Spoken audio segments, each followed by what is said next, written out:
What's up, my cozy folks? How y'all doing today? Hey there, Tavqua. Thanks for Prime sub in 52 months. The quadruple Baker's Dozen. What's up, KVX, DeJackster, Beards and Bacon, Queer Yui up, Bexosaurus, Spez Nerd, Enchanter, and everybody else. How y'all doing? How are y'all doing? It's a lovely day to slay. Last working day before the holidays. We've got one more coming up tomorrow. Tomorrow's plan is to start out with a brief review of our Grand Mastery Challenge this year, taking a look back at our wins and losses, frequent causes of death, that sort of thing. And just seeing what trends we can observe and what we can learn, / reflecting on the strategies that got us to where we are currently, as well as reviewing what could possibly be improved. And then after that, we're going to be playing some modded Spire tomorrow, some Packmaster runs, some biome / chimera card runs, some fun times. And to discuss the new challenge we'll be taking in 2025, yeah, that'll be part of it, I guess, is discussing what comes next from here. Was the most frequent cause of death dying? Death, you die.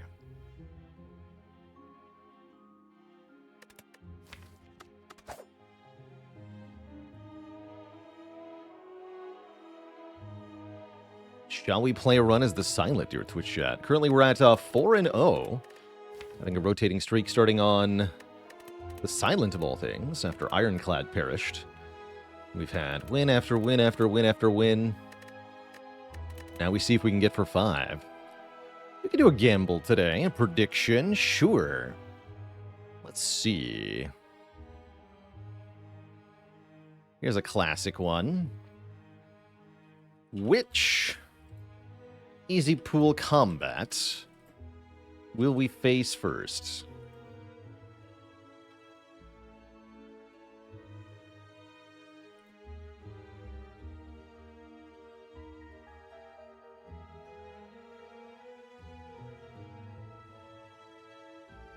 You have 2 minutes.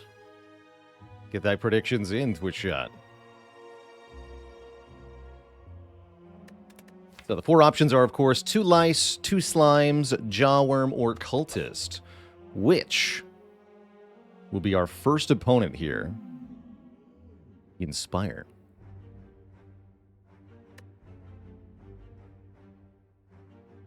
Hey there, Long John. What camera do I use? I use a Logitech Brio webcam. Good question. It's a high-definition Logitech USB webcam. Nothing too fancy. It's got some hiccups with the software that runs it, but works pretty dang well most of the time. Let's have a look at our path and starting bonus. Curse for 250 gold with early shop is very nice. Could take 100 gold, so this is essentially just take 100 gold or also take the Serpent deal. The mic that I use is a Shure MV7.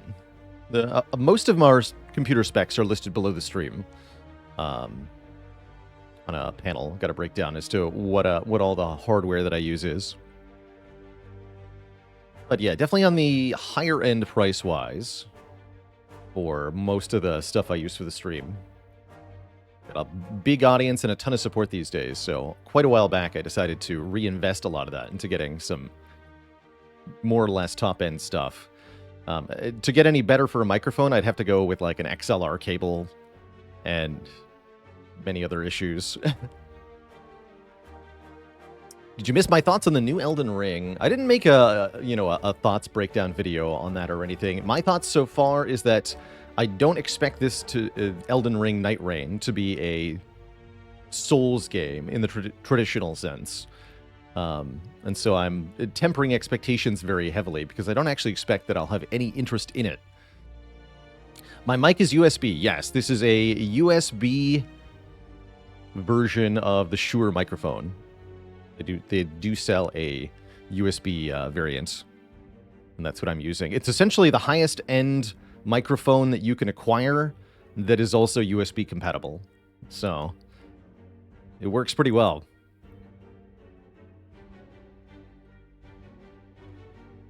Yeah, it's definitely what I would describe as an upgrade over a Blue Yeti. It's also about 3 times the price of a Blue Yeti, just for just for full information. But yeah, it's a really nice microphone made by a really reputable company. Is Random Curse for 150 better or worse than the Serpent Steel? I'd say it's essentially the same, given that we can remove the curse more or less immediately. There's a benefit, though, in that we get that without having to spend a floor. You know, usually taking the Serpent Steel is costing you 1 floor of the Spire. Yeah, still more cost-effective than getting an XLR interface, which then I need like a whole separate piece of hardware, like an amplifier or something. I don't even know. I'm not that kind of tech guy. Hey there, Nate Drake. Thanks for the hundo bits.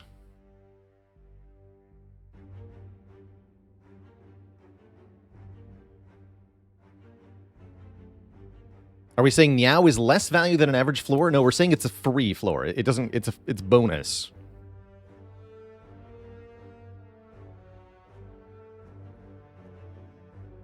Okay, not too complicated then, but yes, separate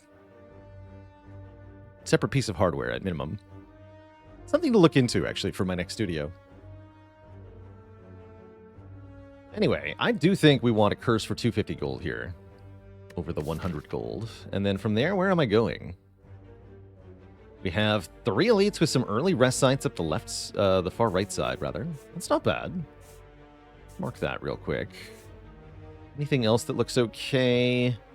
These both have an elite before the first rest site, which is kind of iffy, and then only 1 elite after. So probably this green path, but we'll see what the shop entails first. We get an injury.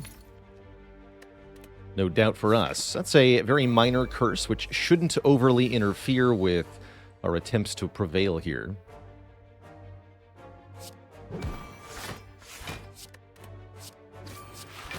Do this. Perfect. 2 strikes kills. And yeah, 2 lice is the winner. The lice have it.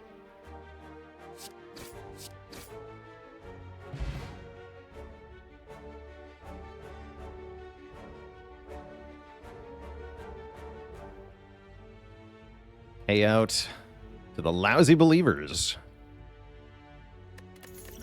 An explosive potion and a freaking terror.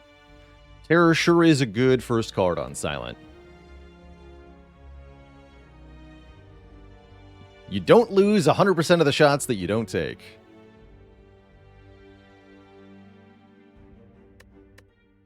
Wayne Gretzky, Michael Scott.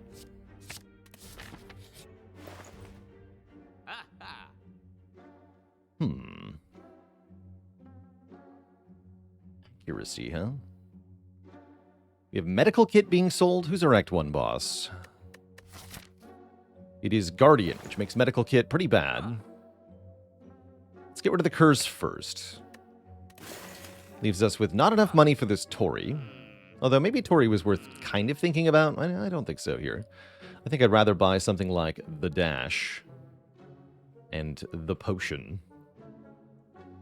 We could maybe buy the Whetstone. Problem is, it's most likely just going to upgrade 2 strikes. That said, with a Terror in the deck, 2 upgraded strikes is kind of awesome, right? Wait. Yeah, it's kind of awesome. Why is the bot saying not in a run? I think because I'm bad. All right. Fluffy Mittens, thanks for the tier 2 sub and 57 months of support.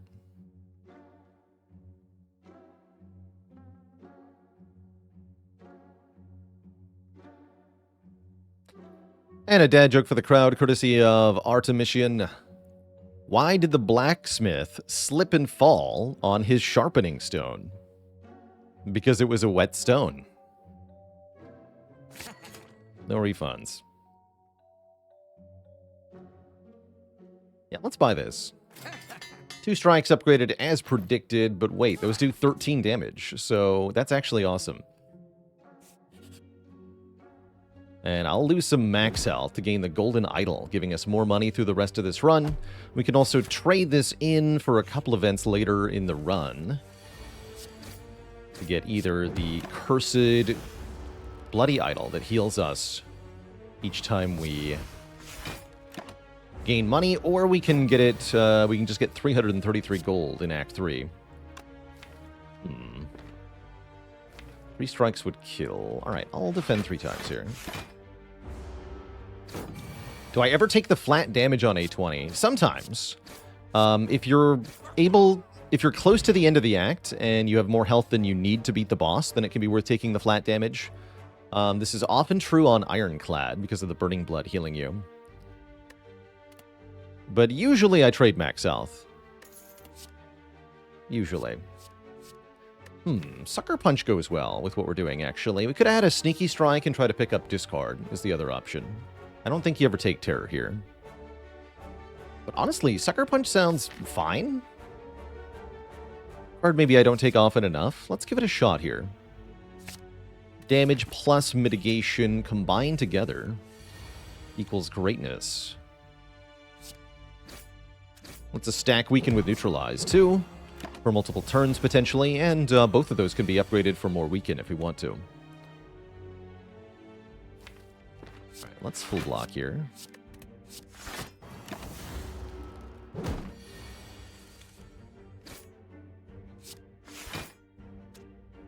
Nice fight. No damage taken yet. We're offered Blade Dance, Dodge and Roll, Backflip. I am down for either a Backflip or a Blade Dance. Probably we should take Blade Dance. For more damage up front. We have an elite coming up next floor. We definitely want more damage so that we can deal with a Gremlin Knob. This is not a kill Gremlin Knob in 3 turns kind of deck. Even if I draw Terror turn 1, we're probably a little bit behind. So yes, take the Blade Dance. Accuracy come back. I don't like accuracy with only 1 Blade Dance, but I understand the sentiment.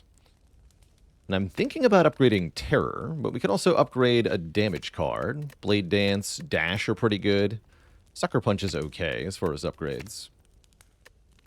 I do like the energy savings of Terror. Thunder Road, thanks for the tier 1 sub and 17 months of support. Isn't Blade Dance obscene damage for a common? I mean, it does less than Bane.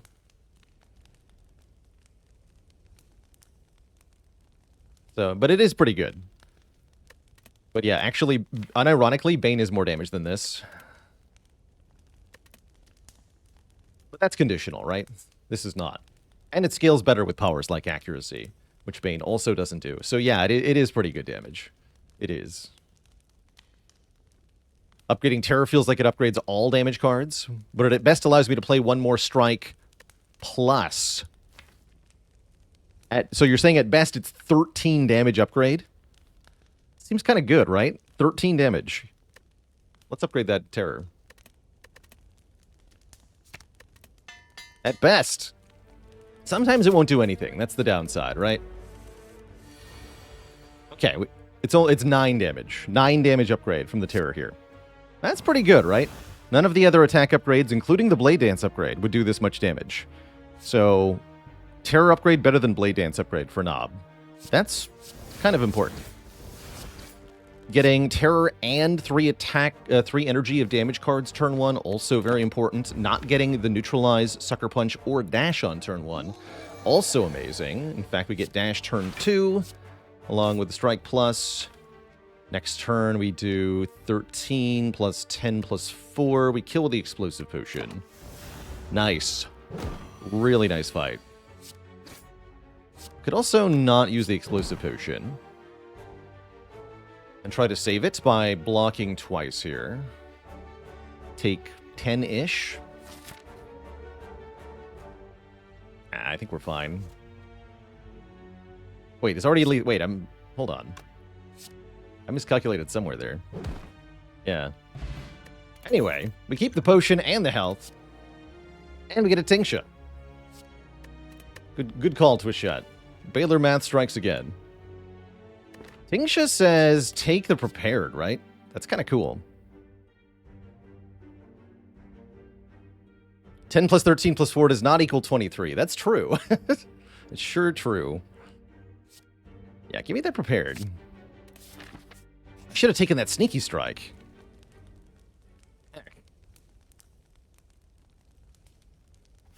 It's a great dash. Now we just need to see that 2,000 damage Tingsha I talked about last time. Well, with Sundial, it could happen. Give me some acrobatics, give me some calculated gambles, and we can be cooking.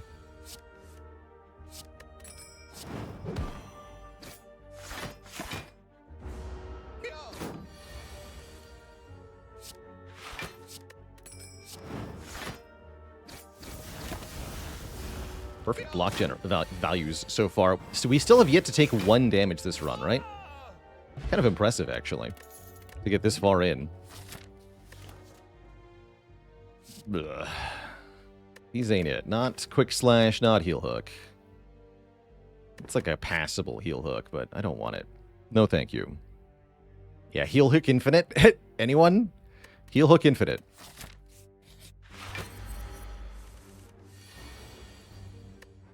Quite a turn 1. Only Terror was here.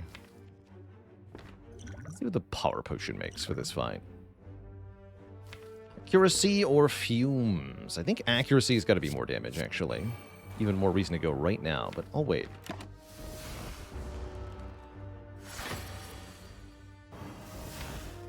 Okay, take 5 next turn. Seems good.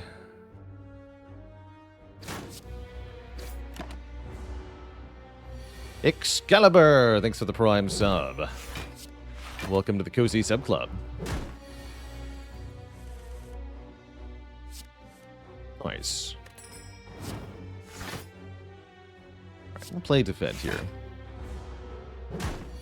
With the accuracy that Blade Dance should do quite a lot of damage. Don't forget to play this for 3 damage. Not quite sure we kill, though. Let's see, this does 9 by 3. Plus 10, plus 7. Oh, just shy.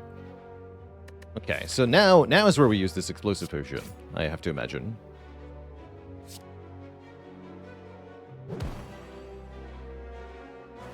Could have paid 5 earlier had we only played 1 more strike.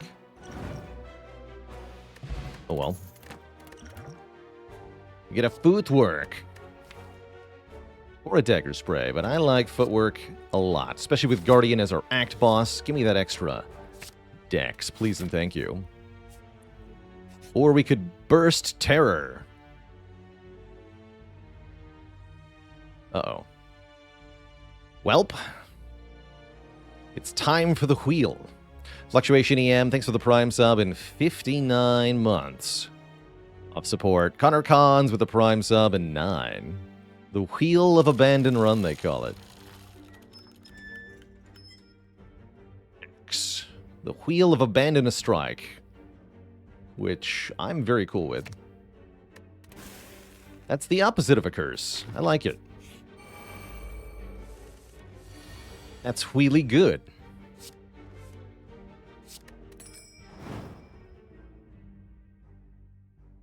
Alright, I'm going to terror this one, I think.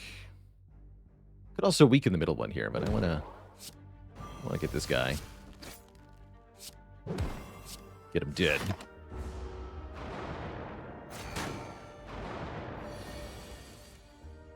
Or not. I could also not do that. Cool. Good talk. Guess I'll block.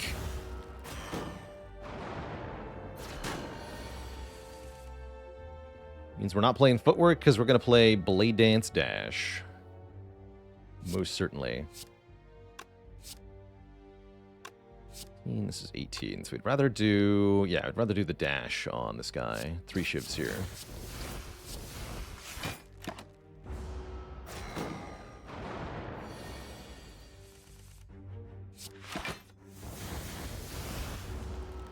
Okay to lose some health here. Don't expect we need too much for Guardian.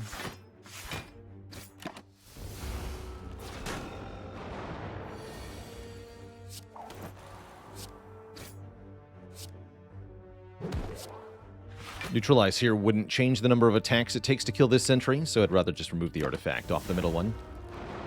Although I could have used the Fear Pot to save 3. I think that would have been lame. A bad idea, they say.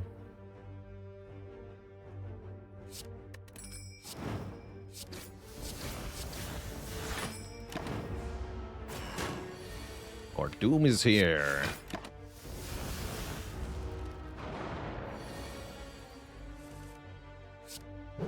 Cool. We get lots of health back. A mango is 14 immediate health. A regen is 15 health later. We can take a fumes, a dodge and roll, a poison stab, or a distraction. With the footwork, I actually really like the dodge and roll, to be honest. Vegan Bro with the 7 months of support.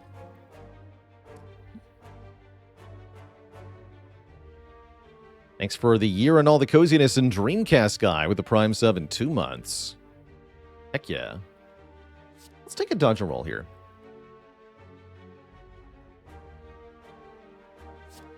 Don't really need fumes with the terror.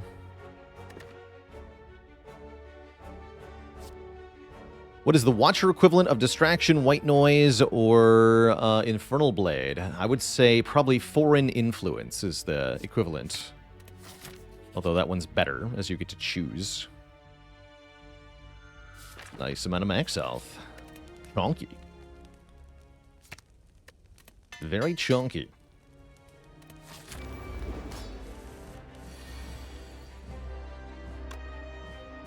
Good Fear Potion here, if we felt like we needed to. Currently don't feel like I do.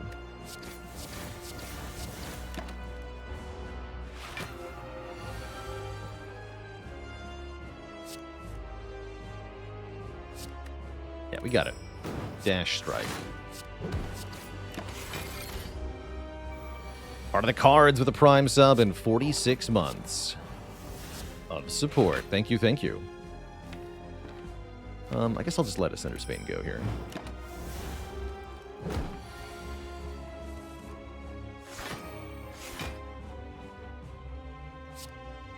Take 1. No need to take 1.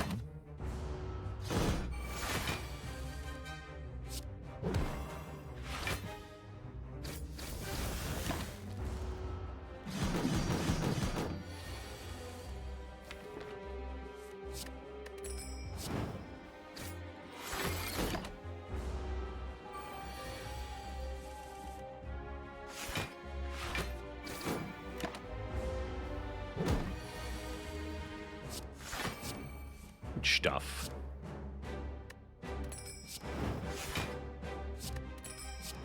Lunch.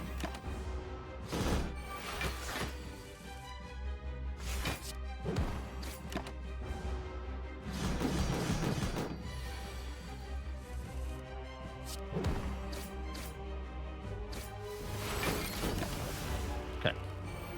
Very clean fight, as you can see.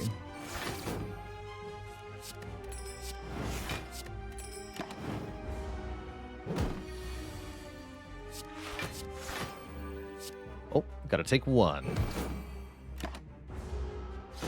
Terrible. Run failed.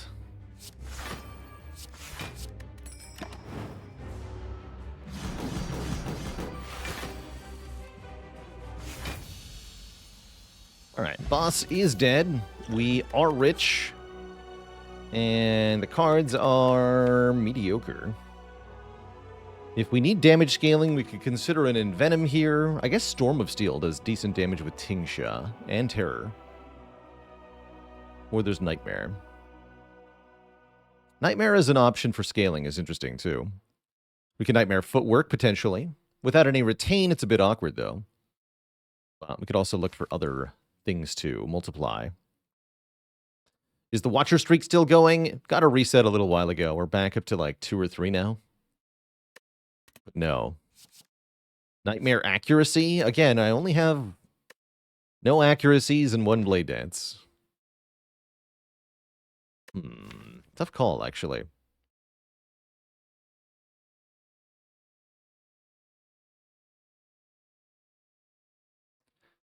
Yeah, it's a tough sell on the Nightmare currently. Storm of Steel definitely helps me a lot better in Act 2. Maybe we just take a Storm of Steel.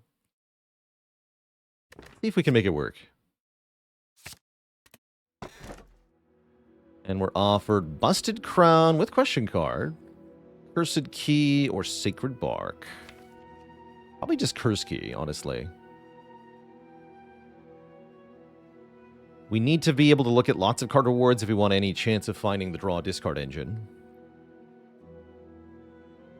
So, well, let's take a Curse Key. Even if we do end up with a Curse, hopefully we'll have cards that let us just discard it. But definitely a deck of this sort is going to be energy hungry. Hungry. Can I kill a heart with no attacks, only Tingsha? We did heart with no attacks yesterday, actually. That was fun. Perhaps that's why you're asking. It was a good time. You have 4 elites on the far left. With no shot beforehand, you say. That sounds kind of tough. If I'm being honest. That sounds like a hard time. Speaking of hard time, I think Chosen is a hard time. A Fear Potion here.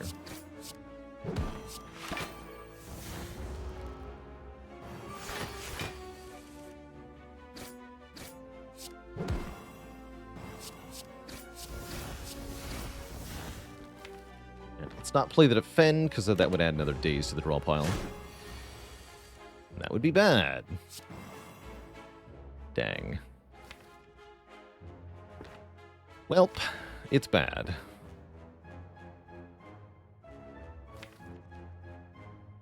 Ugh.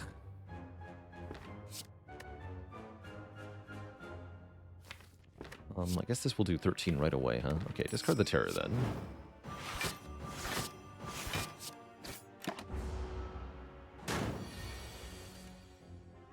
Good.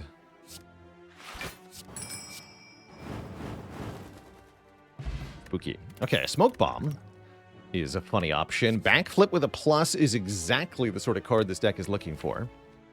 It's no calculated gamble with a plus, but it is amazing. Giving us lots of block and some draw at the same time. You'll love to see it. As for our event, we get to pay for a relic. That's a good event. We get a boat thingy. That's a really good relic, too. Giving us 14 block on the second turn of each and every combat.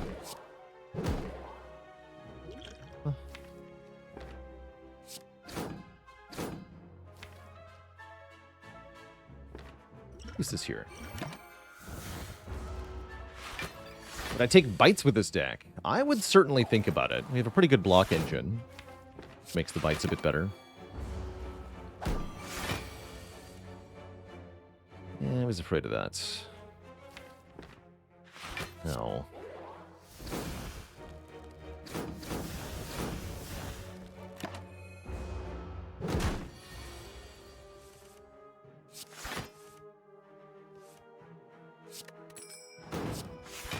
Ding.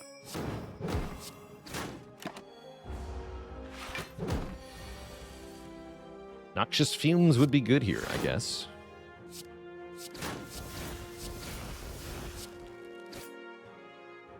Pretty good regen pot, though. Piercing Whale. We don't have one of those yet. Don't have any Retain, so it's actually a little bit cumbersome, but I still think we want it. It's a way to block multi-hit attacks. And I am definitely not feeling up to fighting this Burning Elite. I'm going to go here. Through the Cultists. Storm of Steel. Your power is here. Show them your power.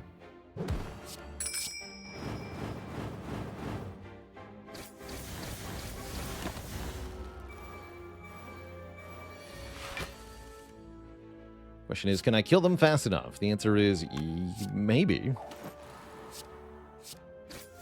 Big ol' maybe.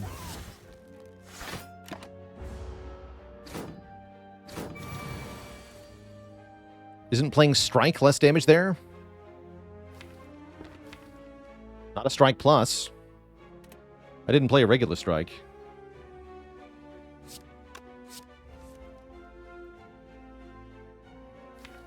Ugh. Oh boy. Oh boy. Sucker Punch, though, is also not a loss of damage. Sucker Punch is better than playing than discarding a card.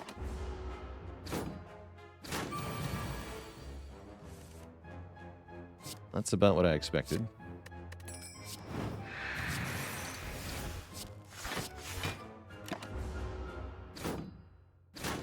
Yeah, pretty tough in here. 21 damage. All right, at least one of them is dead.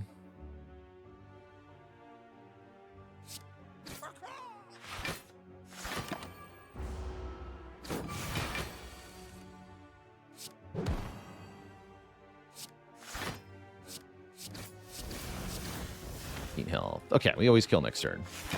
That wasn't that bad. I'd much rather win this fight than smoke bomb away. Would really like to have the smoke bomb going into the elite fight just in case. Aina Rain with the 10 months of support. Shiv Potion's pretty sweet too. Prepared with a plus. Tingsha says yes. Let's do it. But where's the calculated gamble? This is not a calculated gamble. However, there's an ornamental fan and a preserved insect here, and those are both pretty spicy.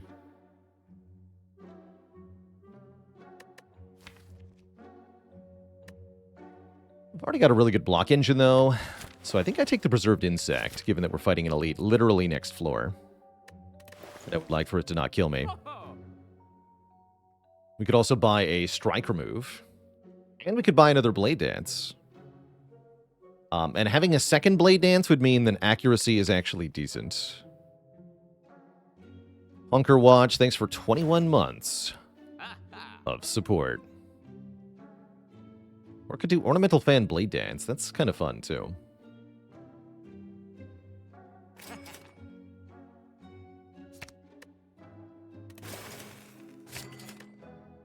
We don't have an accuracy yet. But oh, we will. What's my assessment of my deck strength against each of the Act 2 elites here? Against Slavers, we can hopefully kill one of them pretty quickly. The turn 2 block is going to help a lot in that fight, although we're likely to take some damage on turn 1. But I imagine we can kill 1 or 2 pretty fast. Gremlin Leader could be really scary. We don't have any AoE. We don't have consistent enough damage to guarantee that we can kill the minions. Also a good fight for Smoke Bomb. Book of Stabbing is probably the best. We have good block and the boat thingy and the piercing whale, which should let me hold on for 5 or so turns. And in 5 turns, we should be able to kill the book between the terror and the preserved insects. We do get to upgrade a card. And that card should probably be maybe one of the blade dances. Yeah, let's upgrade a blade dance. What's the Storm of Steel upgrade do? It makes the shivs themselves upgraded, which do 2 more damage. 6 damage base. It's not terrible, but not great. We are indeed facing Book. We got Terror and Storm of Steel turn 1, so I think we're fine here. We go Blade Dance plus Survivor... Storm of Steel, right? Rather than playing the second Blade Dance, we want a Storm of Steel here for an additional 21 damage right now. But we do discard a bunch of shivs for doing that. Book Stepping's already down to 60 health, right? That's pretty good.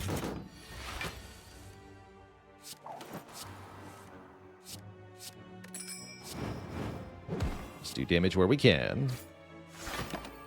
Not so bad, Andy. Thanks for 43 months of support. Look at that. Perfect fight. Yeah, pretty much the best draw order we could have asked for in this fight. So we have no problem whatsoever. We get money, we get a ceramic fish. Envenom is back. I think I need to take this Envenom. So that we have enough scaling to beat Collector. Yeah, it's funny with Storm of Steel and with the Blade Dances, honestly. It's also not up against another rare card here. And we get 9 gold for taking it. So, yeah.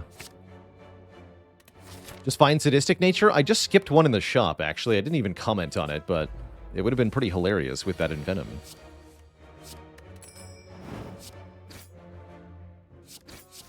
Alright, Snecko could be tough. Another good fight for Smoke Bomb, potentially.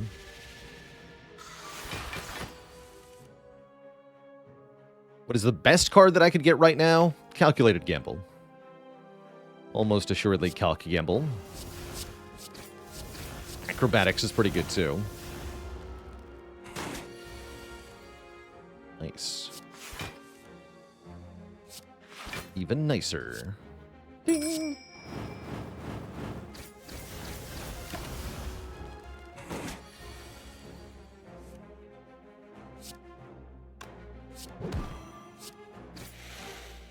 Okay, that went well. There's the acro. Give me that.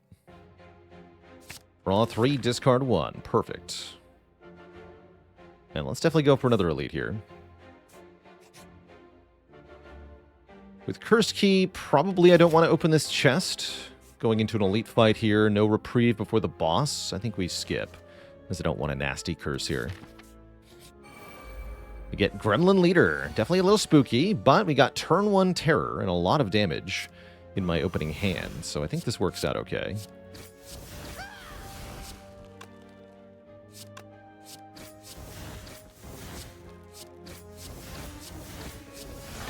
Kill both minions and get some damage on the boss. Turn 2 is pretty lame, though. This is what I'm talking about with the inconsistent draws. As soon as the leader decides to attack, we could have a tough time.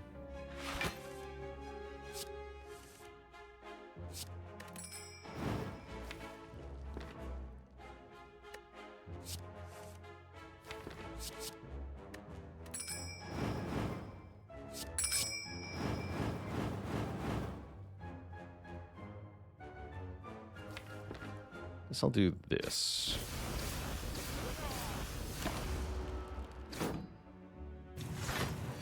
Okay, no attack yet. Good, good.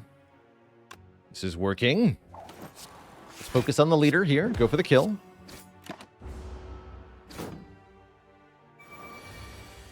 Perfect. Paid actor. Success.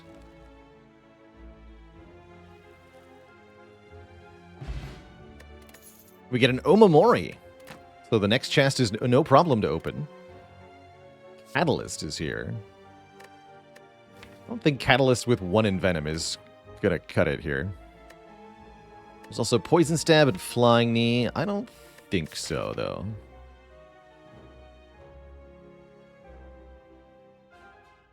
We skip these. Last Knife is okay. Needs an upgrade, though. Upgrade I don't have to give, mainly. I'd rather upgrade Envenom, Acrobatics, maybe this Prepared. Want more draw and discard stuff. So no. I do think I want to keep taking cards, though. With Question Card, we want to look at 4 cards every floor. Although it is tempting to hunt for to hunt for the Coliseum event here, or also to get another treasure chest, which we'd block with Omamori, the curse. But I think it's unreliable. I should just go for rewards here. Whack, yeah. We could also get Bloody Idol. That's a little tempting. Take 1. A couple different ways to do that. Take a fight, though. Johnny Boom, thanks for the Prime sub. Uh-oh, the Steam Winter Sale is on. Then no one is safe.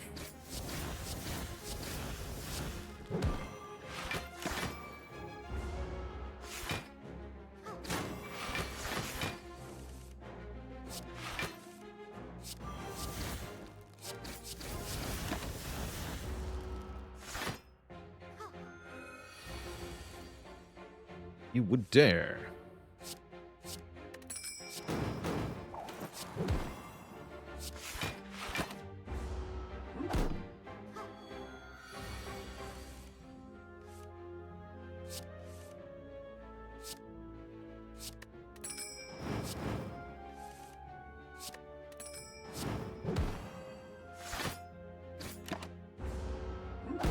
Should be able to kill him next turn here. Sure can.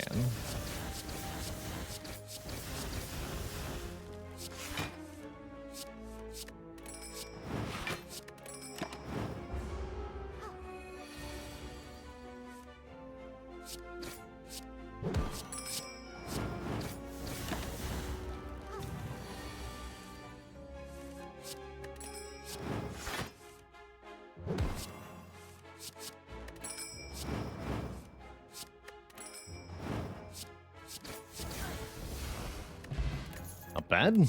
A real potion. And an upgraded outmaneuver is interesting. Probably am just down for one more piercing whale. Without retain, I don't really like the outmaneuver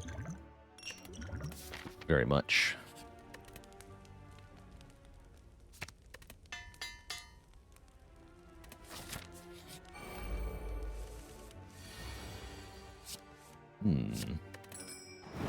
Thank goodness for boat thingy.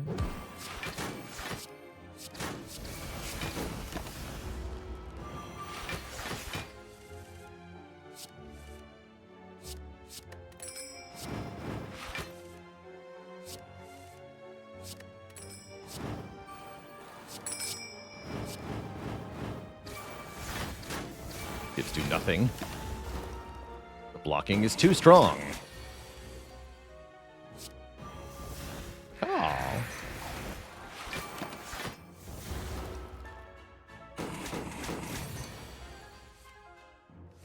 Alright, so that's 3 perfect elite fights. Easy game. Accuracy is here. So is Flechettes. Those who follow the channel for a long time know this card is a slapper, especially with the draw engine and Envenom. That's not an elite, says chat. Oh, really? Now you say it's not an elite.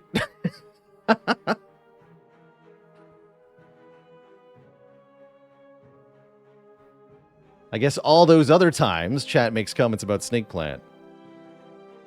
They didn't really mean it? Is that what you're saying? What do you mean chat's not one cohesive entity that I can accuse of doing things in the past? As if it were consistent. Dang. No, I'll take the accuracy. Accuracy's pretty good here. It's an elite when it kills you, true. And yeah, I'm going to take more fights. This also not an elite. Or is it?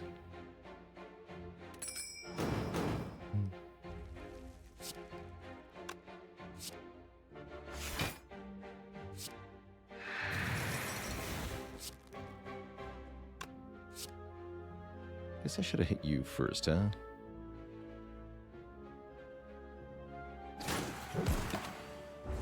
Oh well.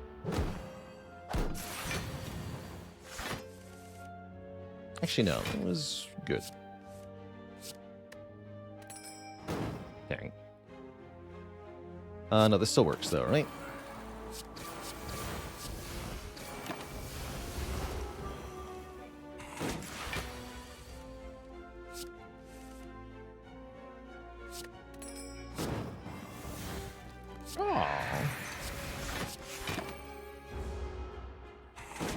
Debuffs are gone. Should be easy now. Well, one debuff is gone. Excuse me. Other debuffs still here.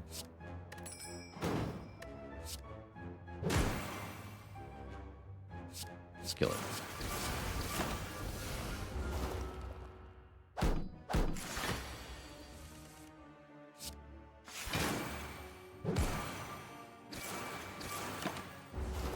Easy. Says plus. Still not the calculated gamble we were looking for, but I will take those as long as they keep saying plus on them. And then we get another upgrade. I guess we upgrade accuracy for the boss here. Skip this weak potion. We have Toxic Egg at home. Question card is eggs at home, really, though. It's quite good.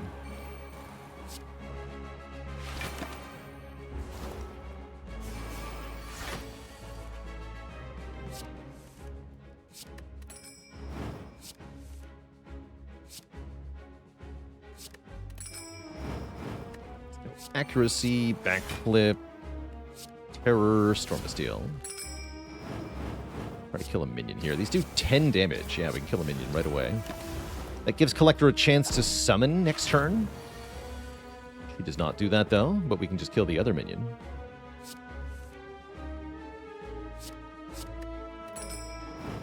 Does mean we're still taking damage. No perfect boss fight for us.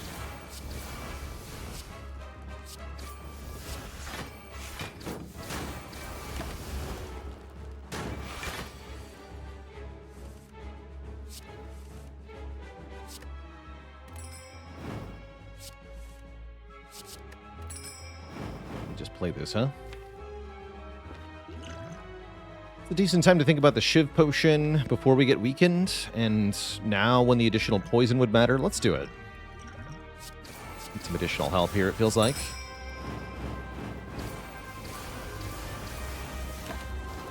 Got a race to kill the Collector here.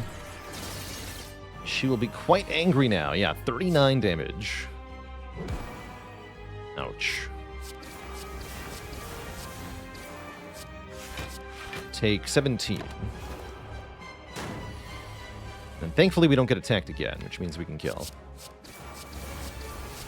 I guess we could have done that anyway. Alright, well, good fight.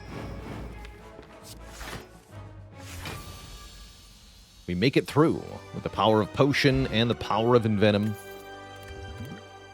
And now we can have the power of Wraith Form, the power of Corpse Explosion, or the power of Alchemize. Does seem like a decent Wraith Form. TBH. Int 82 with 25 months of support. Thank you, thank you. Yeah, I really like having this Wraith Form as sort of a back pocket thing. Really good if we find Pyramid or Well Aid plans, or just a lot of more card draw.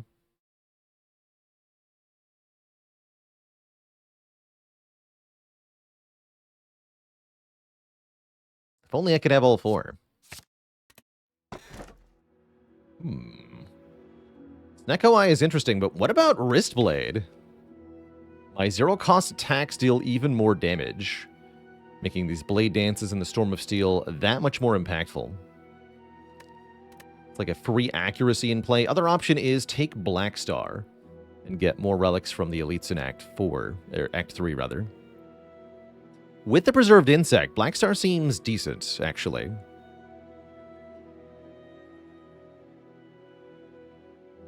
But so does dealing more damage per Shiv, TBH. Let's take that. How often do I get a good Wristblade? Not that often. That would have been a pretty decent Black Star. That's alright. I'm not complaining. How much of a hit does Black Star take when you find it at the end of Act 2 versus the end of Act 1? Not as much as you might think.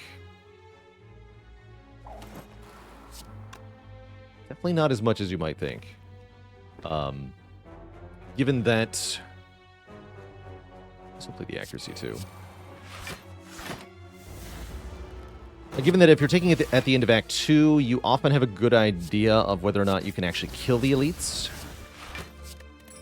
Whereas if you're taking it at the end of Act 1, actually defeating the elites is sometimes a really tall order.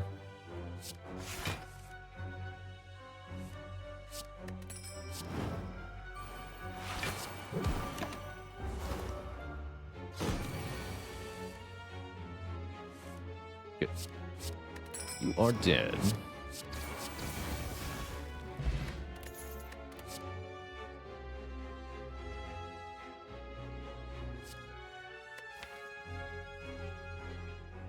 I accept.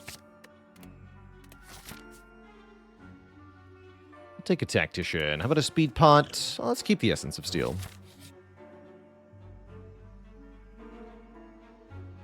Can it really be this easy?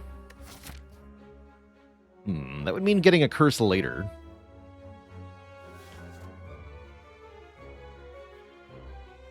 But I would have a lot of money right now, which is pretty sweet.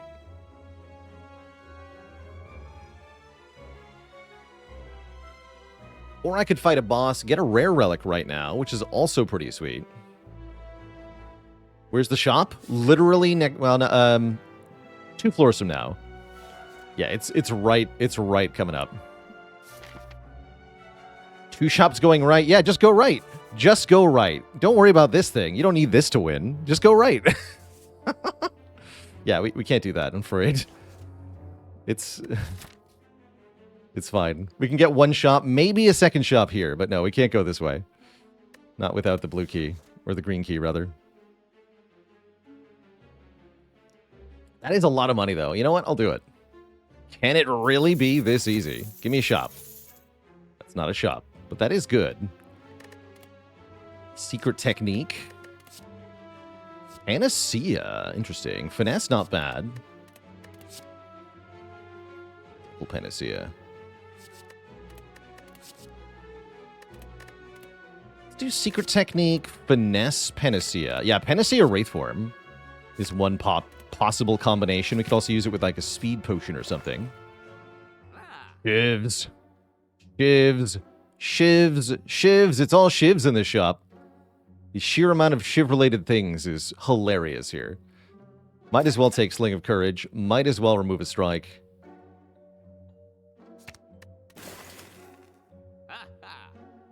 Should have fought that boss. TBH.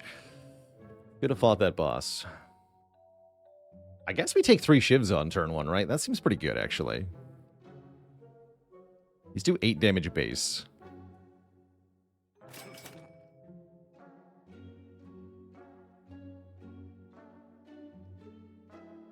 Is there any reason for a Regal Pillow? Not really.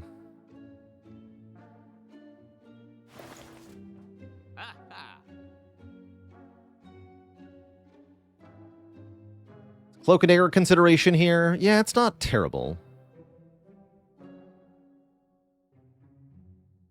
And I don't think we want the second accuracy either. With the 1 accuracy plus and the terror, we already do enough damage per shiv. We don't need to do more.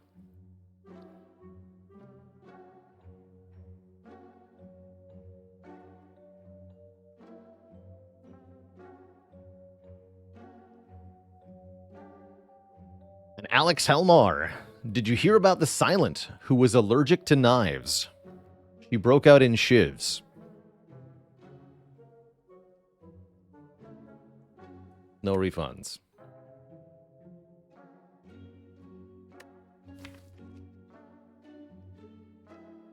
Yeah, I don't know about this Cloak and Dagger. It's not going to get upgraded, is my main issue with it. Unless Apotheosis.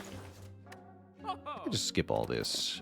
You know, maybe we might as well take the Regal Pillow. I feel like I'm going to have too much money. I also feel like I should have fought the boss.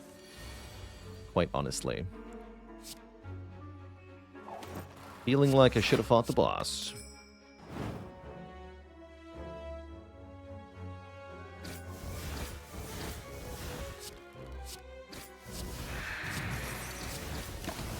Oops.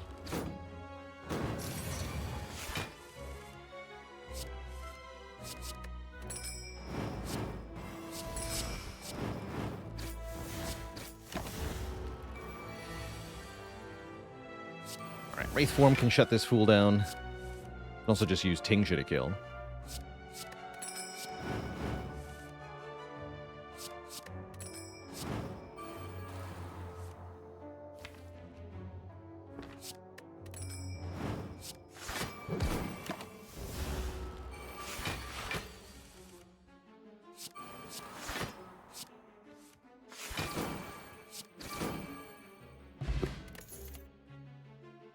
Leg Sweep is a card we don't have yet. Dodge Roll Plus, also not bad. I would love some Leg Sweep here. Don't have good weekend yet. Oh my, that's quite a turn 1.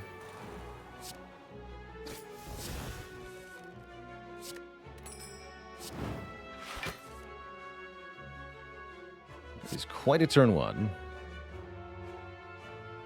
Let's do it like this. I don't want any of the random damage to hit the daggers. So Shiv here, Storm of Steel. Finally, a good Storm of Steel. Dead.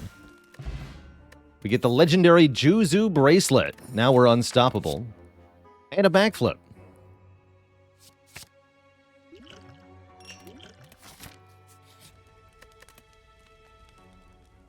And a Wraithform Plus. Would I take Dead Branch here? Yes. Yes, I would. Most certainly would I take Dead Branch here.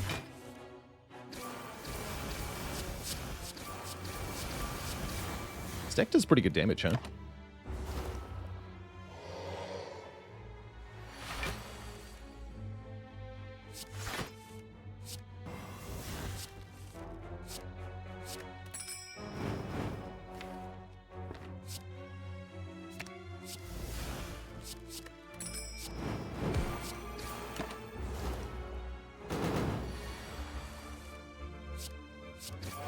Shivtacular. We get an incense burner. Here we go. And a calculated gamble. At long last, it's here. Do I ever feel like Dead Branch is bad for the game? I feel like it's rare enough that it's not too ridiculous. In general, random card generation, I think in any deck builder, is kind of problematic because it means you have to balance all of your random card generation sources around whatever the best card in the game is. So the more, if the worse balanced any one individual card is, the more problematic you get with any random card generation. It becomes a bit weird. How do you deal with Beat of Death in a Shiv build? There's a number of different options. In this case, being intangible is one of our go-tos. The Relic Ornamental Fan can help. Afterimage can help. But anything that makes a lot of block. See Modern Hearthstone. Yeah, that's actually probably a pretty good example.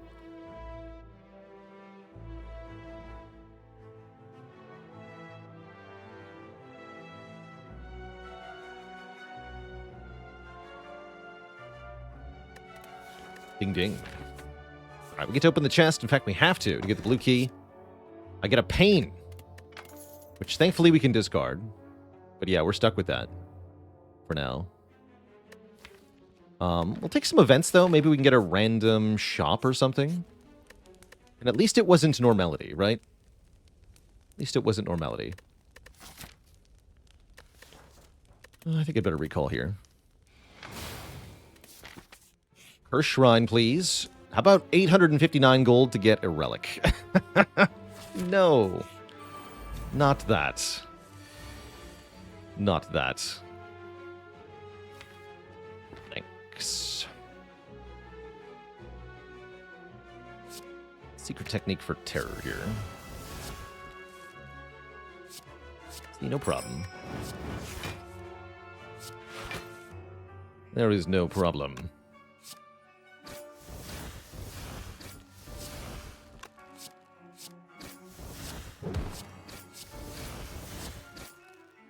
Sure do a lot of damage. Easy game.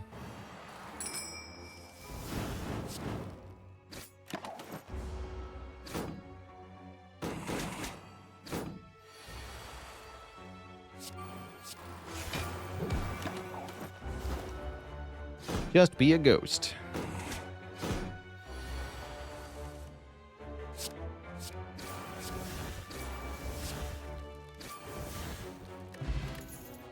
Oddly Smooth Stone is here. Setup Plus is here. Actually, I like that. Put a card from your hand on top of the draw pile, making it cost 0 until played. Right now, this is the closest thing that we have to retain. It's also a way to generate energy. Also get Pain out of my hand. There's a lot of options for that.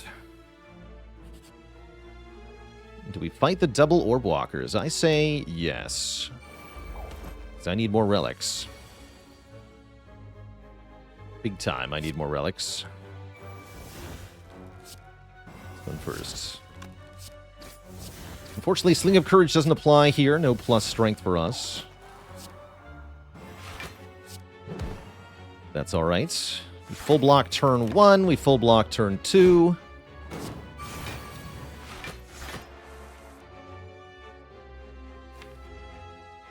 What am I looking for here?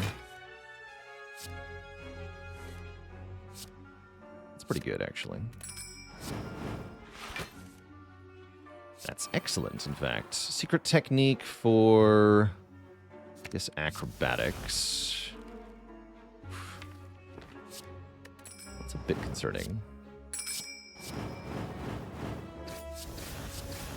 There's only one left alive, though.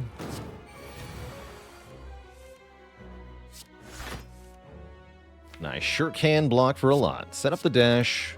Prepared to draw the dash at 0 cost. Kill. Didn't need to do that setup play, but I did. We get a gambling chip, which is super worth as a reward, and an acrobatics plus. That was easily worth the risk, as we have gotten massive rewards here. Macro Plus and Gambling Chip. I love it. All right, what is the event breakdown here? 56 event, 18 shrine, 15% chance to be a shop. That's a pretty good chance for shop. Let's look for a shop. That is not a shop. That is more money. Oh, well. I'm rich. I am rich.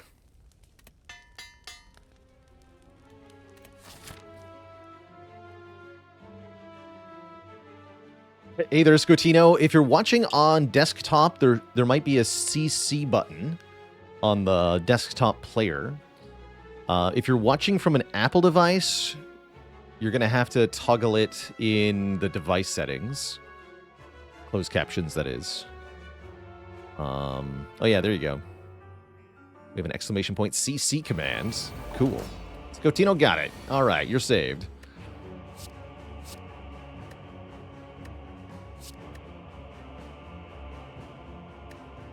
Gamble these on turn 1? That's kind of cool, actually. I might do that in the hard fight. To get set up faster.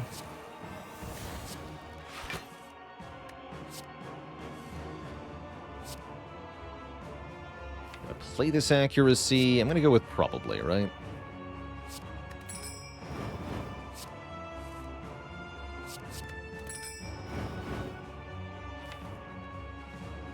Skip the Envenom.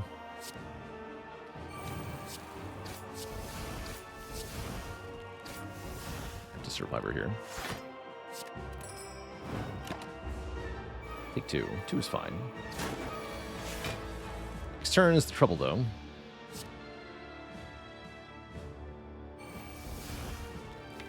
Blade Dance Gamble? Are we desperate? That's just going to make me worse in the future, though. The main problem here with this fight is that I cannot retain any cards, so the longer the fight goes on, the more likely I am to just brick a turn. And that will be very bad.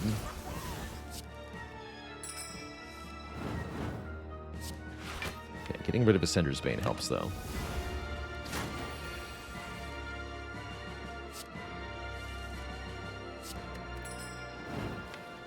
Secret Technique helps, too. Okay, not bad.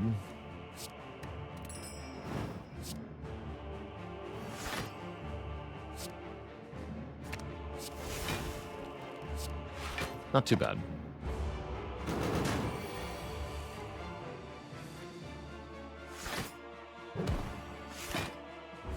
We can potentially reset Awaken 1's strength into Phase 2, which will be dependent on our ability to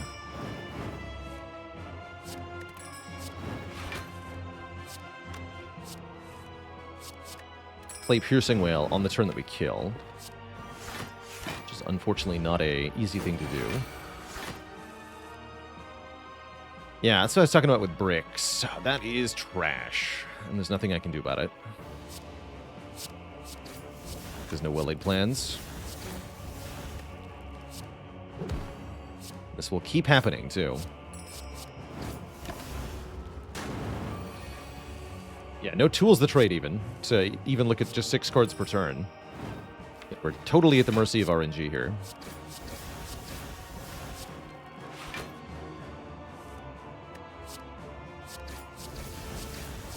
Although we are going to make it to Phase 2 pretty fast.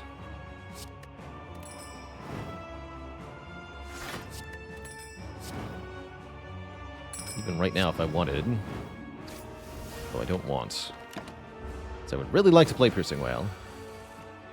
When we KO.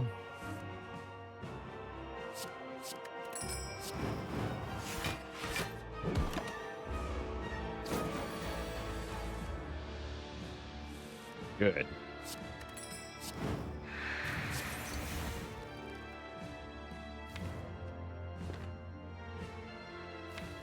Oh, wait.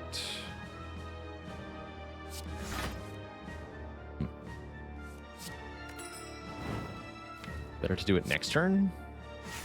Can't guarantee the kill next turn, though, right? Just kill. Block 40 now. Hey, I'm not dead. Good times. Good times.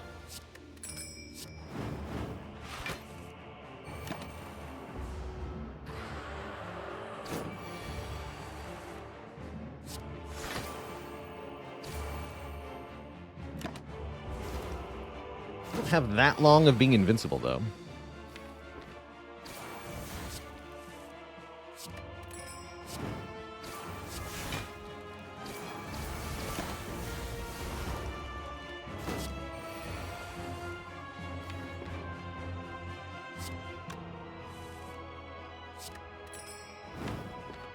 Set up this, draw into it. Being weak next turn is a good thing.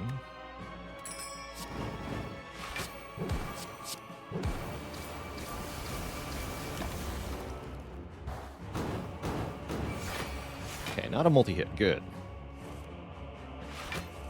Good, good, good.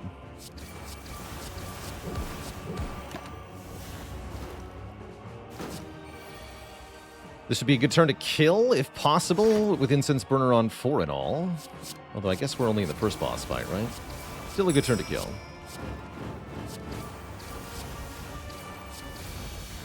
Cool. We lost most of our health there. We have 2 potions.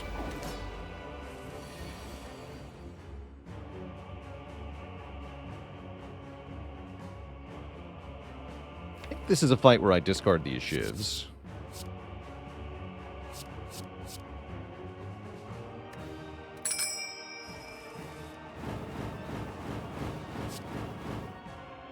Not Time Eater, at least. True.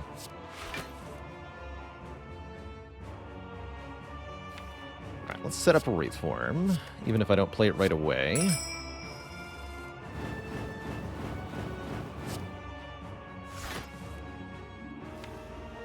Need Secret Technique so I can discard this Pain.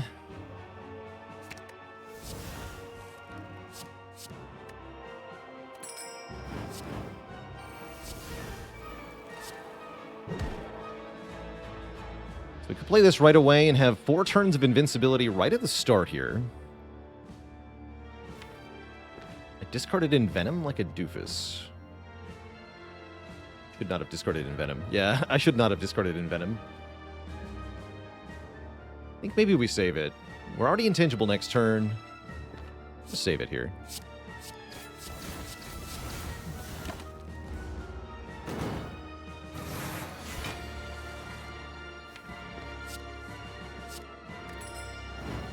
Yeah, losing Envenom was foolish.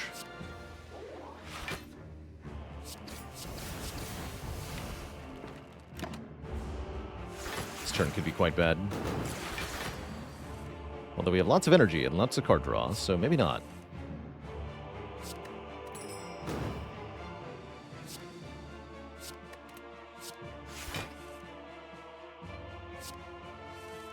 Okay, there's Envenom down. This is working.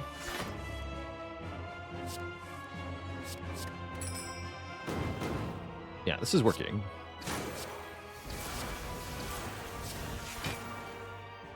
And let's get blocked for next turn over playing 1 Shiv. Well, 1 Shiv could make a big difference.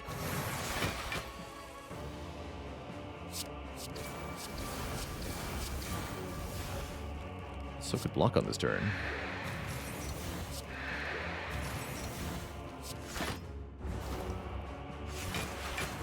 Alright, next time we draw the Wraith form, we're going to play it. Lest we perish suddenly. That would be embarrassing.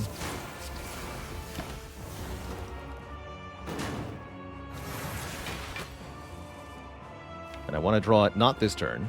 You're already dead. Next turn, we're guaranteed to get Wraith form, and it blocks the next 2 attacks from Deca, so we can just wait for that. The DMD, thanks for the Prime sub in 20 months of support.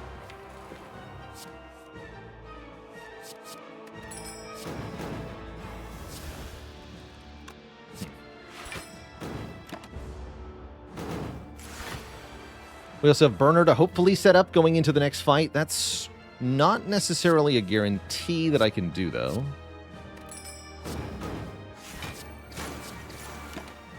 Yeah, we're in Please Don't Die territory. So that might involve Incense Burner not getting set up. Oof.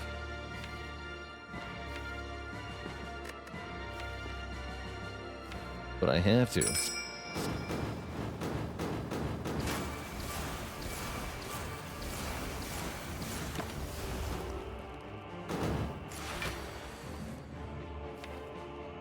Okay, currently we have lethal next turn. Yeah, burner on 3. Well, for shield and spear, it's not really acceptable. I'd rather have burner on 1 than on 3.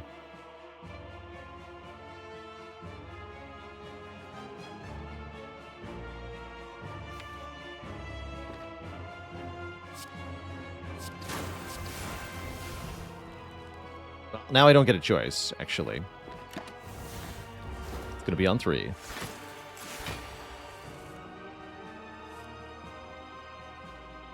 All right.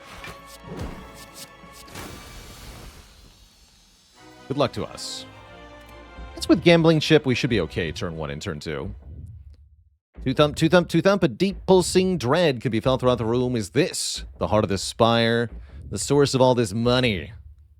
You prepare your big fat wallet and deal 2267 damage to the heart. Yeah, Waffle would be okay here. Actually, no, it wouldn't, because I'm resting to full health before the shop. So Waffle would be trash here. Because we're already at full health. Well-Laid Plans is here. Ink Bottle is here. Certainly happy with the Well-Laid Plans. Oh, yes. Speed Potions. Interesting, too.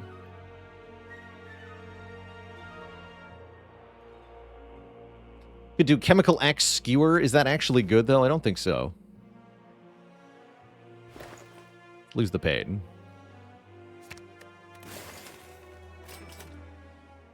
Anything I would like to bottle? Not really.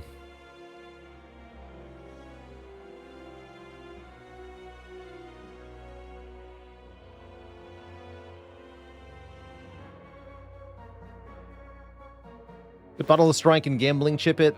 That is nebulously helpful. It does kind of do something.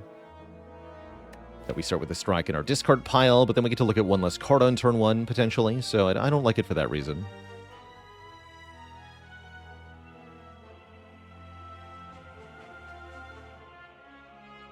I do like Secret Weapon, though. Letting us choose an attack to put into our hand. I think I'll take a third Piercing Whale. Do I swap the Energy Pot for a Speed Potion? Actually, we should get a Flex Potion, or maybe just another Cunning Potion for the Shield and Spear fight. Actually, a Cunning Potion is great. Let's do that. Buy this for fun, just in case the elites drop a Malaise. Do I want Phantasmal Killer? I don't think so. I actually don't think so. Okay, onward. Speed Pot with Panacea, also an option. That's true. Very true. But yeah, this is why turn 1 over turn 3. For Intangibility.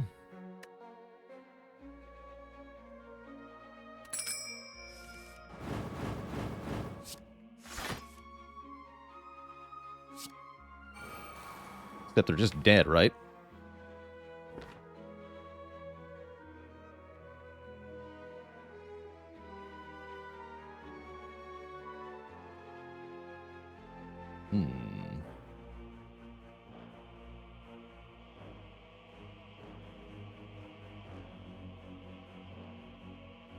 If I kill them both right now, then Incense Burner is set up perfectly. Maybe we can do that. These shivs are 16 apiece.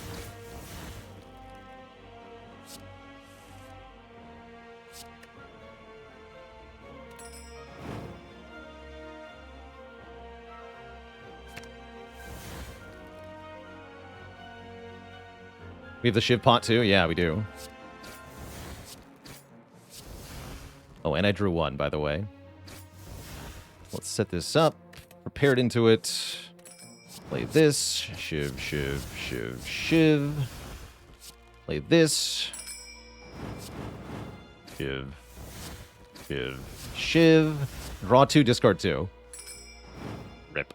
We get a Strawberry. We get a Backflip, a Blur, or another Accuracy. So yeah, it turns out Incense on 3 actually was perfect. And now we have incense set up for the heart. That's cool. Thorn's better than the Shiv Potion for the heart? It should be. Yeah, it should be. Shiv Potion is going to deal at most, what? 27 times 3? Maybe 80 damage. But the Thorn Spot will be 45 per multi-attack. So as long as we're going 2 multi-attacks, and with 3 Piercing Wails, I have to imagine we are, then we're fine. So yes, let's swap this. There's even maybe the option... No, we just drink the Entropic Brew turn 1 of the Heart Fight. I don't know if I take any of this, actually.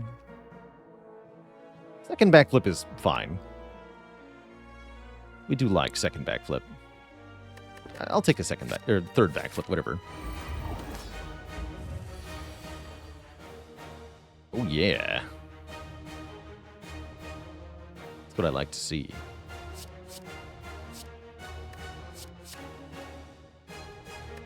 Discard these shivs. Yeah, let's do it.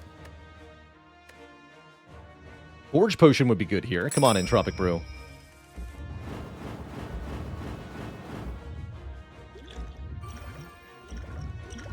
Oh. And 10 unupgraded cards in my hand. Feels good.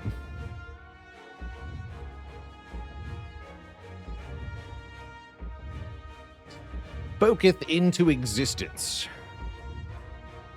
The wheeze. Do I secret tech for a skill first? I could get Panacea. Dander with a prime sub in 59 months. Of support. Yeah, most importantly, this is upgrading well-laid plans. Everything else is secondary.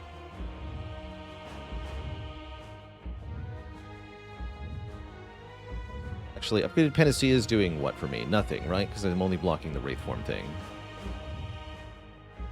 Okay, never mind. Just play it. Just do it.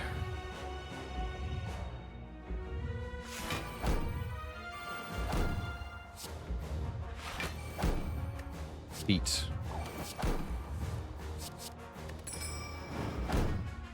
And we're intangible next turn. I guess we secret technique for terror then.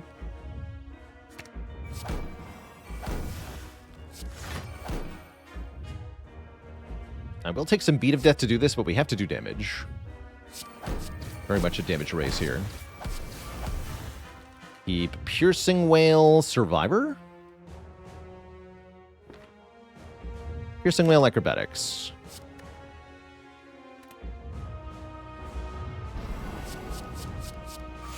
What's Tingsha at in terms of damage? So far, it's only done 610. Not the all-powerful Tingsha we were promised, but not bad. We've already completely negated the first cycle of heart here.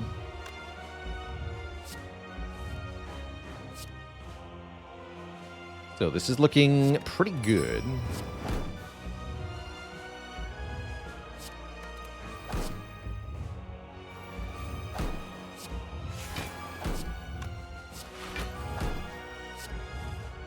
Ah, heck. That to myself.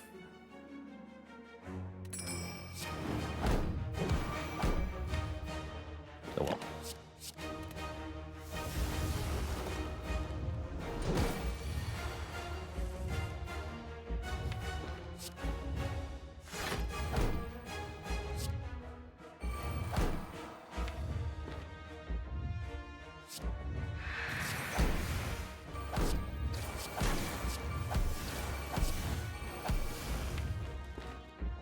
Let's keep Wraith Form.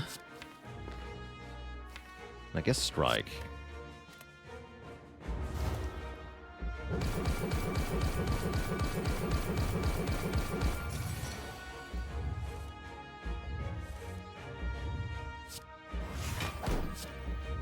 Great way to block me to death. Giga damage. Go.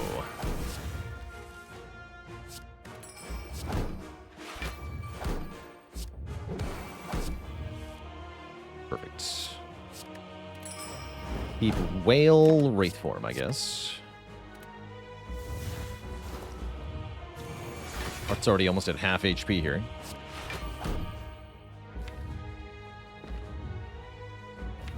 I guess let's Wraithform now.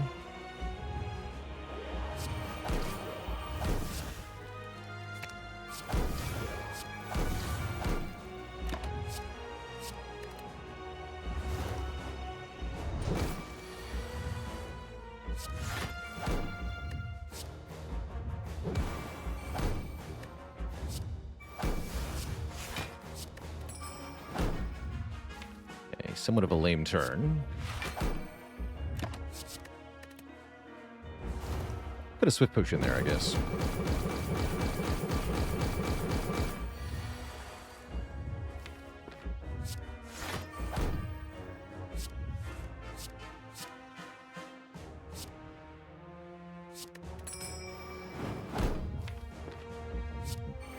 Do some shenanigans here. Easy damage cap. Secret tech for unupgraded Blade Dance. Cap with 3. Keep Storm of Steel piercing well. Still intangible, turns out. Ding ding.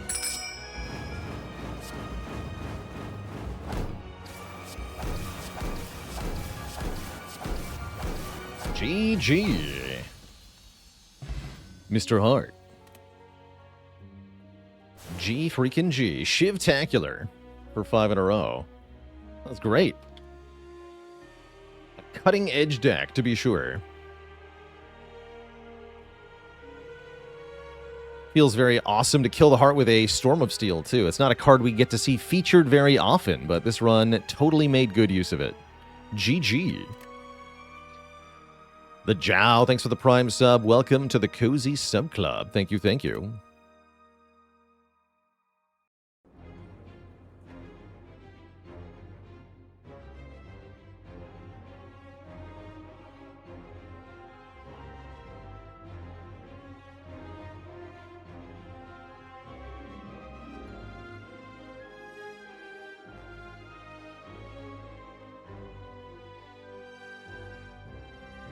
And another dad joke for the crowd. Did you hear about the silence that went into fashion? She's a very sharp dresser. And Aaron W., thank you for the subitude. You're welcome for all the content. Corporal Ninja, thanks for 47 months as well. Would Anthony and Casey have holiday, or will they be crunching? I hope they take some time to holiday. I'm sure they'll be quite busy with a lot of stuff to prepare for next year, but if they have any sense about them, they'll take some time off. It's required. It's required. Does Wristblade count an attack that's been set up? Yes, it does. Any attack that you can make 0 cost by any means will work with Wristblade. So it works with Madness, it works with Bullet Time, it works with Attack Potion, works with Eviscerate. The only thing it can't work with is X cost cards, as X is never 0. It can even work with Snecko-Eye. Yeah, Snecko-Eye, making your cards randomly 0 cost, does work with Wristblade. Kind of cool. That's kind of cool. All right, Twitch chat. Next up, we're going to play some Defect. Before that happens, though, it is break time for me. Got to refill the legs, stretch the water. I'll be back in a few minutes for one more as the robot. BRB.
Alright, Twitch chat, we're back.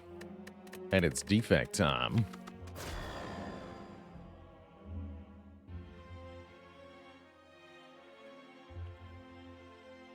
Hello and welcome to Echoes, by the way, who says, your YouTube videos started to pop up randomly on my feed, and I super enjoy the content. So glad to hear it.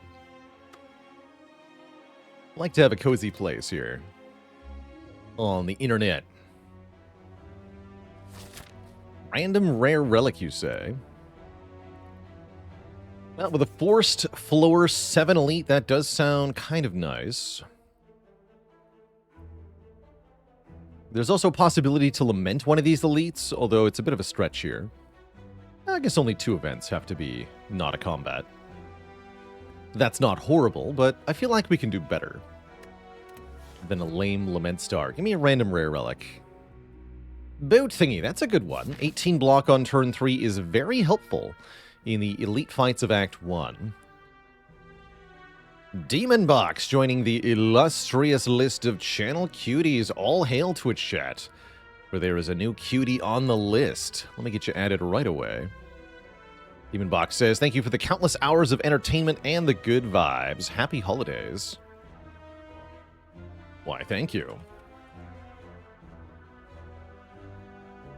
You are now on the list.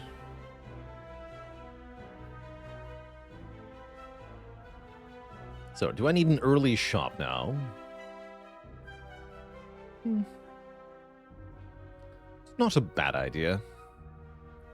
Although that would mean no 3 combats for the elite. Yeah, we'll skip the shop. Is it still surprising to see how big the channel cutie list has grown? I definitely didn't anticipate getting quite so many names when first I started, but it's definitely been cool. Dead.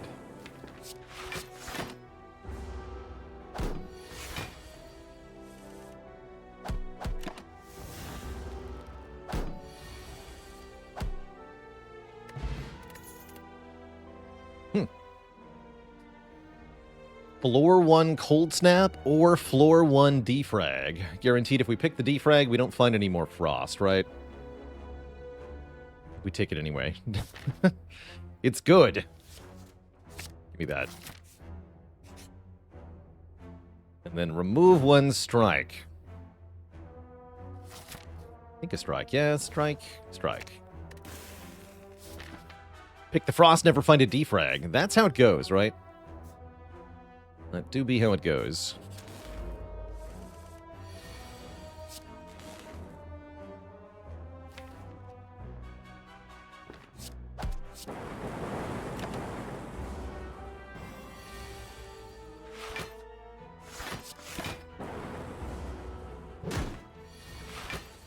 One whole damage.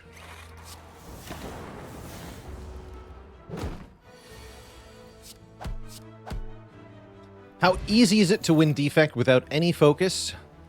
I certainly wouldn't call it easy, but it is possible. Definitely possible. Some types of deck that can do it involve Claw is one way. You can do Meteor Strike plus Snecko Eye or Meteor Strike with holograms and reinforced bodies. Reprogram is an option. You can build an infinite combo out of stuff like Sundial and Compile Drivers, too. There's a few ways to get there. Taking Sweep and Beam here.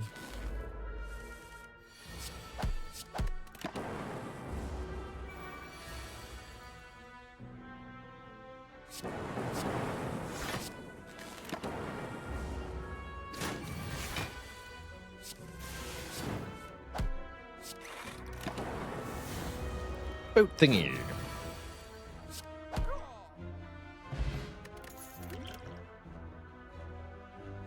EQ versus Rip and Tear. Do like EQ a lot. Rip and Tear is immediate damage, which we do need. I'm gonna fall for it, though. Give me the orbs. Give me something that channels an orb, please. Ow. Uh-oh. This is a tough fight with no potions. We do have a relic, though.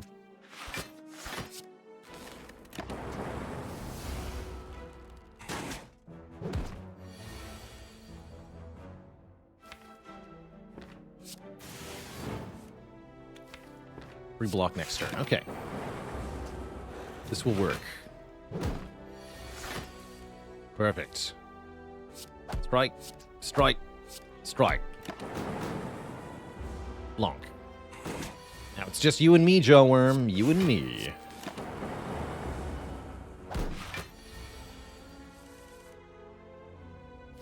You son of a gun.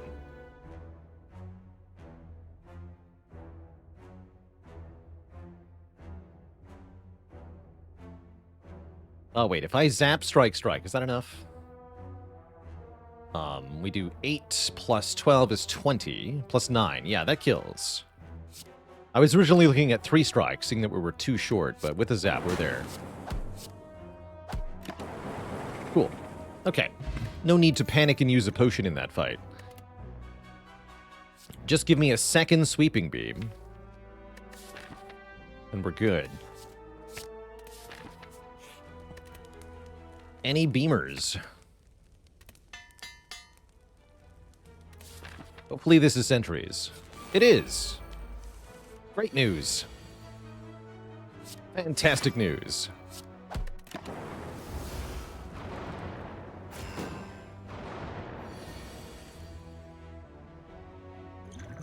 To shreds, you say? So I'm shuffling the deck without both sweeping beams. Well, that's lame.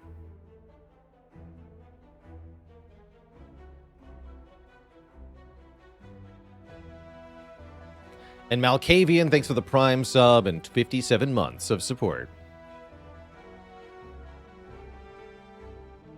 Yeah, now it's time to potion, I think. We can go zap, defend, defend, probably defrag over strike here, although we do want to focus the damage on one particular enemy here. We'll defrag here. Nice. Sort of. We at least get 18 block to full block this turn. We'd redraw the dual cast. Heck it.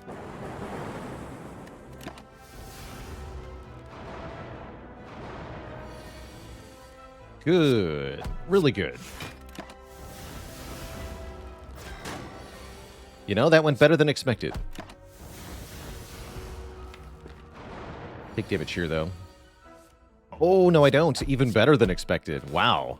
Really lucky at the end there. Pick up some money and a Vajra, an FTL, a third sweeping beam, or an all-for-one.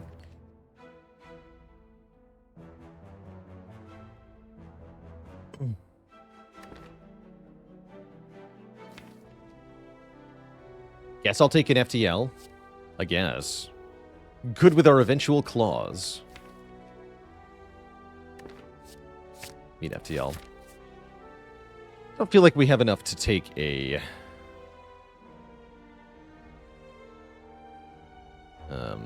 all for one at the moment. Let's see if we can get strong enough to fight the Burning Elite. I kind of doubt it, but things could change in 2 floors here.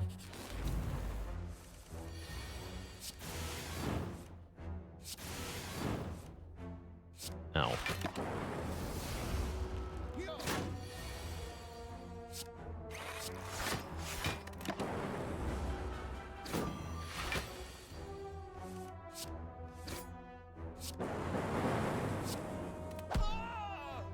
Any frost? No, but there is a ball lightning and a dupe pot, and I say that's good enough. I hope. Is that good enough? Probably. With a molten egg, okay. Let's play.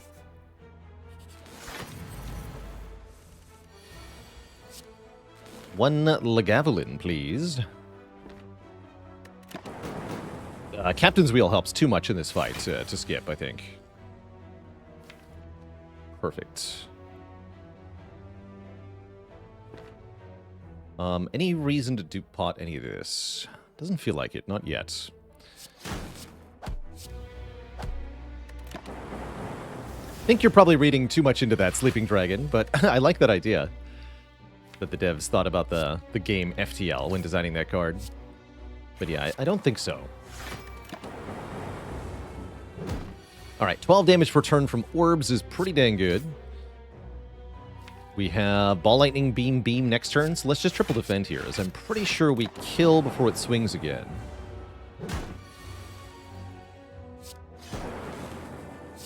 Ball Lightning before Sweeping Beam, so that it gets shuffled back into the draw pile. But yeah, it's just dead.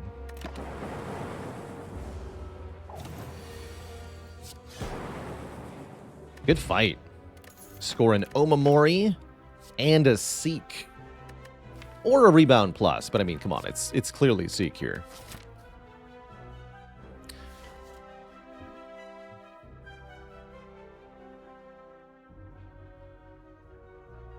Yoink.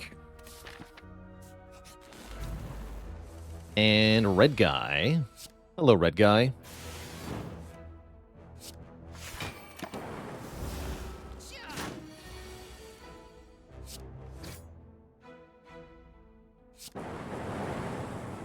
We're one short of a kill. We are. Problem is that Ball Lightning alone next turn won't kill either, huh? I guess I have to draw one. Get the Ball Lightning, which kills. Good. Go for the eyes with a plus. What about Frost, though? No, we should take Frost, right? Yeah, let's take Frost. There'll be lots of upgraded cards in the future. Speaking of, because of the abundance of upgrades, and because I would like to fight another elite, let's just rest here. Keep taking more combats to get more rewards. Got money accumulating, we got relics accumulating, we have decks accumulating. The cards, that is. Not dexterity. Could try to sneak in these two upgrades. We do have good potions, we do have good relics, so it might be that we can just do this without harm, but I'd like to account for a potential low roll here in both this combat and the elite fight. You first, I guess. Be good if I can kill them both next turn. Sure can. You get a fairy? Okay, so upgrading was correct, by the way. Instantly punished. Whatever. Second defrag or a skim. Mephisto MD with the gifted sub. Thank you, thank you. Skim is going to be pretty spicy, actually. I don't have enough orbs yet. I want the card draw.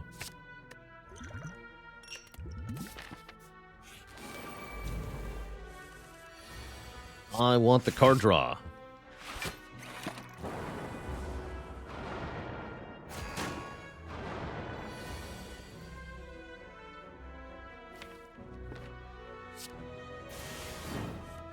Okay, so maybe resting was a good idea after all. No. Wish I would stop drawing Equilibrium turn 3 in this fight.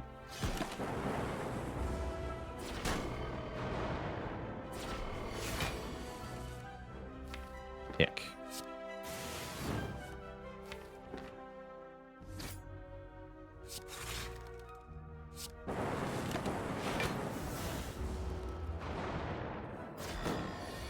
How would I rate a relic that adds a take-all button? It'd be really situational. Sometimes it'd be amazing. A lot of the times it just wouldn't do anything, though.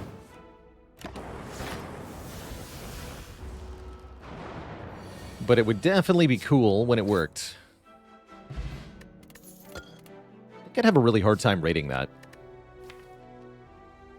That sure is a nice Doom and Gloom. That gives us a really solid AoE core to this deck. It's got a plus on it. Give me that. Gloom and Doom. And I think we upgrade Seek over Defrag, probably. Probably. We do want this Defrag upgrade eventually, but this upgrade's much better in the event of something like Fusion Hammer. Or a card duplication later on as well, also a possibility.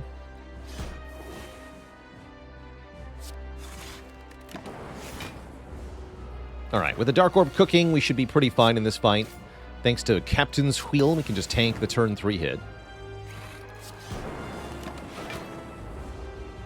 to line up our dual cast with the Dark Orb, which is coming next turn.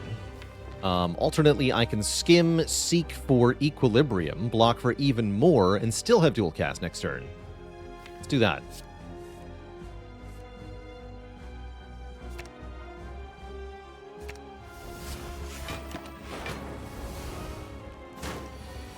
Take 4, win the fight.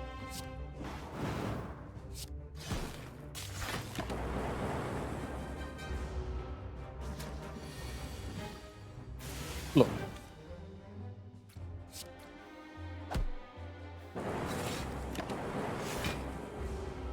Yeah.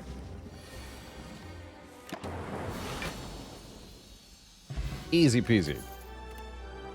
We have $444 redos. We can take a buffer, a rainbow, or an amplify. That's actually a pretty good rainbow. Buffer's also rather nice, though. I think I'll take a buffer. Blanc. Amplify is good with Seek, that's true. Frozen Core, wait a minute.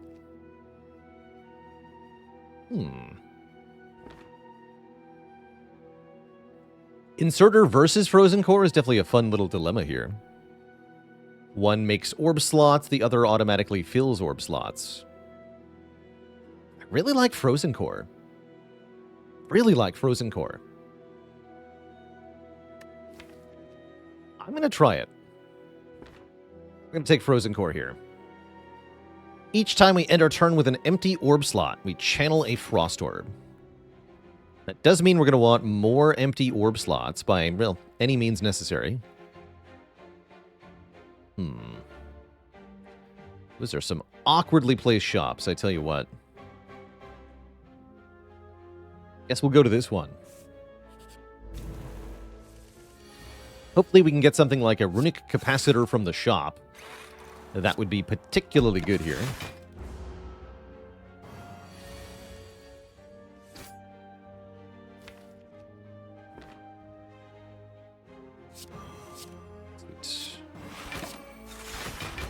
Get loads of free block on this turn, so even though we're facing down 31, no prob. No prob.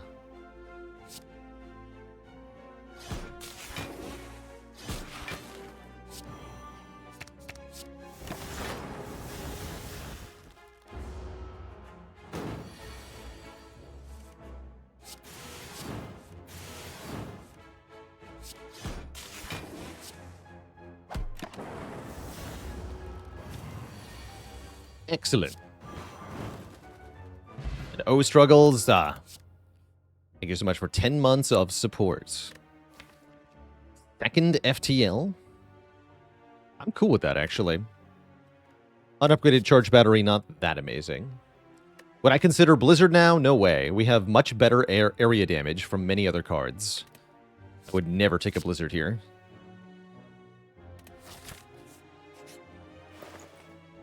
Blizzard would be completely trash. What about Sling of Courage, though? I think that's actually quite good. We have a lot of little hits. Cylon Detector, thanks for 13 months of support.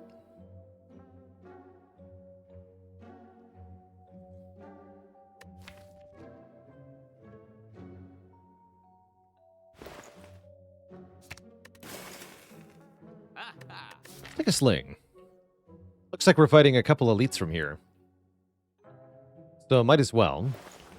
Do I want Cold Snap? Not exactly. Should have been better with Inserter. Could take a self-repair, perhaps. I don't hate that. I don't love it either. I should probably take it, though. We'll do that. Skip the Cold Snap. And get the Warp Tongs for free? That seems awesome. Every turn, upgrade a random card for the rest of combat. With no downside. Sure. Oh, instant payoff, too. Easy game. Buffer Plus.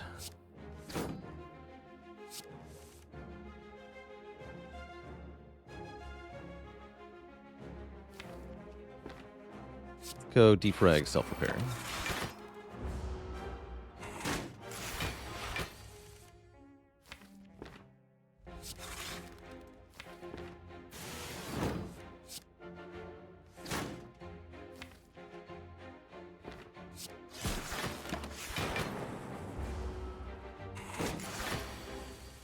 Huzzah.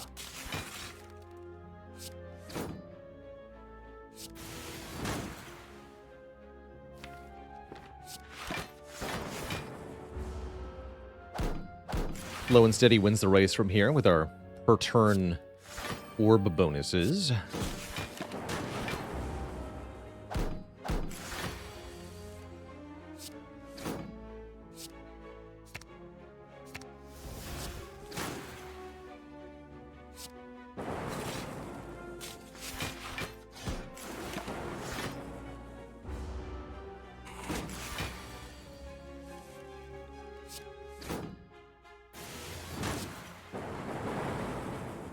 Cool.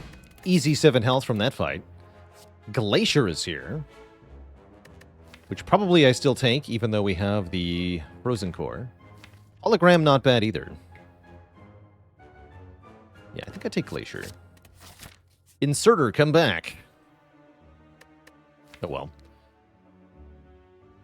I'm going to go upgrade Defrag or Buffer here. Probably Buffer first. And then we're going to try to fight 2 elites with the Sling of Courage. And with the red mask, making our enemies weak on turn 1. Even better. Look for Romeo first here. Ouch. Buffer blocks for 6. Not really worth it, huh? No, I wouldn't call that worth it. Actually, no. It only blocks for 4. Would Fission be an instant pick? Fission would definitely be good here.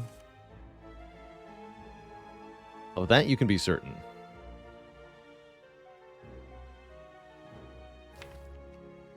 Fission would be good here. Bear, no.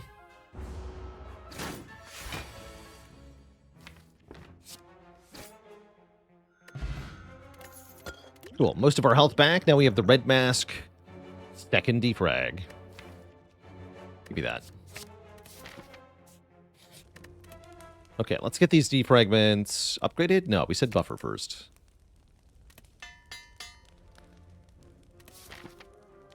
Maybe even go here. We'll see how the first elite is. Hello.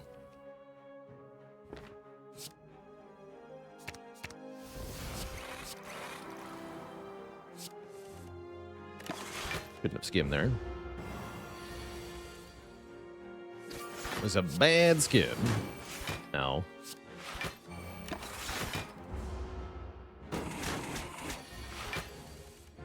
Frozen Eye would be good here.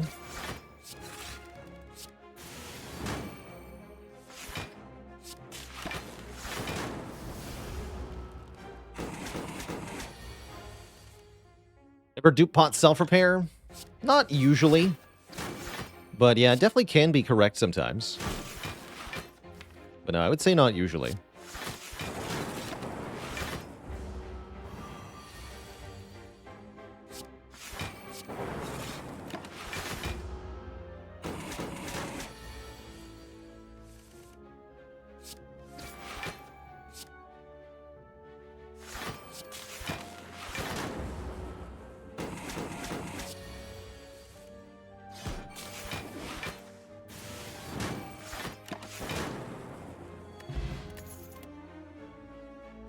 Turbo is something I've been wanting for a while, though. This deck has a lot of card draw. It's really hurting for energy.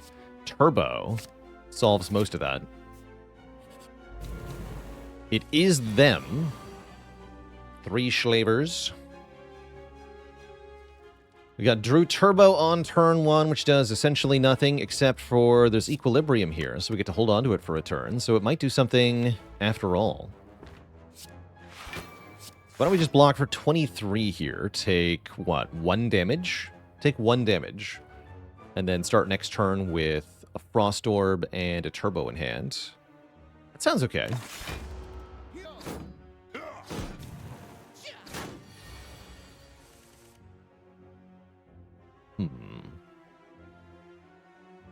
Cannot kill the red slaver in time. This is probably time to use the skill potion then. See what we make here. Aggregate is +3 energy. Equilibrium is 13 block. I'll take 3 energy here.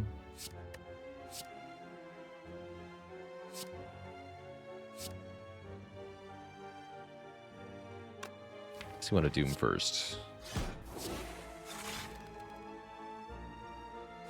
Buffer. You're still not dying though, huh? Concerning.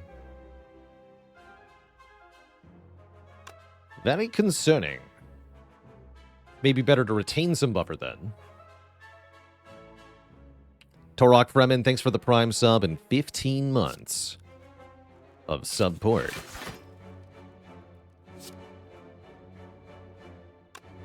Block for 14. So playing the defend doesn't matter then. We buffer this. Let's go self-repair, strike here. Get the frost to block this. Okay, I don't get entangle, or I don't get vulnerable. That's nice.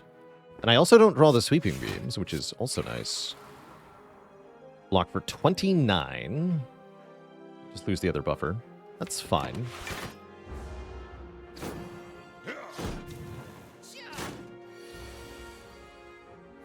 I'm okay with that.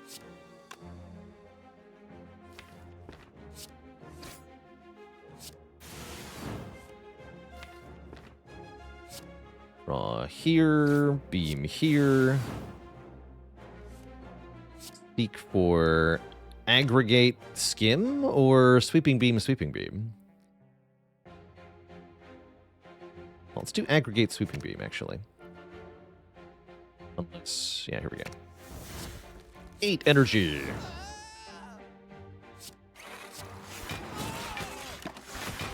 Good times.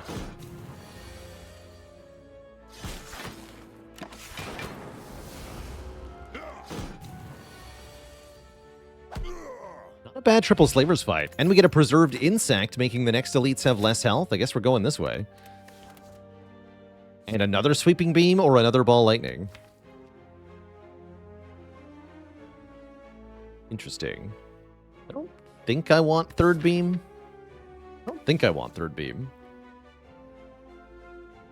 All we need is cream. Really should have taken inserter. Yeah, we should have. Definitely.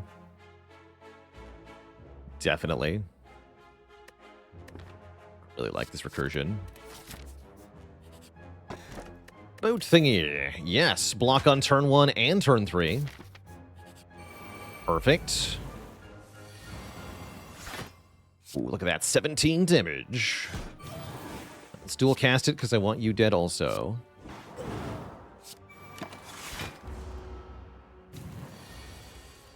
Thanks for not hitting me.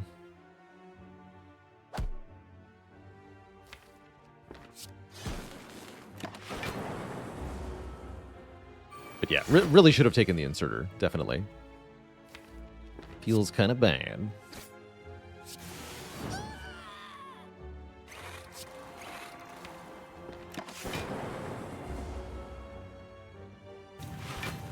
Uh-oh. Can I kill you with 2 cards? I can buffer. Buffering is good.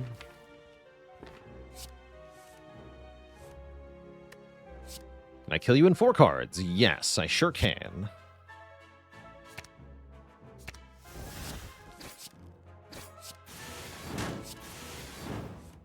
Cool. Healed for 7 in that fight. Get 30 gold. We get Ornamental Fan, which is actually awesome with all these attacks. Colorless Potion. Electro is here. Cool-Headed is here. Cold Snap Plus is here. Inserter, come back.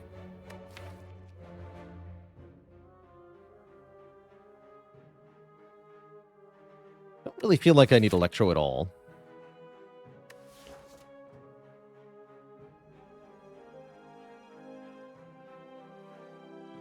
Skip. Actually, just skip. Upgrade 2 random cards, transform 2 cards, or remove 1, upgrade 1 at random. Upgrade 2 at random is really nice here. I also really like transforming our last 2 strikes. And with Molten Egg, any attacks we get will be upgraded. Yes, transform 2 with the egg. You get Cold Snap Plus and Recursion. Glad I didn't pick those earlier. Lord Voldemort. Thanks for the Prime sub. Welcome to the Cozy Sub Club. Voldemort, huh? I guess I'll fight another elite, since we're doing so well. Could have punched him. Do I trade our Omamori charge for 85 gold? John Stay Moist. What a name, what a player. Thanks for the Prime sub. Welcome to the Cozy Sub Club.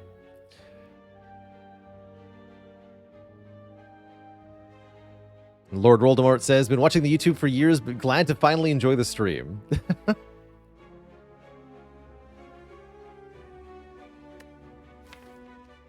Yeah, any chance to use Omamori is a good one. I mostly agree.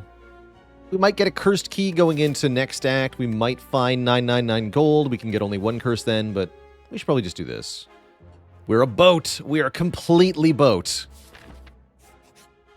Maximum boat achieved.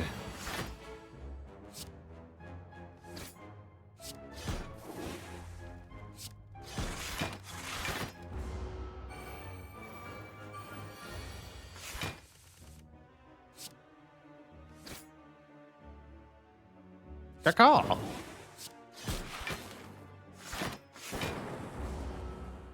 Sure is nice having infinite free block. What if I just kept blocking for free? What then? What then?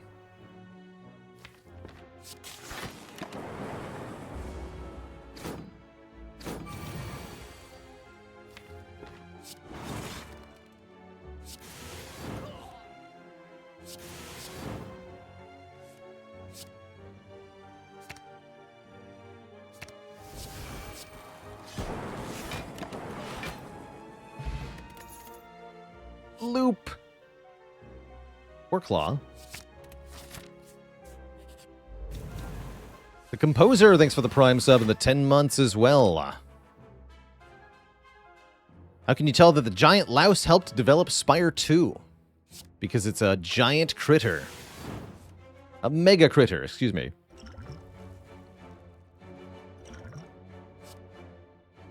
Mega crit.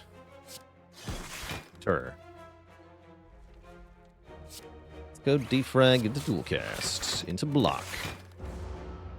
Infinite block.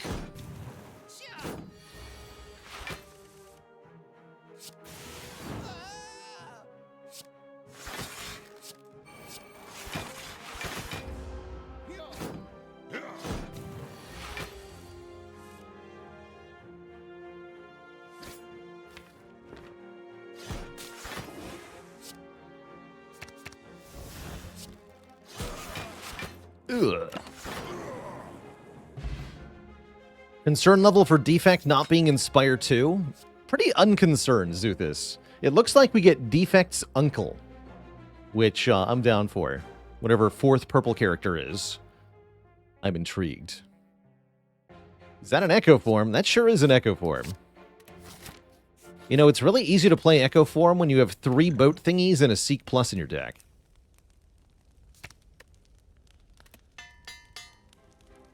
It is. Maybe he is called Walter. Hope so.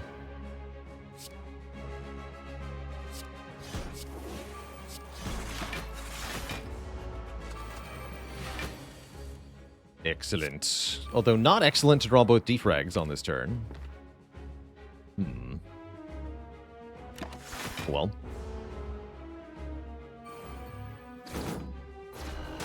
Why not to lose the other buffer, okay? Sounds good.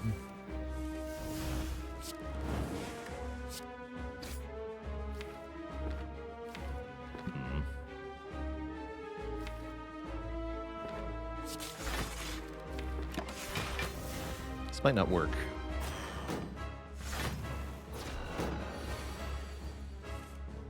Oh, this might work.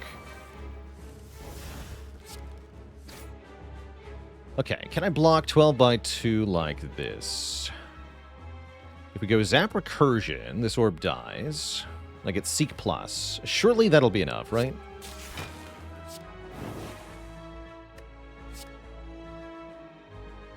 Now I can seek Turbo Equilibrium here. Okay, we're good. We're good. In fact, I don't even need the Turbo.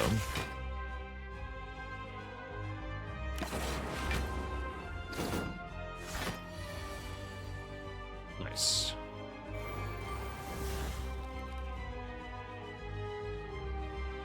You actually don't have a card, apparently. Weird.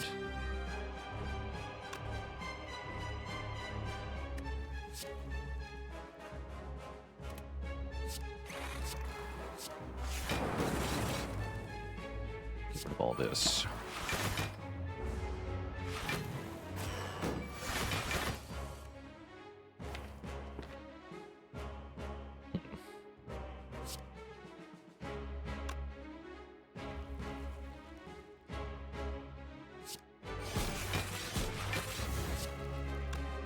Don't actually want to draw here.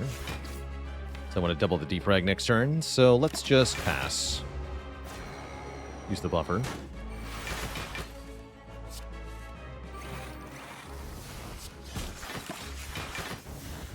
Alright, now we're pretty safe. We block passively for 40 plus per turn.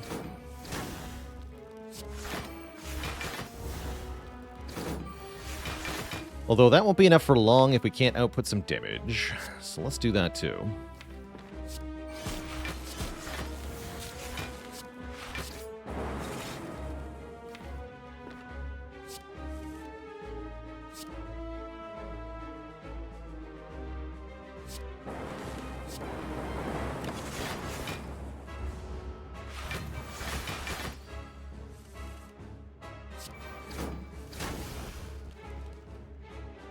Kill it.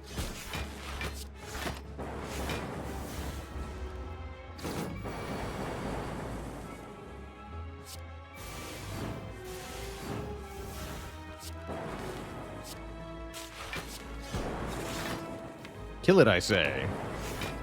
It's Hyper Beam time again. I would like for it to die. GG.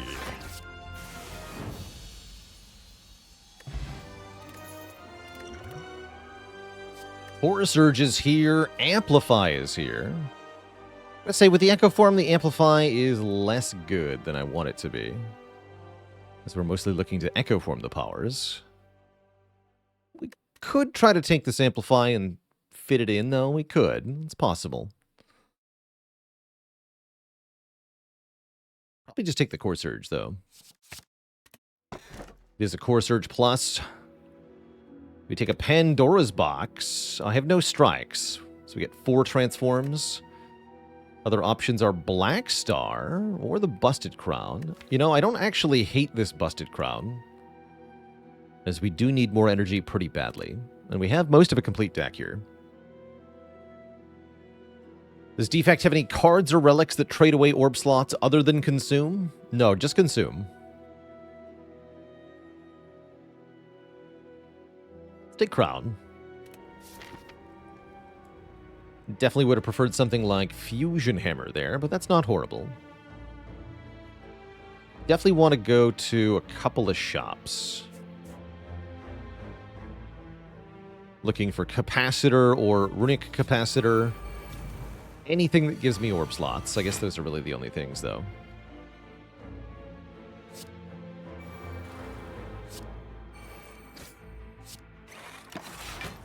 Loads of free block makes this fight way less scary.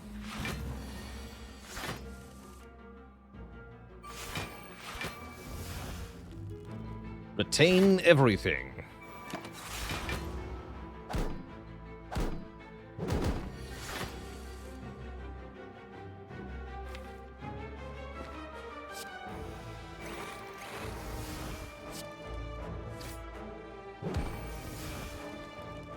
Seek good cards for doubling next turn.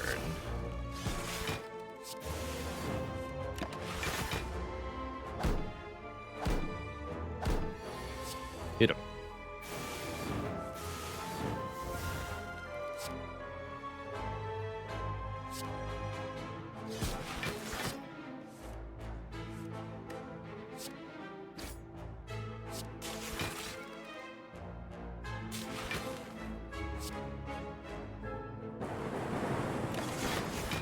Nice. Compile driver with a plus. Sure. Sure. How do I decide whether Echo Form is worth upgrading in a run? Am I ever in a situation where I don't want to play Echo Form on the turn that I draw it, but then I do want to play Echo Form later in that same fight, is the question. Without Runic Pyramid, the answer is almost never. But there are some situations.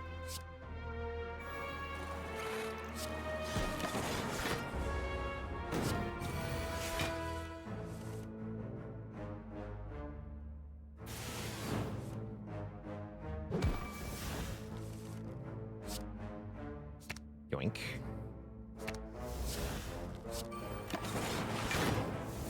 A buffer.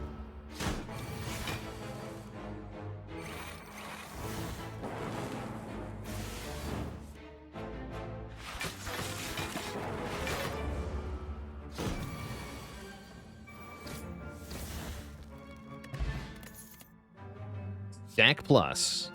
I'll pass.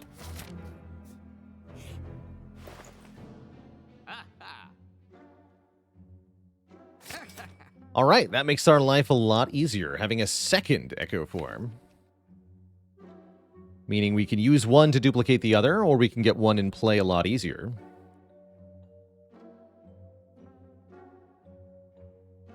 Might be time to remove Zap. I can also go to another shop in a minute. Maybe just go to another shop here. Looking for orb slot scaling still. Medkit? I don't think so. Where we're going, we don't need no medkit. Let's fight these nerds again. Pretty sure I just did that. Doesn't matter. Do it again anyway.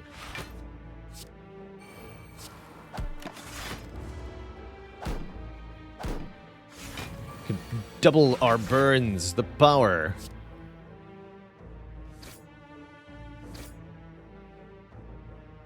Yeah, just tank the hit. Whatever. Actually, it's not even a hit to tank. Sweet.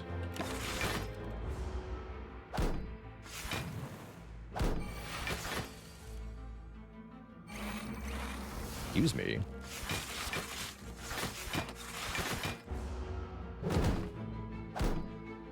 Noxious.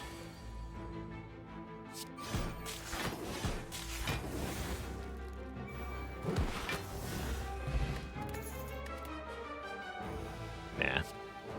Nain Barbu with 47 months of support. Oh my gosh, one away from 4 years. Why isn't Medikit very good here? So the main thing that Medical Kit does is it allows you to play all the statuses in your deck, which prevents you from drawing them the second time. You still have to draw them the first time, which is the main penalty. So the Medical Kit is not improving your first time through the deck, only your second and subsequent time through the deck are improved. And then you don't draw those statuses again. With this deck, after I am done drawing through the deck one time, I have double Echo Form in play, I have Super Focus in play, I have maxed out Frost Orbs. I no longer care about statuses after the first deck cycle, because we'll already be set up. So I don't think the Medical Kit does a whole lot for that reason. It improves a phase of the combat that we're already dominating.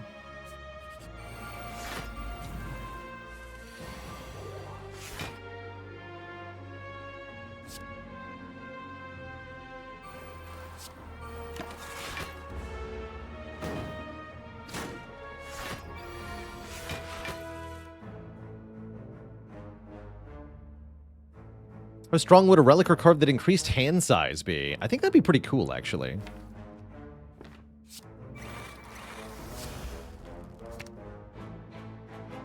Seems like the sort of thing that would be sweet. Right, you gotta die.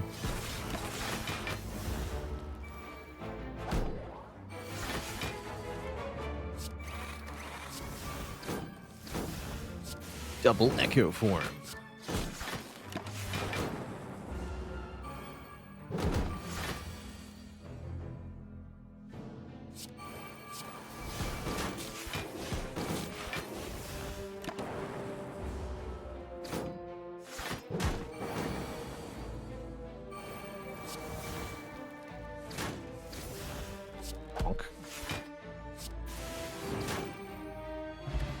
Fruit. And energy. I love energy. I love fruit too.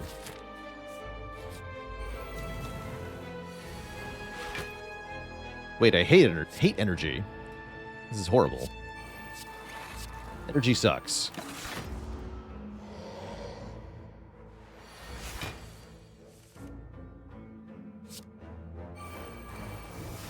Boo, energy. Terrible.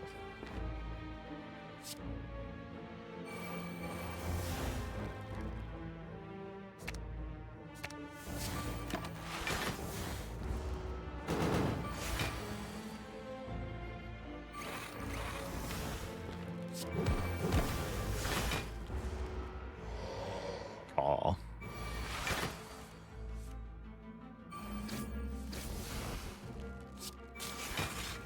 Oops.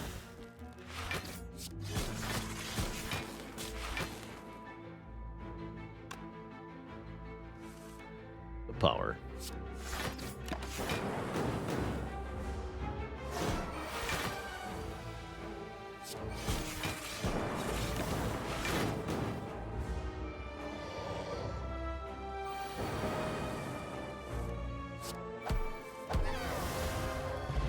There's the unceasing top.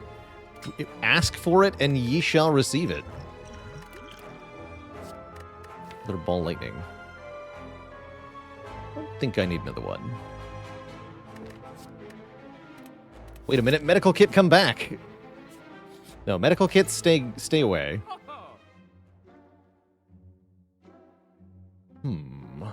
Do we take gold-plated cables? That's essentially one more orb. There's a membership card here, but it costs more than half my money. Is therefore not really worth it with how little of the run is left. That would also then prevent me from buying gold-plated cables. Why hold off on using that fruit juice? Basically, we could have found a reward from the elite that would make the fruit juice better. That's the short of it. You can also drink the fruit juice at any time, meaning that it's usually worth saving until you need to drink it.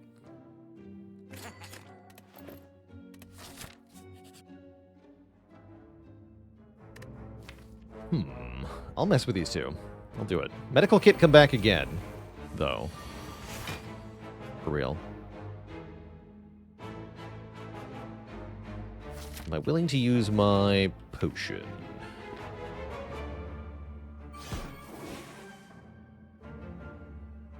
Doesn't actually do anything this turn. Well, it makes the Dark Orb stronger. Let's use it. Zegrim, thanks for the Prime sub in 4 months of support. Thank you, thank you. Alright, can I kill quickly here? Probably not. But I can seek for Aggregate. Surely that does something.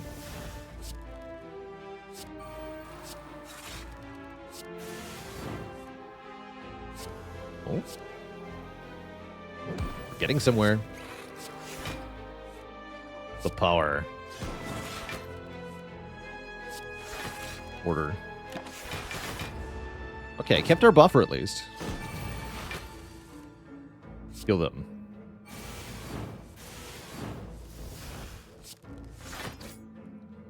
Frank, ball lightning, zap. See, no problem. Totally free fight.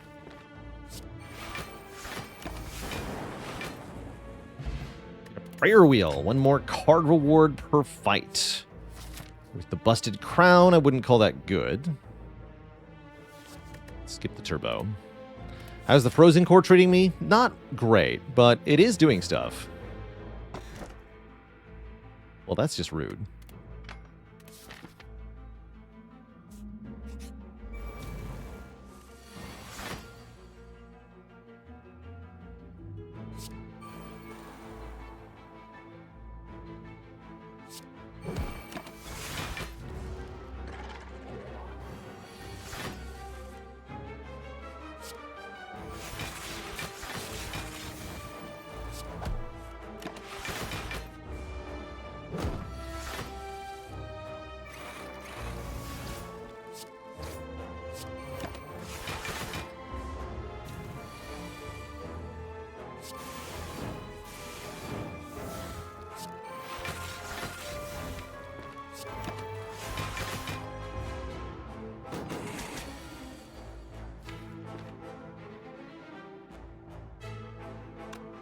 want to double loop.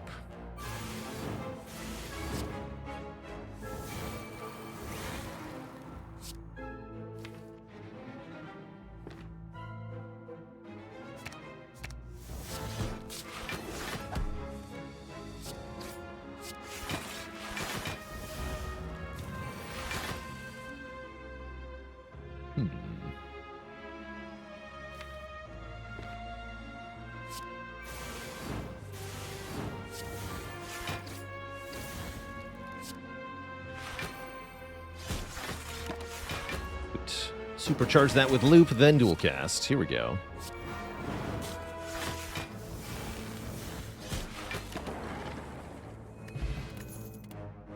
Rebound. Sweeping beam. Haven't had enough of those this run. HSTRM, thank you so much for the Prime sub in 4 months. Ho, ho, ho. Do you like rebound with unceasing top? Take a rebound here.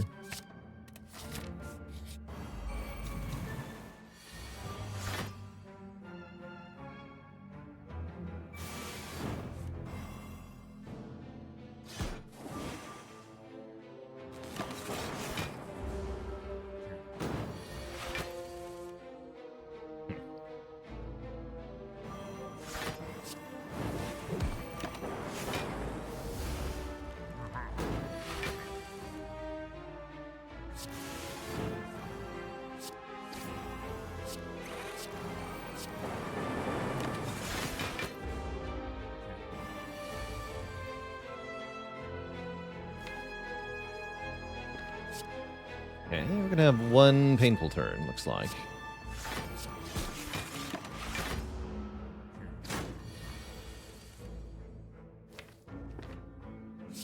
Double this. Play this. Play this. Double this. Double this.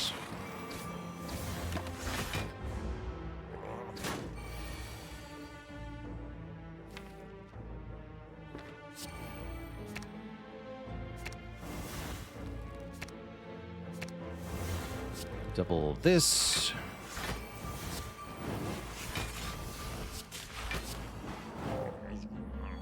Cool.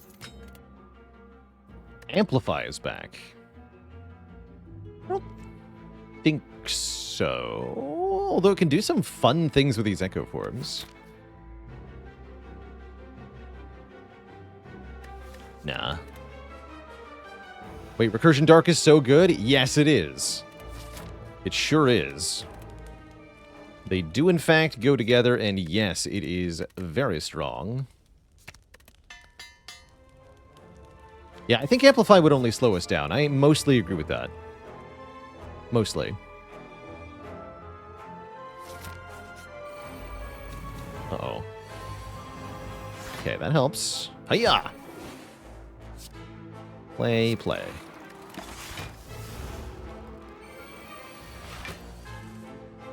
That's not a good turn. Oh. Guess I'll just play Echo Form and hope that next turn is not so bad.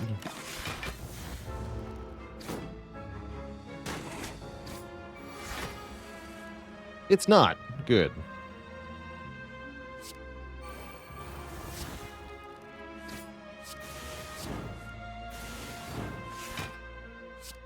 Sweet.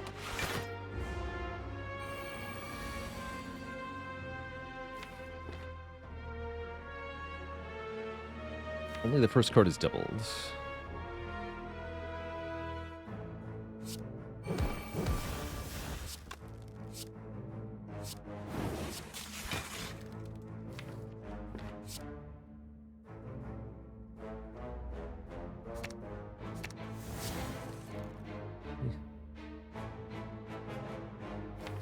Guess I'll just play this one time.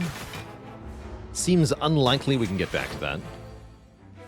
This fight should end pretty fast here. Yeah. It's over. Centennia Puzzle. We get Blessing of the Forge. We get an algorithm that is entirely too late. Even with Echo Form. I'm sorry, algorithm. This is not the time. Nope. Gotta recall. Okay, 49 health into Donu and Deka here. I think we're in pretty good shape overall. Pretty good shape. Although we are going to take some damage on turn 1. In return, we get to play Echo Form. When is the latest to take Algorithm? I would say with Echo Forms in your deck, you can reasonably take it around the halfway point of Act 3. But right before the final boss, definitely too late. Definitely too late.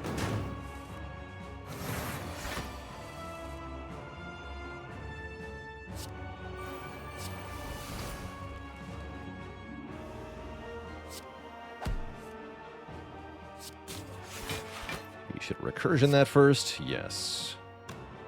Do this then. And Defect.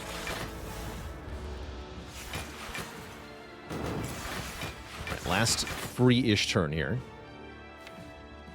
We can double Seek, which is not ideal. Would have liked to double Echo Form. This is fine, though. We'll single Echo Form right now.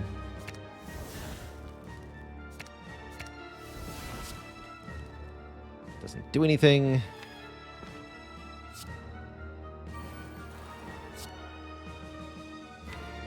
Doesn't really do anything.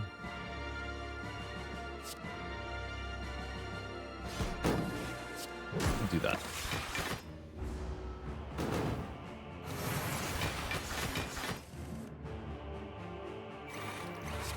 I'm invincible.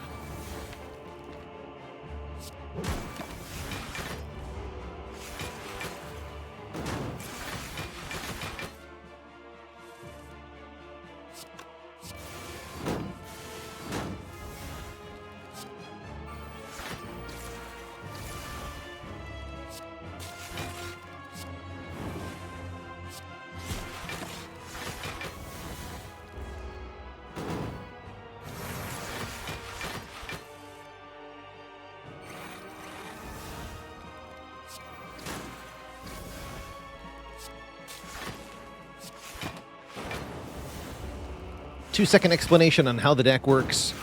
Double all of your powers is strong.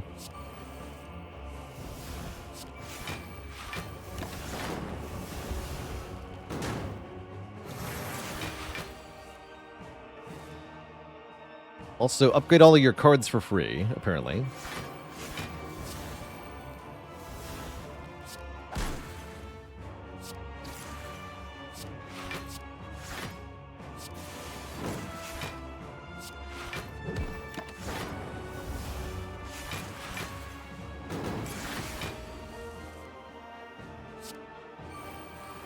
Bonk.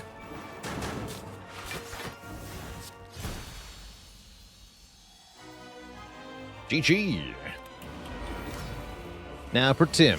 Tim's going to face a similar problem, though.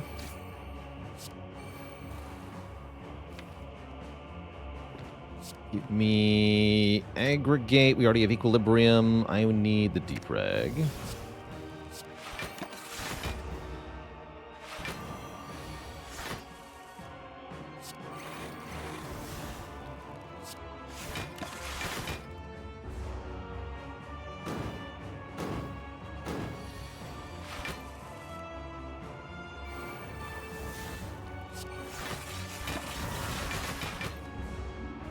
Yeah, Frozen Chord does sometimes put in some serious work. I'm still glad we have it.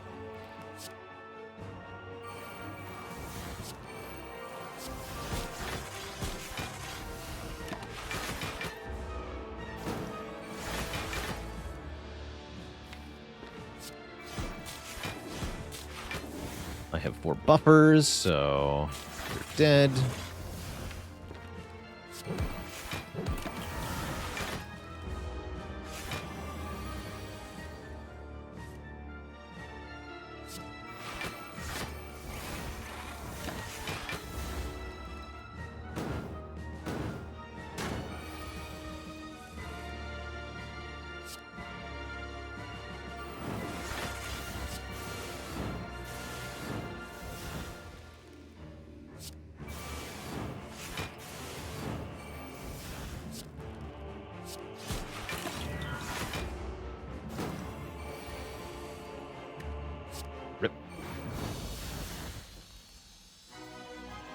Probably should have played self-repair there, though.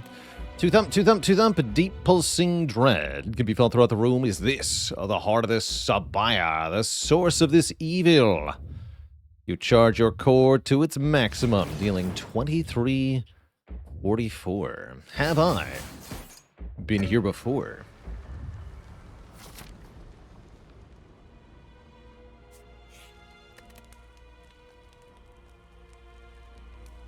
And we'd better upgrade this defrag.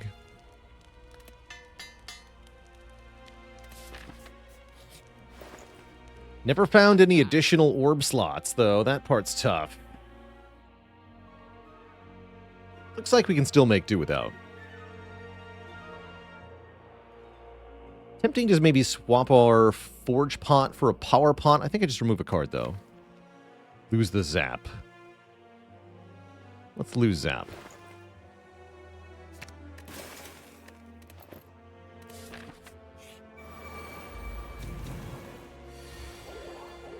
Nice.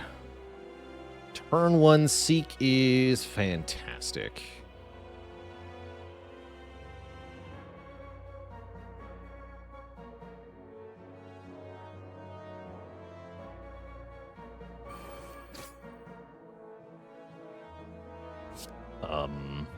I seek both echo forms, right? Or do I seek Echo Form Glacier, double a Glacier next turn? Skyburn with the Prime sub and the 4 months of support. Grabbing Buffer, a little weird with them 10x4 next turn. Not a horrible idea, though. I'm just going to go double Echo. We're going to do it. Means keeping both of these, actually. No Unceasing Top, despite the turn 1 aggregate. We've had to upgrade it, I guess. This is not what I would call great, but it is adequate.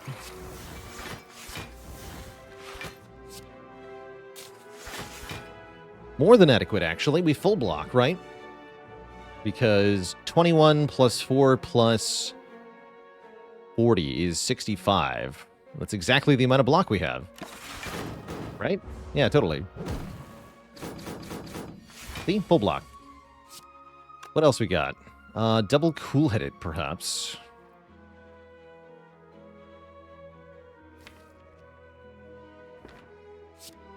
Yeah, draw 2 while blocking. This is a good double. It's not a good double for blocking this turn, though. Means I should probably do something like double this defend. As boring as that is.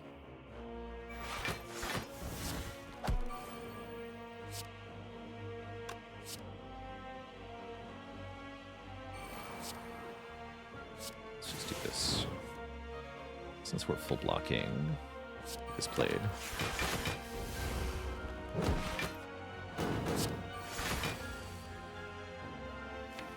Okay, now we can double buffer.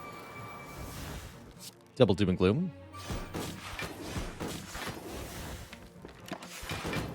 Get 5 draws for next turn. Should be nice and safe.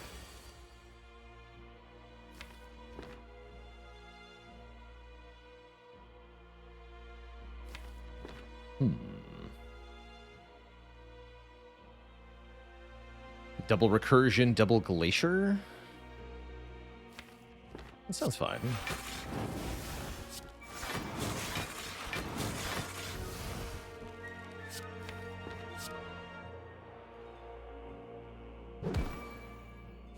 I have to turn around.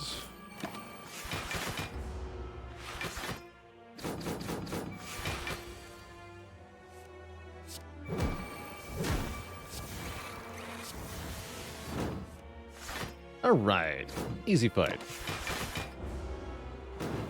Still have 4 buffers.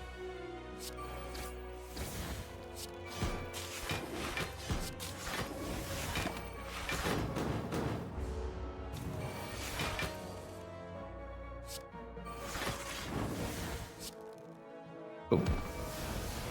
Okay, we leave the Shield and Spear fight with full health, full potions, and a Tori to reduce unblocked attack damage. We want another Cold Snap. Not particularly, right? Am I going to be able to kill Heart? Great question. Next question.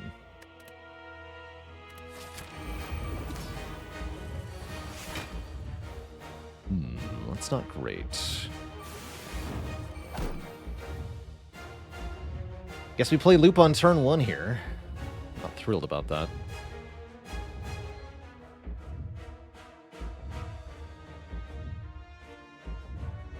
At least we get a lot of free block during the first cycle.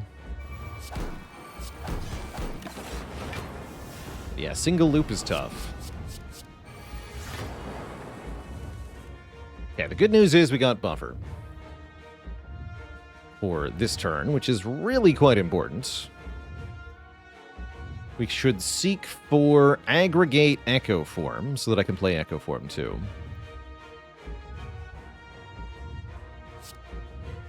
Yeah, aggregate Echo Form. And I don't think I upgrade either of these. We should have FTL'd. We're limited on card plays anyway.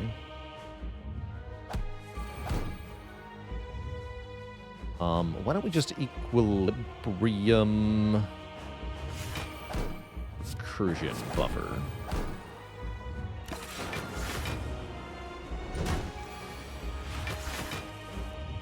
Sweet.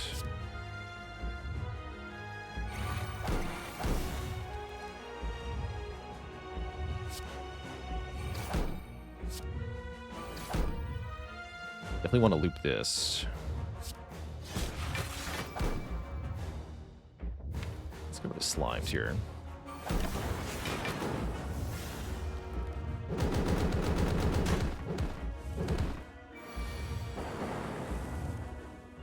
Okay, double Echo Form, double Defrag. Is definitely our turn here. Any reason to upgrade anything? I'd rather keep this looped in front. We still need to do more damage. But yeah, not having the second loop, definitely spooky for this fight. At least we had the first one earlier. Let's go double Glacier, double Doom and Gloom.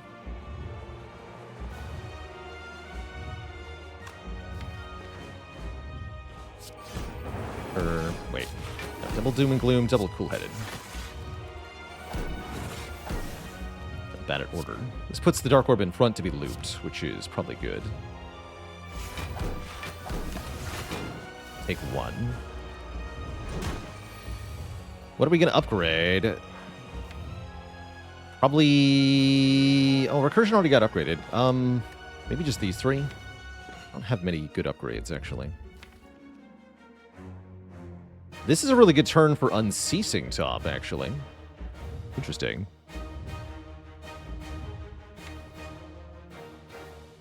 Yeah, let's Forge Pot these cards. Good. Double Defend. Double Aggregate. Double Beam.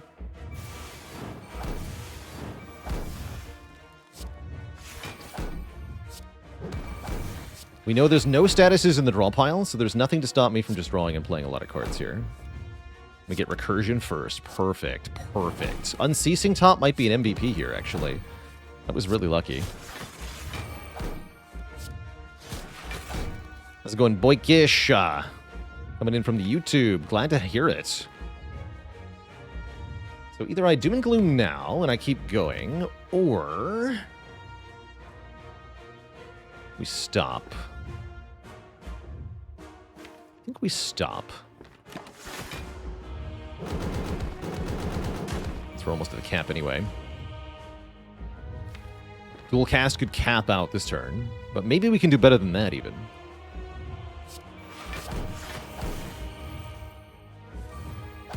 Yeah, we can do better than that.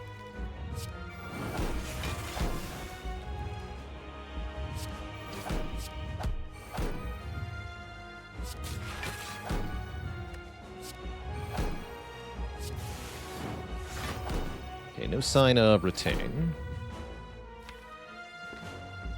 Keep this supercharged Dark Orb, though. Next turn could be scary, though. We could be looking at 6 by 15 next turn. 90 incoming damage, and I would not have that good of a way to block it. Because the Tori won't apply anymore. If I want to be safer, I could dual cast... no, I'm going to waste all the damage. Yeah, let's just rely on the potion. So it is 6/15. We can double Glacier, double Cold Snap. That'll be enough block, and we do 174. No need to dual cast this, as it's so powerful that we already cap, essentially. And we can do the remaining damage, probably.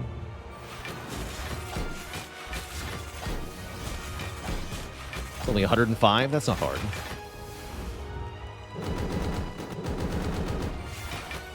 Seems perfectly fine.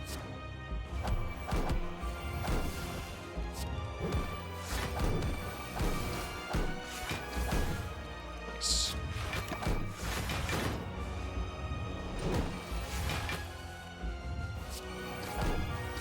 GG. G freaking G. Mr. Fart. Set the streak to 6. And kill a penguin with a dad joke for all of you.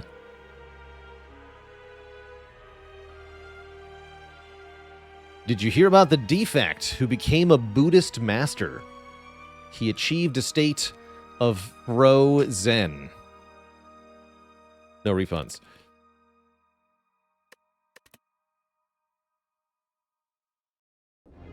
We're streaking all right. We sure are. 6 is pretty dang good.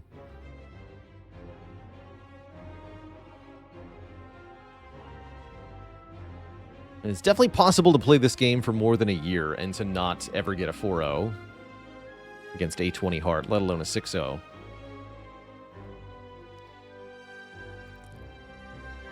Proven that Inserter was simply win more. You know, the Frozen Core was definitely underwhelming, given that we never found additional orb slots, but it was still nice, giving us free frost on turn 1 of some very important fights. And that alone is enough. Even if it was only... It was two orbs per combat, pretty consistently, actually. That's pretty good. It's pretty good. It definitely helped in Heart. It definitely helped in Time Eater and Donu Deka as well.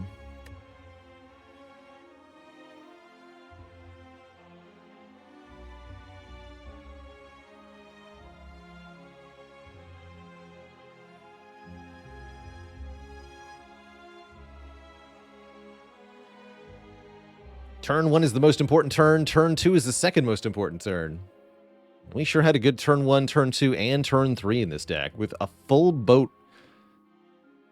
set of boat relics. We were definitely able to get a ton of block for free, plus block for free from Frozen Core, plus block for free from Ornamental Fan. Meant this deck had a really solid defensive strategy, pretty much no matter what we did.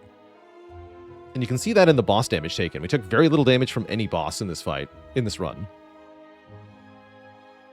Good stuff. What did our Watcher streak get to? It ended at 25. Pretty good streak.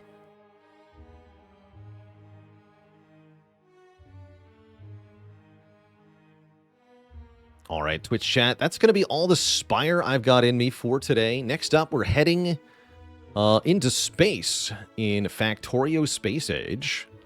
I'd like to, since this will be our last Factorio stream for the year, I'd like to try to get to a new planet in Factorio with today's stream. We unlocked thrusters last time. We should be able to embark on a journey to a new planet. And then when I jump back into Factorio, I'll get to do it kind of in a fresh start state, which is neat. I like that. I like that. Yeah. Factorio Thursday. My last day of streaming before Xmas will be tomorrow. We'll be live tomorrow with some modded Spire, some crazy community runs. But that'll be the last day before Christmas. Thursday. That's right. And then we're on vacation after tomorrow until the end of December. I'll be back in the new year after that. For now, dear Twitch chat, I have to say, it's break time. Gonna refill the water, stretch the legs, all that jazz. Be back in a few minutes for some Factorio. Does modded Spire count for streaking? No. Definitely not. YouTube Baylor will still be working as usual, and the merch store is open too. Fun fact, the merch store is 30% off. The code COZY at baylorlord.com. Got a Keep It Cozy hoodie on right now. I can't really see behind the mic there. But this is our part of our channel merch, which you can get right there at baylorlord.com. True story. Modded runs definitely count for waffle gambles. True.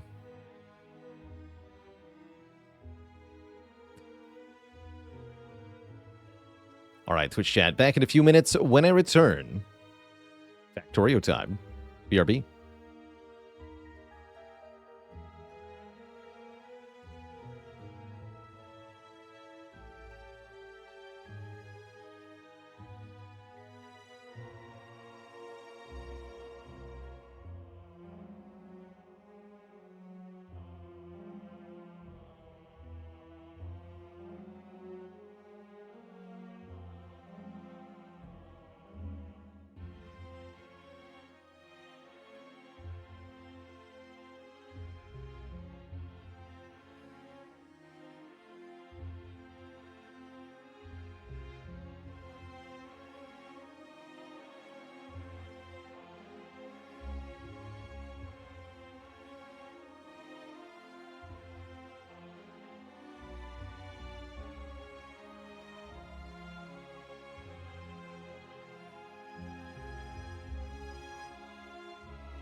All right, Twitch chat, we're back, and we are switching things up to Factorio Space Age, which I've been rather enjoying our playthrough of. Where is that game?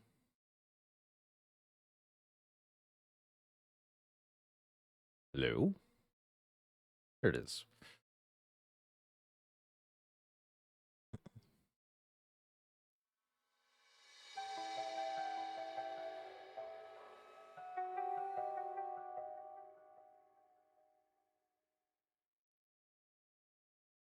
So, last we checked in with Factorio, we had just gotten our base on Novice cleaned up to the point where we were able to get our sciences back online. Are we going to capture correctly? There we go. Started watching VODs of my XCOM 2 War of the Chosen playthrough, and that was fun to go through. I've definitely been on a bit of an XCOM kick lately, so we might see some XCOM in the new year. I think that'd be pretty fun to do.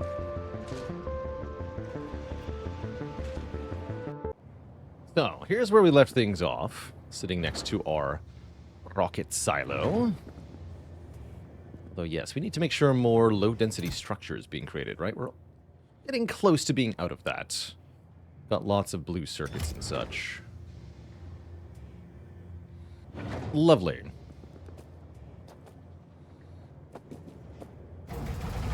Lovely. Yeah, let's go check out the high-density structure, or low-density structure assembly line here. Our current goal, Twitch chat, is to improve our going interstellar space platform. We just launched this platform. Our goal is to make it into a self-fueling platform. I'll probably use something very similar to this blueprint for the shape of it. Yeah, something very similar to this. We're going to add thrusters onto the bottom of it. And then we're going to see if we can get that to go to a new place.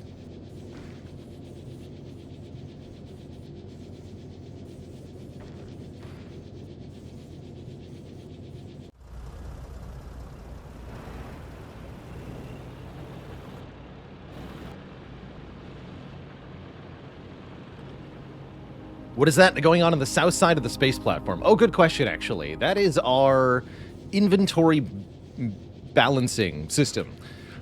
Essentially, the space platform produces unequal yields of these three basic resource types, and you end up with a surplus of some. However, you have limited space in space. The solution, of course, is simple. Anything that is excess, you dump it into space. So these are inserters that are just dumping extra materials back into space, where they will harmlessly vanish from this reality. And thus, we don't have to deal with much of the usual clutter that is a problem.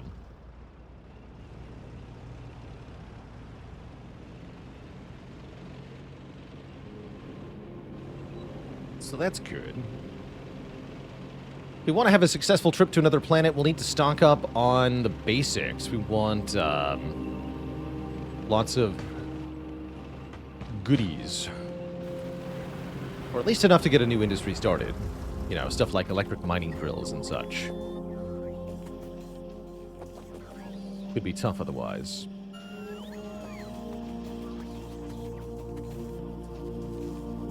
Category should be up to date for Factorio here. Let's see. So, we don't make these because we're out of plastic, because we're out of coal. These have all been consumed for science. Yeah, because we were never making enough of them, I think, is part of the problem here. How to solve this bit of a dilemma here?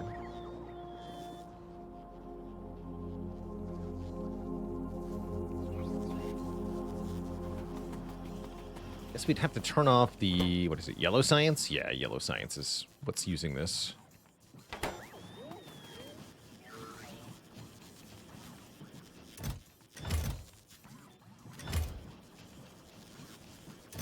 Okay, so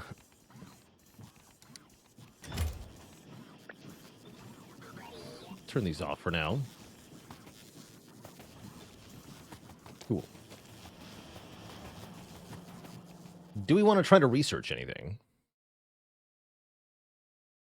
And get steel plate productivity 2.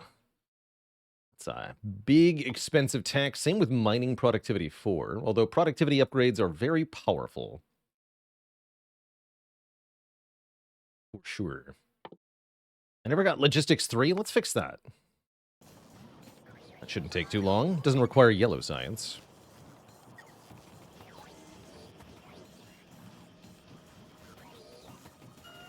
Okay, so plastic is not happening again because coal is not happening. We have plenty of petroleum.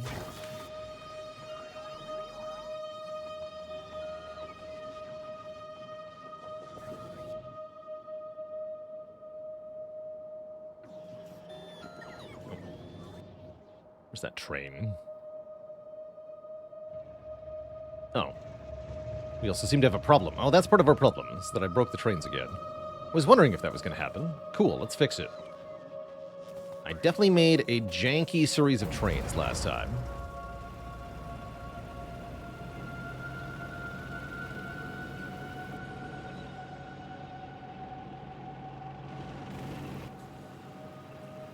Need some chain signals, sounds like. A few.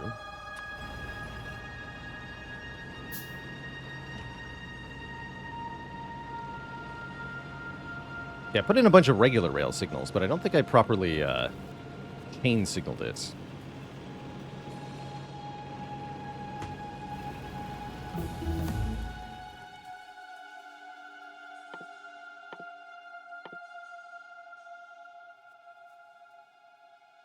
Black science in the thing?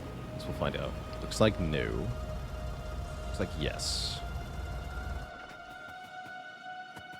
Just use chain signals everywhere and hope for the best. Potentially valid. I don't think I put chain signals on the other side, though, did I? Looks like part of my problem.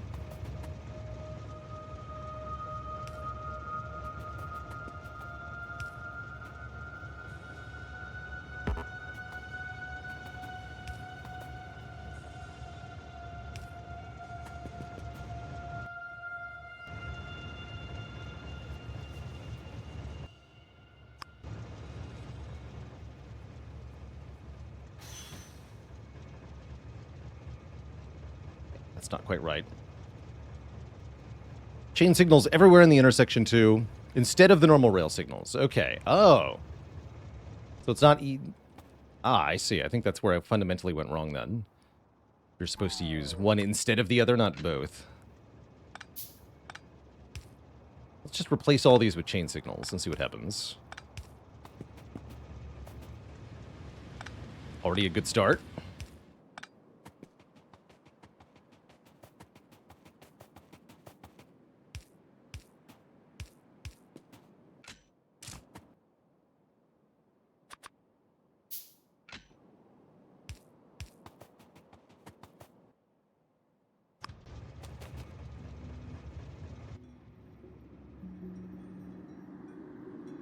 Unable to get to Cool Town, because this is red. Why is this red?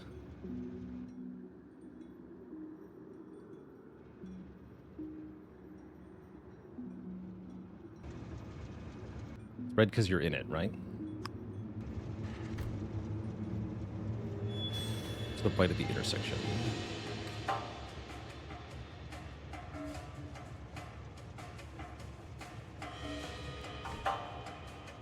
Oh, this.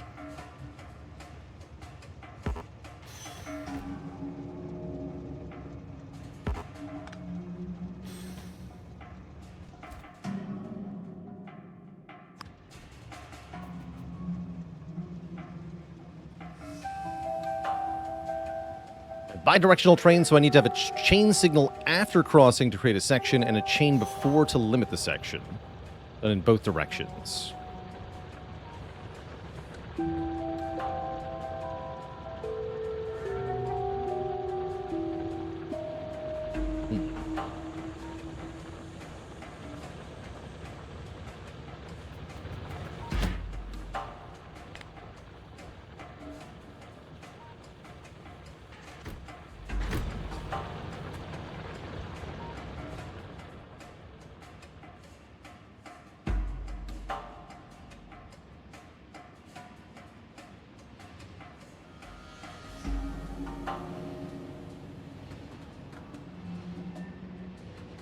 does seem to be functioning at least. Just plenty of steel to load in, too. Cool. Iron deposit is still working pretty hard. Doing its best, anyway. Good, good. Suppose I meant to grab some coal to directly load the plastic machines so we could get more plastic. Lying on this janky terrain will not help. Just want my low density structure, man. Yeah, take me to Coal Town. Let's also adjust this train's contents.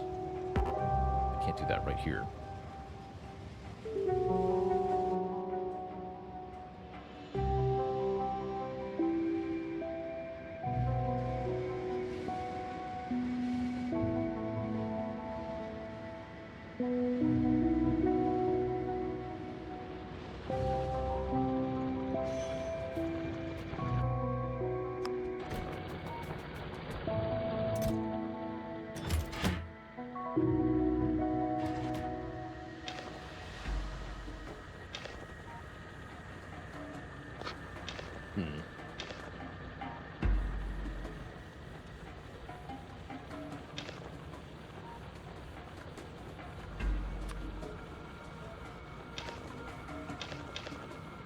Doesn't work, though.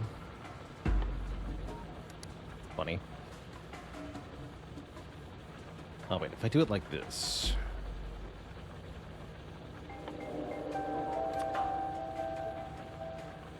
It's filled immediately. I can't use the quality of life feature because the inserter is loading the train too quickly. It's funny.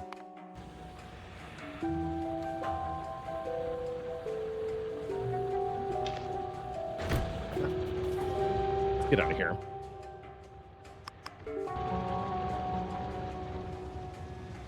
What about a medium approach?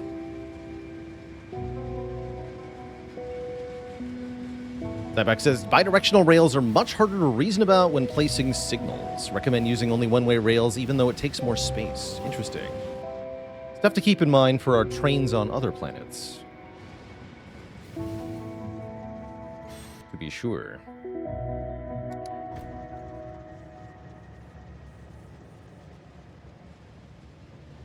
Philly says, one-way rails are just straight up better. Despite their lack of elegance, due to idiosyncrasies made by the flawed game designers. Noted.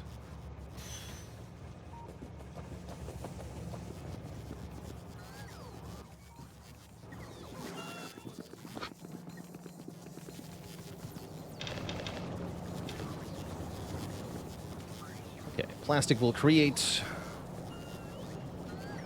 structures. This should just start storing. Okay. So we'll have that online to get more rockets. And that should probably make a bunch. What does it take to make legs for the tank again? Not that much, actually.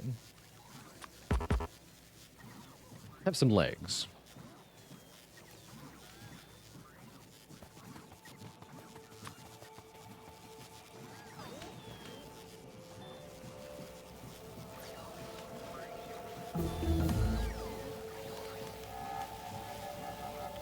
More throughput? That does make sense. You can sort of create staging or waiting areas with mono trains.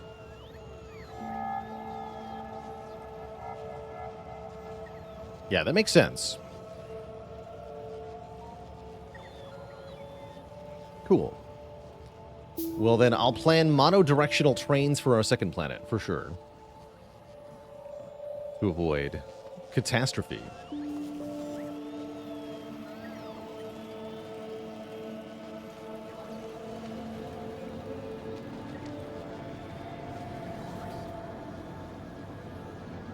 Batteries. Up here? No. Surely batteries are somewhere around here. I just request some.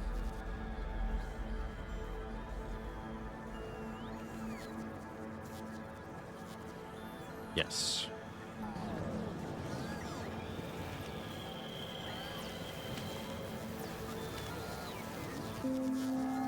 Huzzah.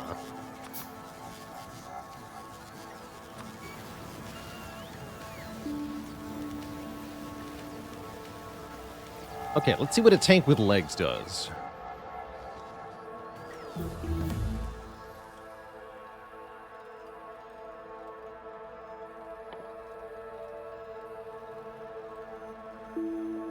Oh, nice. Yes, that's important.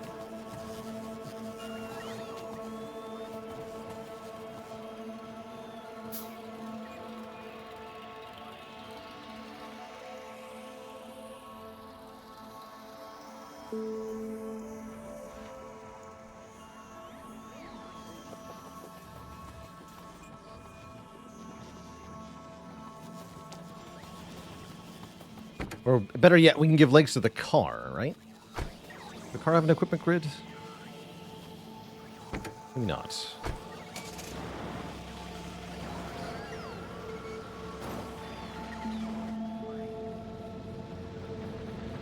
Cool.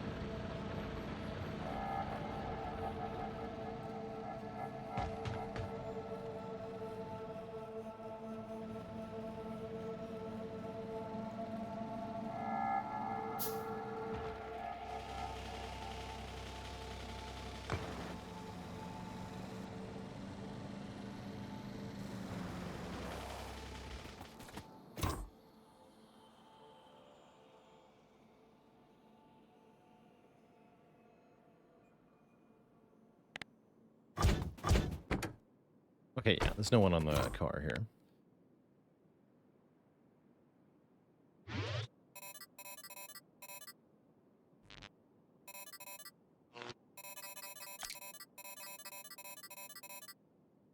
Perfect.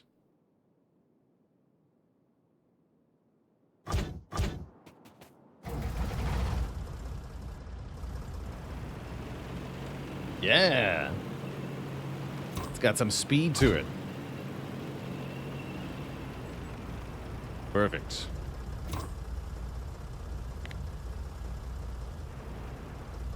Batteries run low pretty quick, though. It does need a lot of idle time before it's actually charged.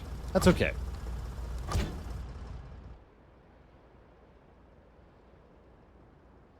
Okay, so let's get whatever low-density structure has already been created.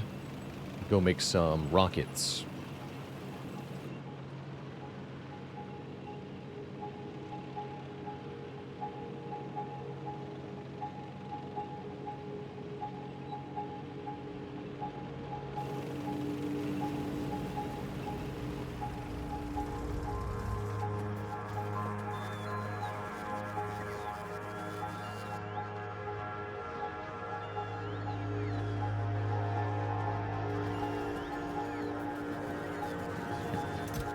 They're being taken. Where are they going?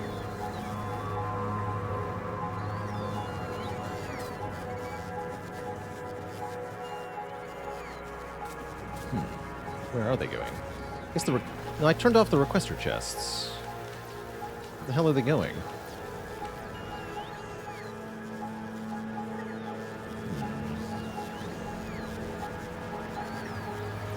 Oh, they're going to me. Oh, right. Okay, yes. Thank you. Well, good.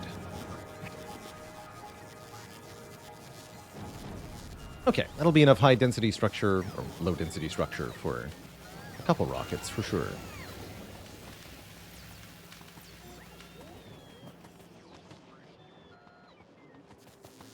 Let's take the super tank down to the rocket silo.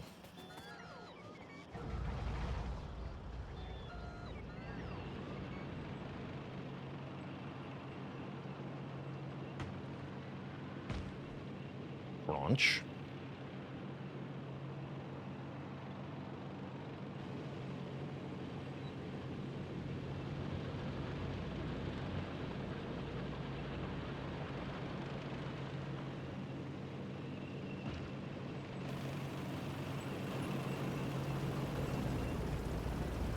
Tank is much harder to stop now. That's slightly a concern. There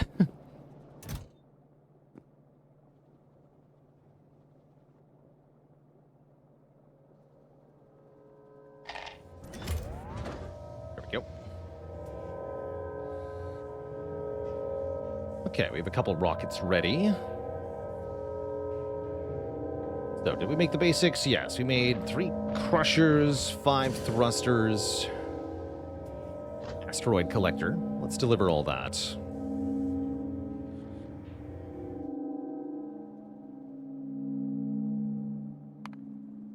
To the interstellar platform. Exponentially more time sinky with the update? Yes. This game got a bit ridiculous.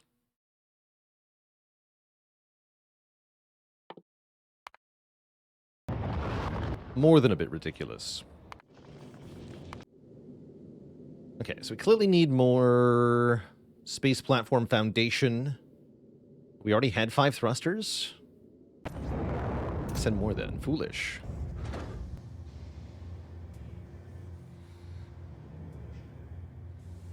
Give it some foundation.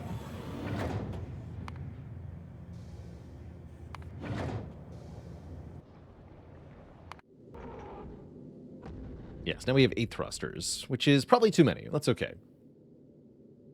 We're definitely going to need the more platform space, for sure.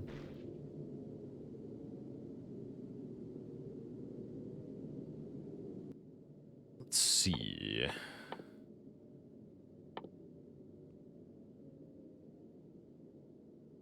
6 per second, up to 120 per second. But they need at least 6 per second. It's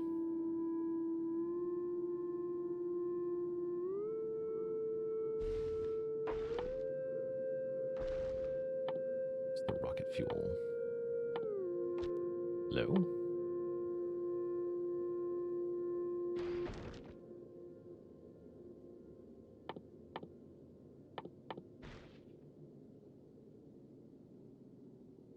Try to look at the recipe.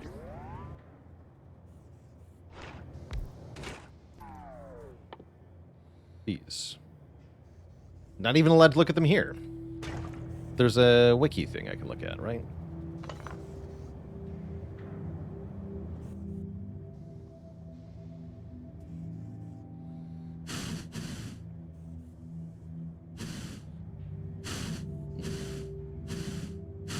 I don't remember how to do that. Heck. And I see we are definitely out of rocket pieces again. Concerning.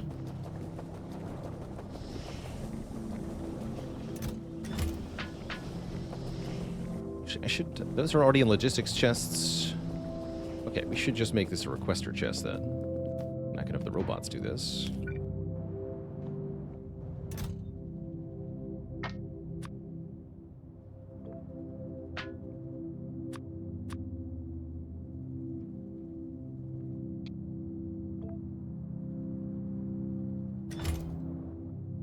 We need a roboport.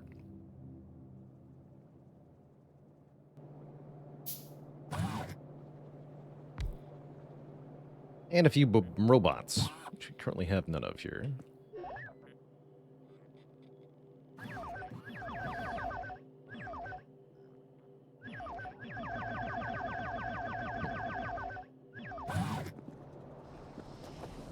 Cool. Okay, so those will get the rocket fuel on their own. No way for blue chips to get down here on their own. Load some more, though. And yeah, we just need more structure. Need way more low-density structure. Annoying.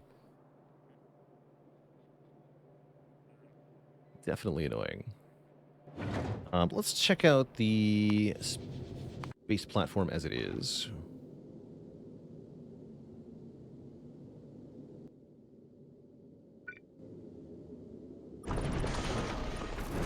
Get some additional space on it. Actually, I guess we want mostly one contiguous thing. Although we'll have to have a grabber up here, right? We want grabbers at the front, thrusters at the back. I guess the speed doesn't really matter that much. We'll make it a bit wider, too, for convenience. For convenience. Alright, stop research for now.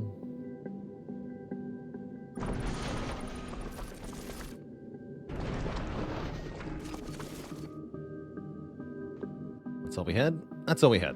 Okay.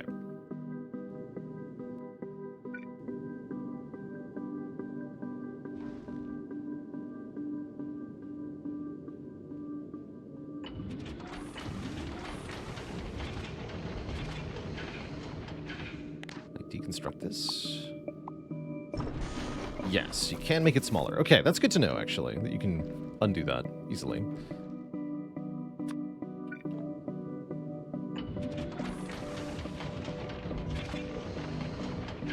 Okay, but wait. What's with the fuel pipes, eh?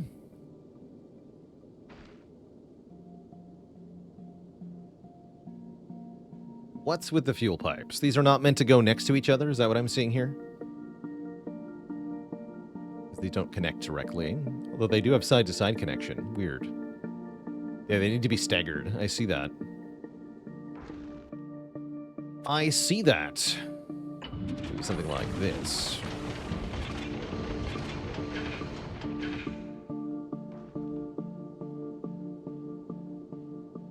Or can I flip them?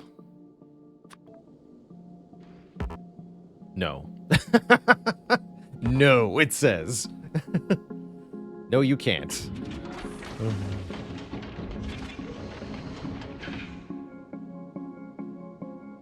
It would look too boring if they let you flip it, says the devs.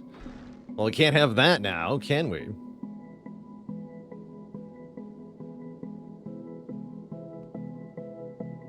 This is in and out? You're meant to, like, cross-pipe them or something? It's odd. Very odd.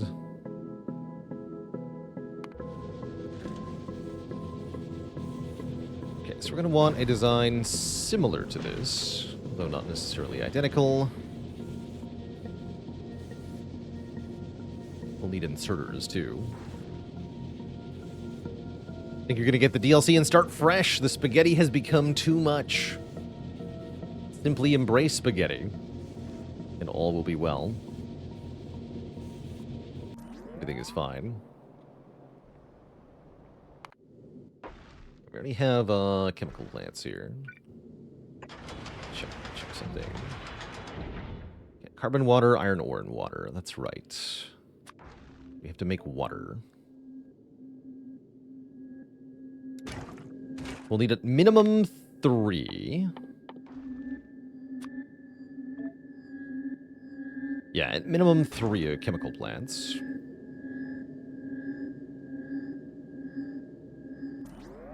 Okay. That means we're probably going to want more space. More space to work with. Alt left click. To get the Factoriopedia. Cool. Thank you.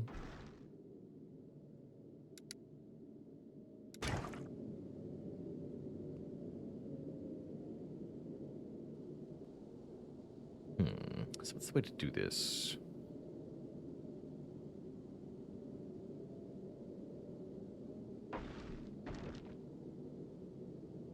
These travel via pipe, huh? We're gonna need some pipes then, too. But we can plan it out without having to... I can place ghosts for things I don't have, right? So I can just plan what our build will look like without having to actually assemble it. So we can design it now and then build it as designed. That sounds good.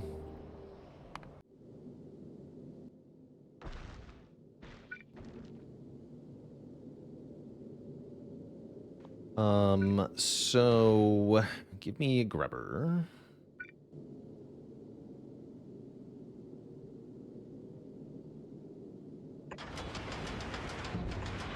Maybe something like that. Those are gonna put their products onto a belt.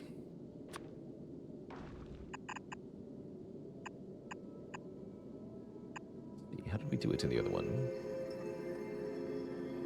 We want the ice to get melted right away.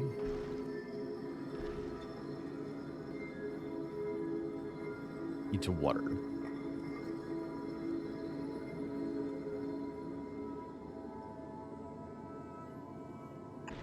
Seems fine.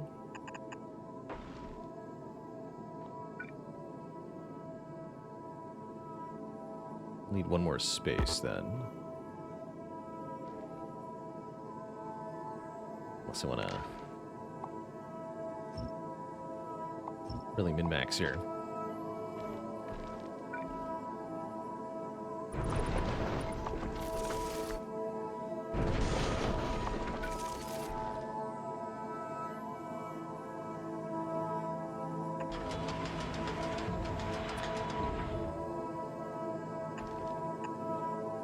So this will be ice melting.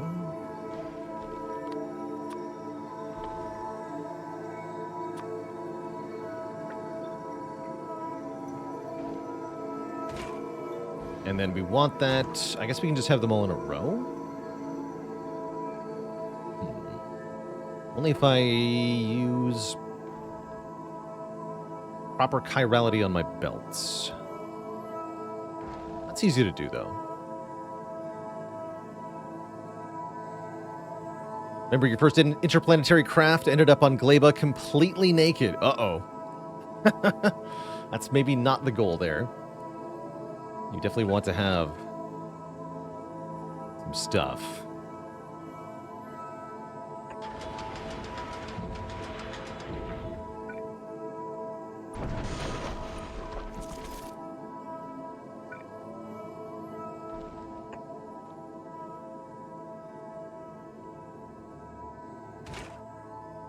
Okay, so this will be thruster fuel, carbon and water.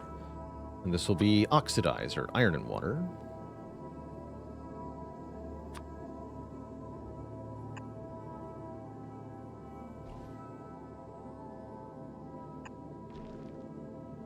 That's right, and we'll output via pipe. Means that is not the right configuration now, is it? No, they really want to be side by side, looks like.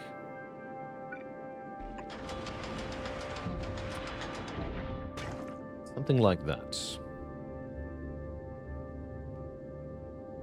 And actually, I can just have it all go around in a circle here. Although we'll want to excess offload, right? Probably we can just toss anything we don't use.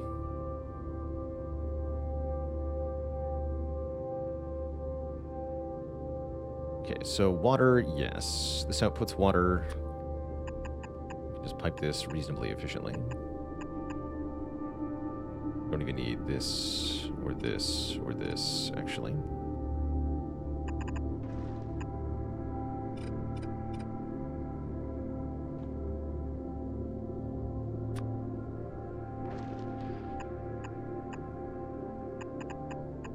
No. Don't do that.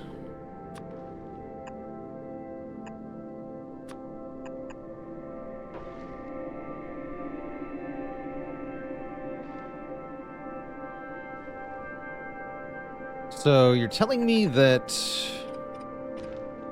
the thruster will output oxidizer on the other side and fuel on the other side with this cross-feed system? So we just want to, like, cross-pipe like this?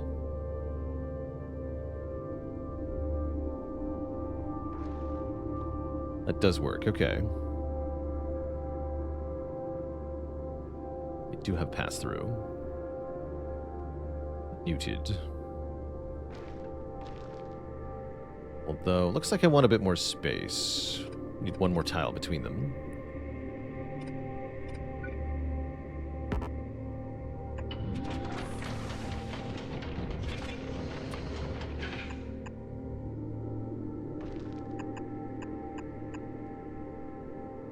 Yeah, then we can properly cross-feed.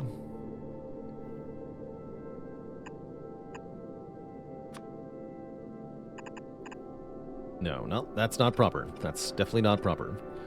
What is the proper way to do this, actually?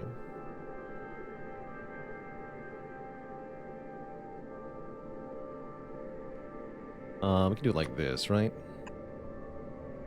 No.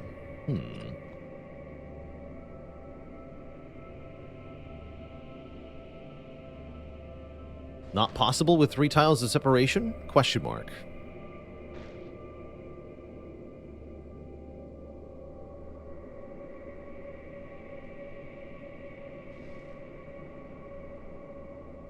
Not with the bend in the middle, anyway. What if we do it... this? I can't put a pipe here, though. It has to be pipe to ground. That doesn't seem like it works. What about pipe to ground here?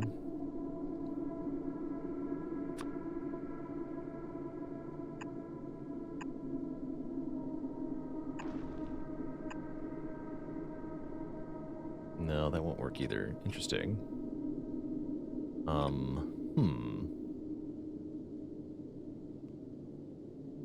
Doesn't feel possible with 3-tile separation.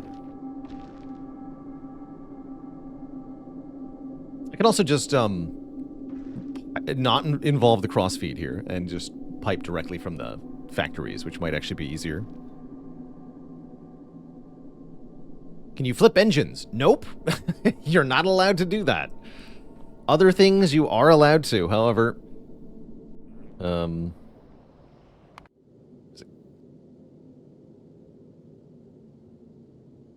You cannot flip a thruster.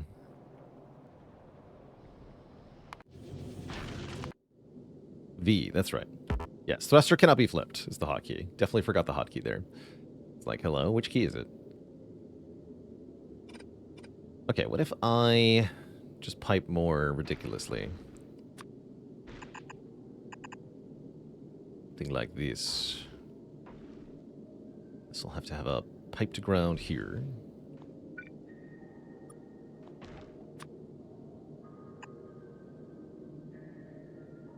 Yes, this can work.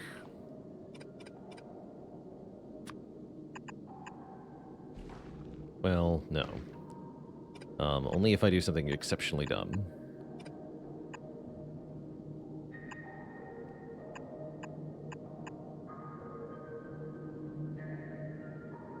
In fact, then we can just crossfeed.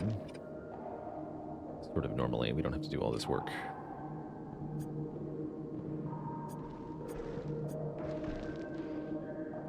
Yeah, that works. Then both inputs are piped for both engines. Bit janky looking, but if it works, it works. Let's save a pipe here.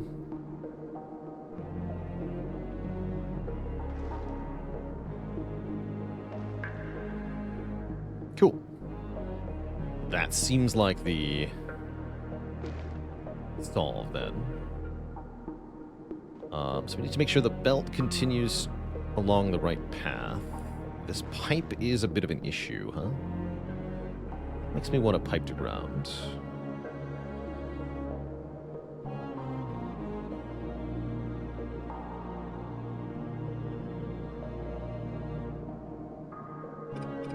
Let's just do a pipe to ground. The belt may pass through here.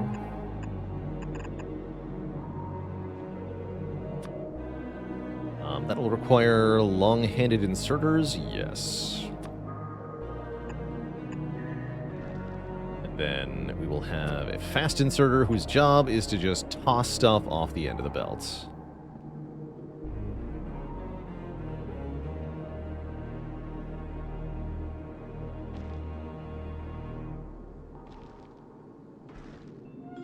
Yes.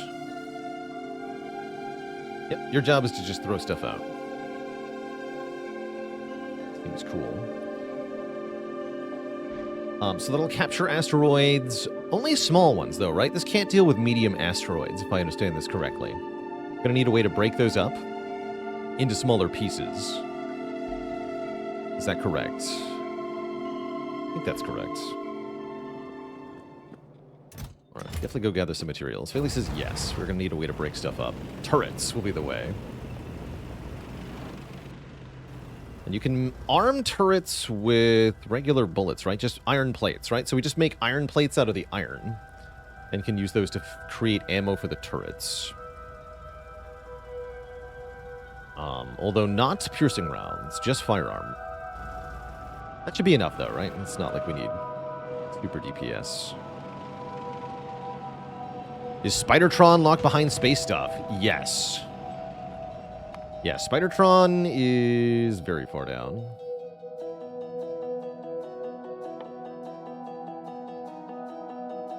Yes, here, Spidertron requires agricultural science.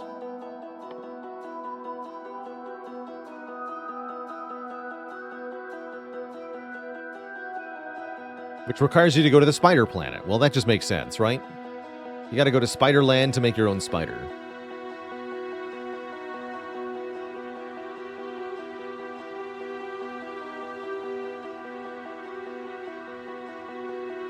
Be driven using the Spidertron remote. Neat.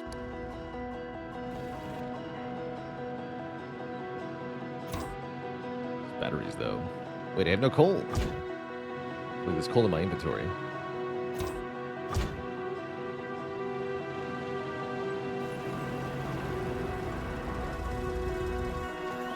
Dangerously close. Alright, blue chips coming. Low density structure still going somewhere, though.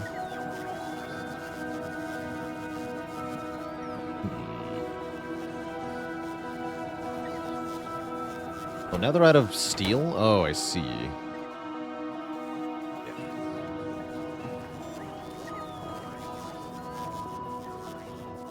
No low density structure? Terrible.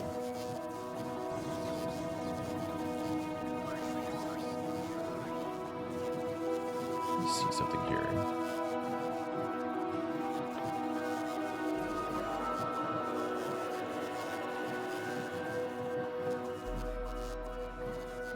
Zero.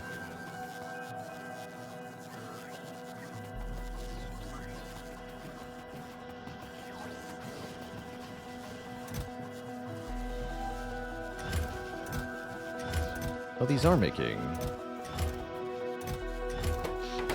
Thought I fixed these. I did not.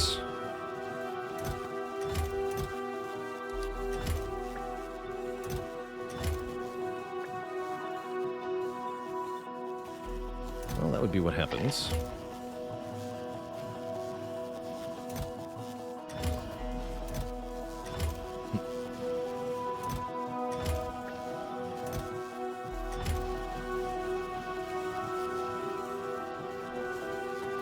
Duly noted.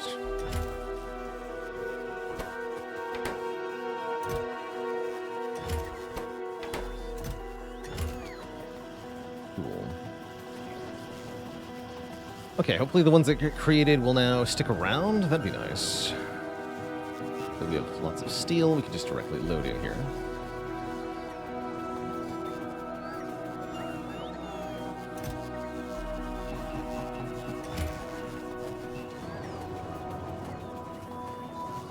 These are speed modules, huh? Maybe productivity modules.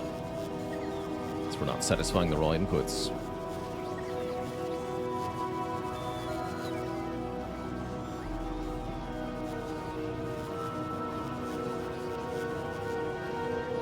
Okay, so these get brought to me now, yes? Yes. Good. And handcraft a few as well. 15-second crafting time is a bit prohibitive, though. At least we can make a few.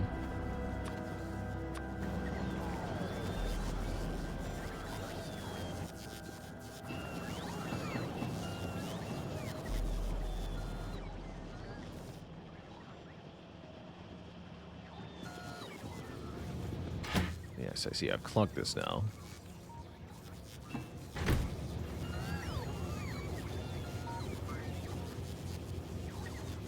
Well, at least there's enough coal.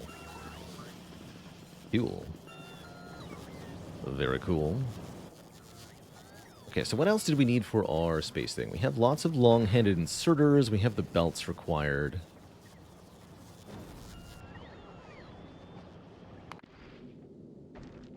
We're going to need pipes. Pipes and pipe to ground.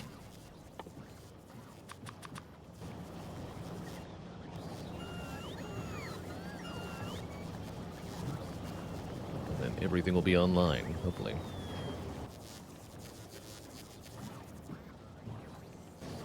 Give me another stack of 50. We'll cart that over.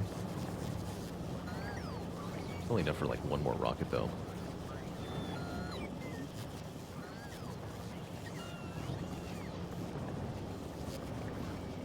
We're also going to want to bring all of our necessities for another planet. We'll have to make sure those are loaded onto our rocket. That's going to take quite a few more, or our space platform. That's going to take quite a few more rockets. But we should, at minimum, assemble the actual platform first.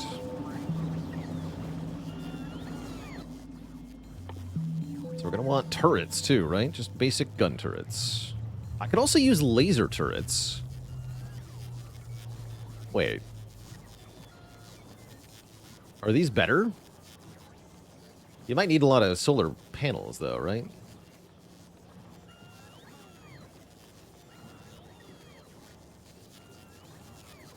Highly advise against lasers. Sounds like the power is a bit of a problem.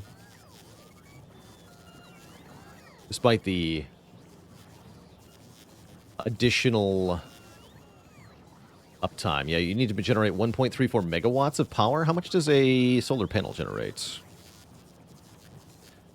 240 kilowatts in space. Oh, and asteroids have laser resistance. Oh, okay. Okay. Well, that changes everything. Yes, definitely don't use lasers.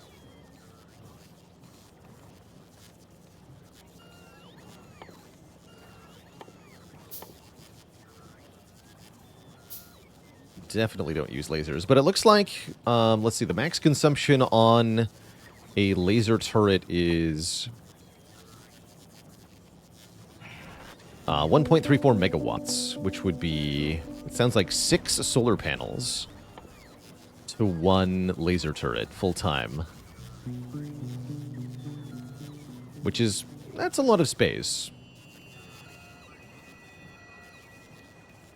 But yeah, gun turrets being no power sounds better.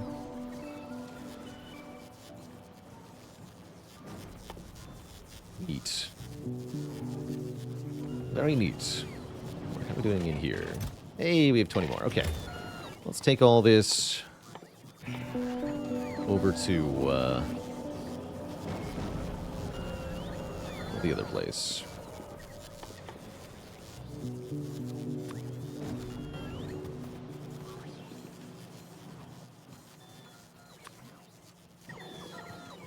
Thanks.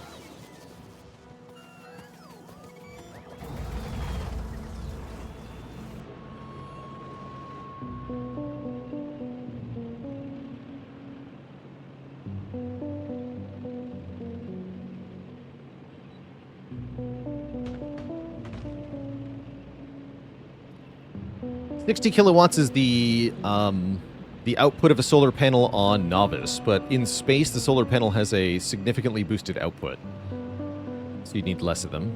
I think it's ×4, but I might not be right about that. I can just check the space platform, actually. No, we can look. Welcome to space. This is, oh, sorry, 180 kilowatts per. So they're only triple, not quadruple. And Lawless Bob says, probably depends on how far from the sun you are. Yeah, it should. It should.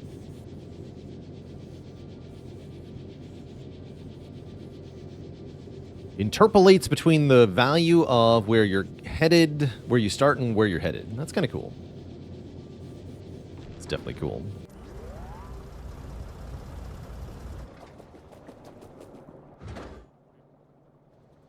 Please add this.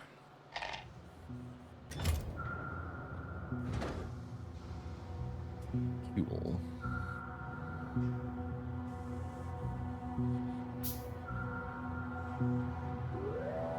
$21 stacks.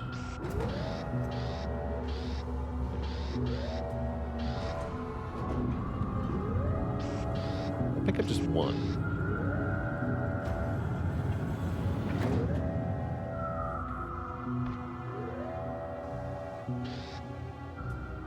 That's not it.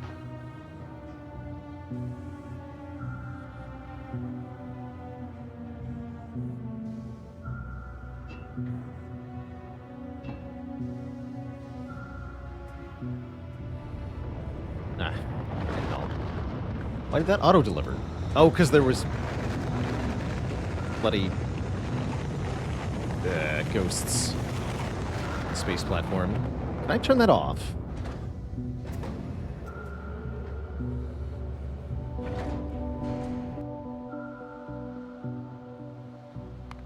It was a waste of an entire rocket. Auto request missing construction materials. Yes, don't do that. Thank you. Ugh. Well, there's lots of pipe to grounds there now. Good for us, I suppose. No basic pipes now.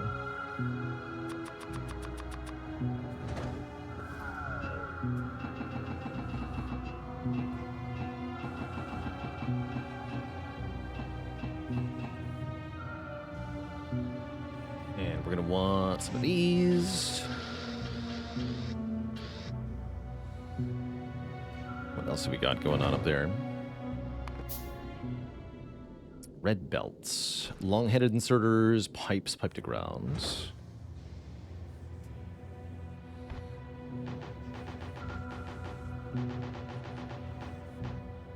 I get 30 of these. Gun turrets.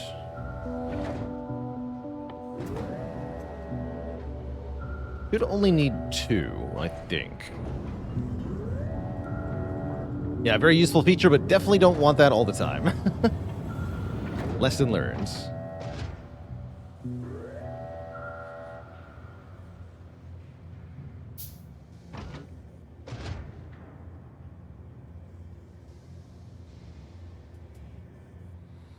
We're going to need an assembling machine to... Not 14 of them. 2 of them is good. To be able to make the ammo for the gun turrets. Give it some more foundation with the rest. Deliver that to Going Interstellar. Okay, let's watch it automatically build essentially all the pieces. Oh, you know what else it needs is solar panels. Currently there's no power for this platform. Not much space for power either.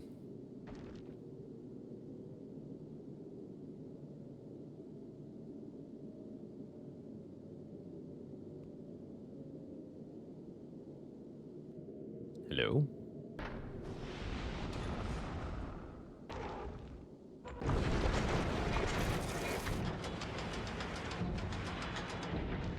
That's pretty cool. Am I still missing a grabber? I guess I am. Noted. And we're out of low density structure. Okay. So we need... more asteroid collector. Which takes 20 more low density structure. Okay, we'll be getting that anyway. More foundation, too.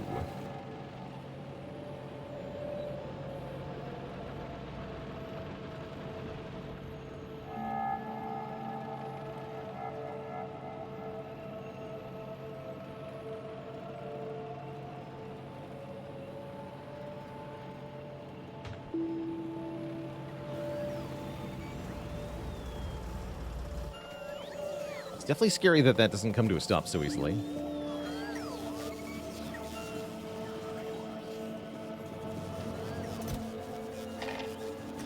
Not a lot, but that was including some more... Oh, I see. Need to come back.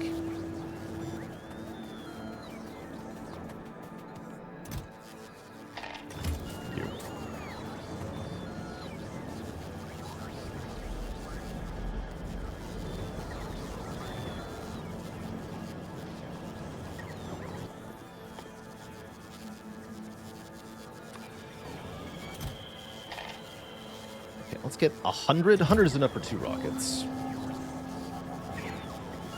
We should be able to load up with quite a bit of stuff.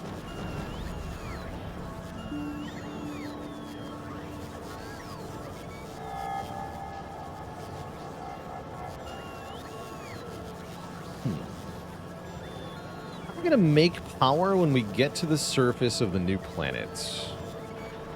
I guess we probably want to use solar panels, huh? Although that won't make very much.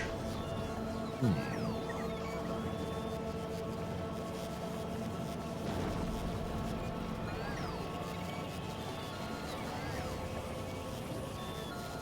guess it depends on which planet I'm going to, huh?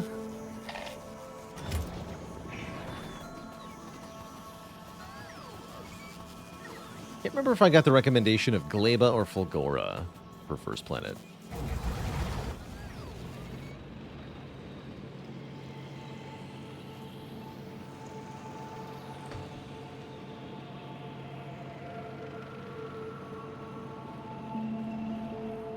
They're all fun in their own way. Understandable.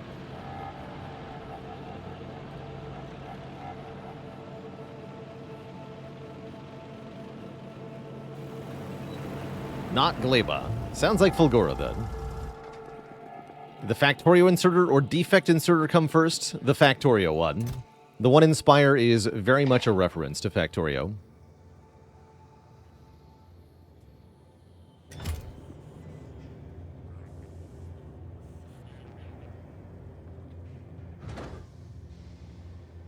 Okay, load with... I forgot to make an asteroid collector. Wait.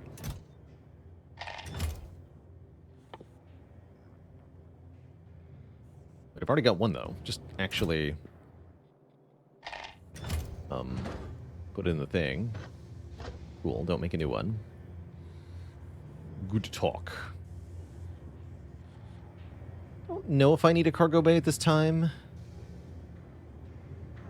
We do need a bit more space.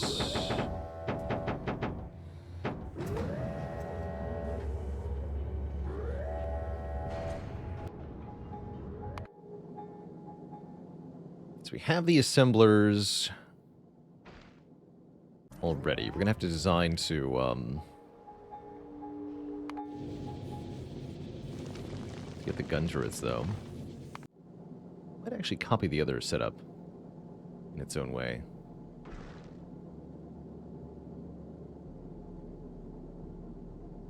Maybe not, though. But we'll need iron ore for ammunition, huh? Oh, I know what this is lacking. Missing something very important that nobody talked about yet. I need crushers. I can't just load the asteroids directly into the chemical plants here. That's right, we need crushers. I have crushers, right? No, I have cargo bays.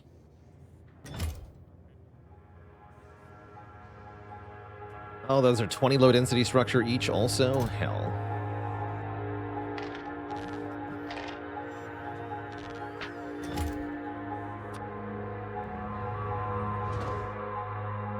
Cool.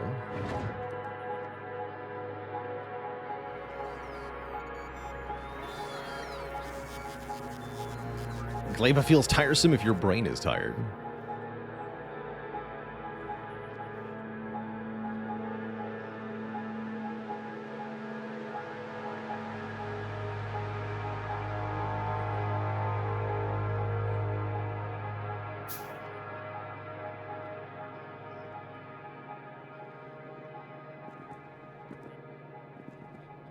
Bringing logistics bots with us is not a bad idea, too.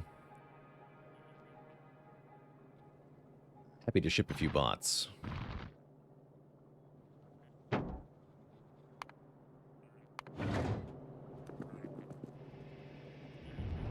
Haley says, Gleba is the most distinctly different. Understandable.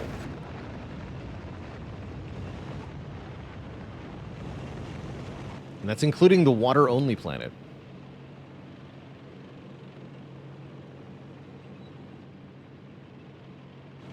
Is that the one with all the spiders?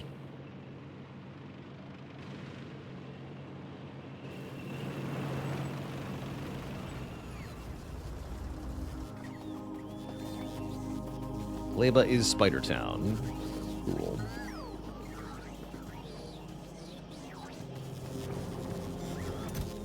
That's concerning.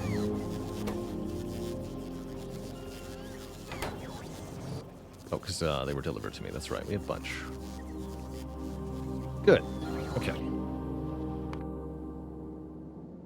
But yes, we need to deconstruct this anyway, it looks like. Probably.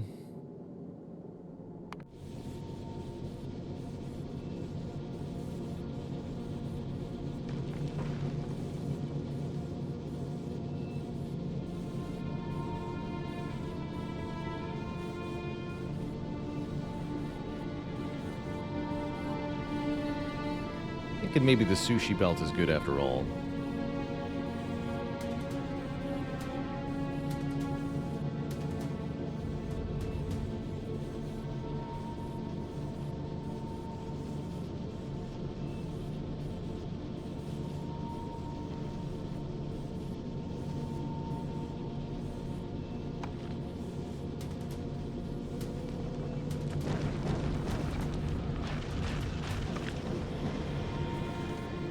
Copy this design. Yeah, just paste that over here. Yeah, I can save it as a blueprint somehow.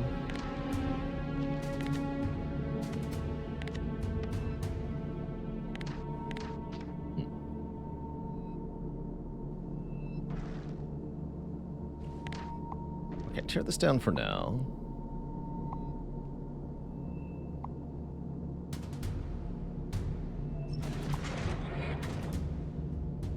Shut this all down. Refresh here.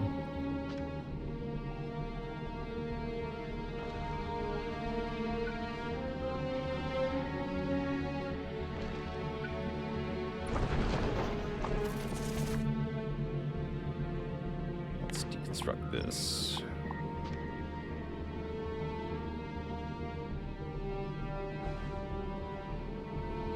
Yeah, exactly, Captain Grimm. I like the sushi belt for the space platforms because of the unequal mix of stuff that you get.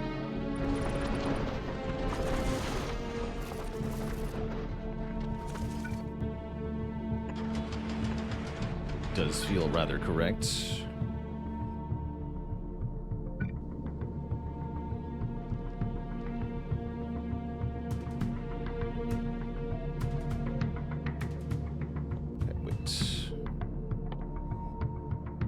Smelting.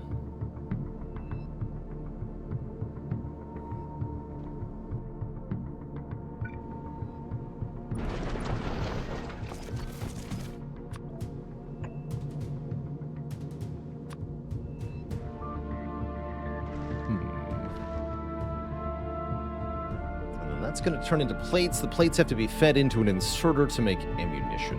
The ammunition has to be fed to turrets.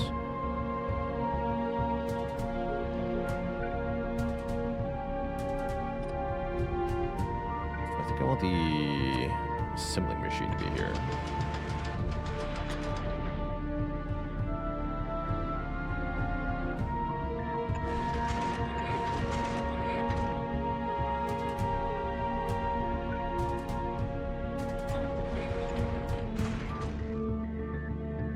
Cool, that would work.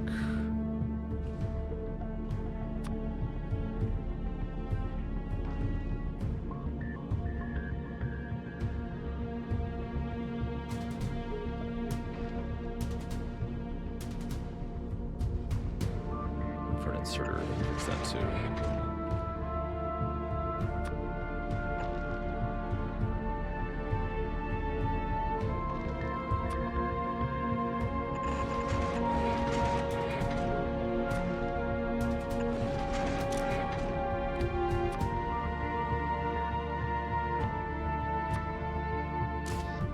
Okay, so that would create plates, which then get loaded into the inserter to make bullets,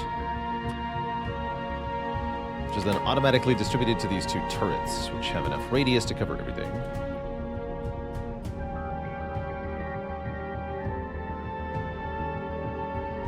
Let's do this, though.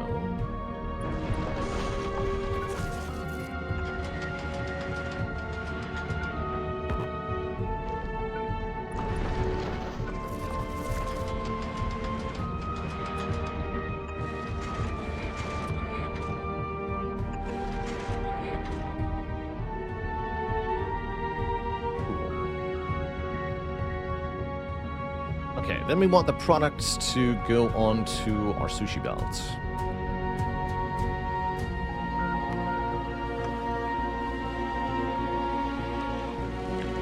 Copy this design.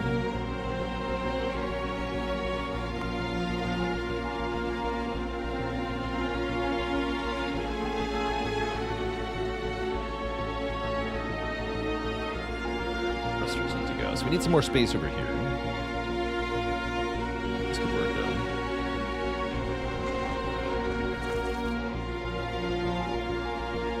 Actually, we don't need to turn these into plates. We don't need these anymore, right? Just iron ore.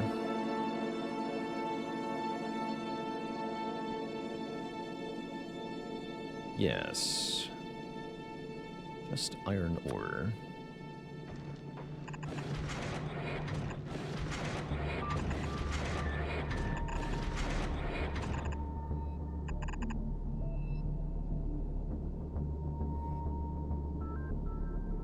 Currently, this has the asteroid chunks going on the wrong side of the belt here.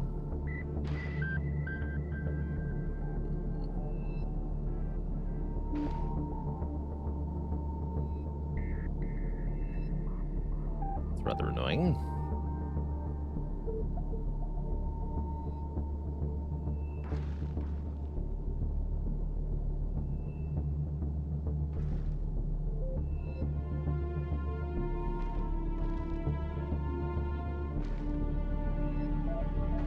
Fix that with a little belt shenanigans, though, right?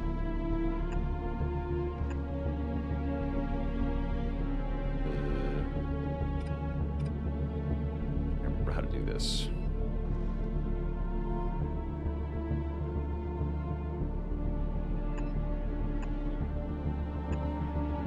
Yeah, like that. Okay, that'll put them on the wrong side, though.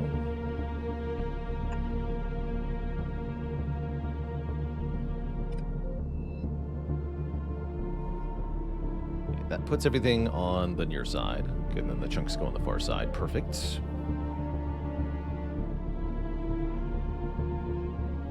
Okay, so this will have a belt loop with iron ore and ice and the other thing. This needs to pass by our 3 chemical plants.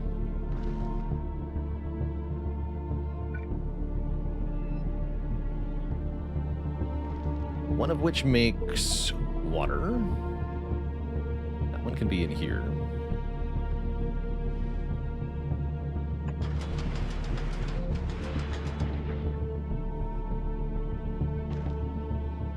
Two want to be here-ish or something.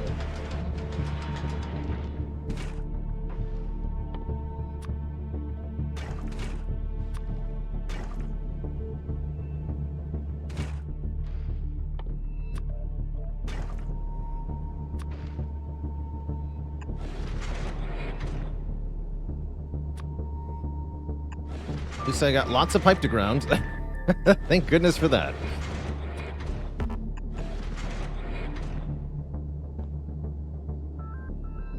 Okay, and then those will output as appropriate.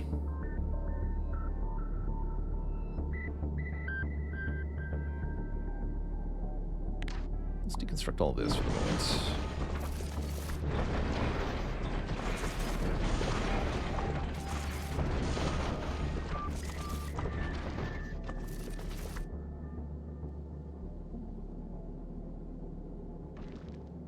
We need solar panels as well. So let's get some solar panels over there. We have a chest full of them.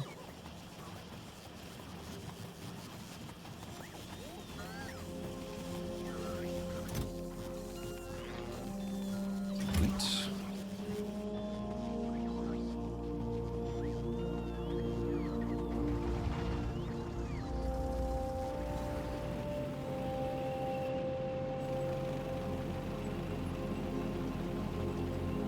Include your turret's ammunition contents in your storage line and make factories only put ammo on the sushi belt when the combined amount is less than a given threshold. That's kind of cool. I was thinking of using perhaps a far more janky method of balancing everything. Let's see. Trains are still happy, right? Yeah, they look like they're happy.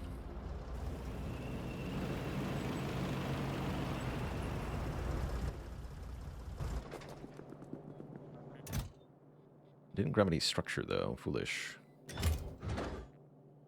Foolish!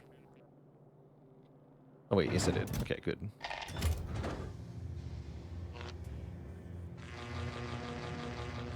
Now, those should be plenty.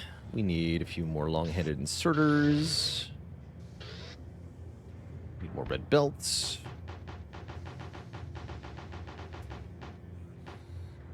What else do we need up there?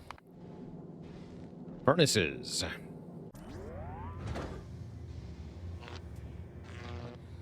Oh, those don't take much. Cool. All of them then, and some electric mining drills. Since we'll need that on the other side and all. It looks like more foundation is also needed, actually. Wait. Let's set up as much foundation as possible.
Seem that important. These need grabbers, though.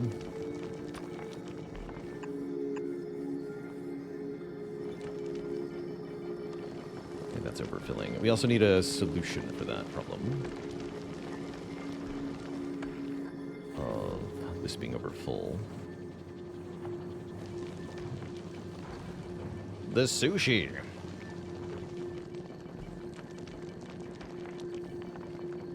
And there's no inserters here either, I see. Okay. There's also no way to load this currently. Oops. Definitely screwed that up.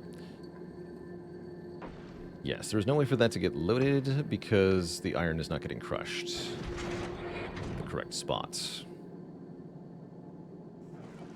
Well, dang. I have to adjust this. Sort of.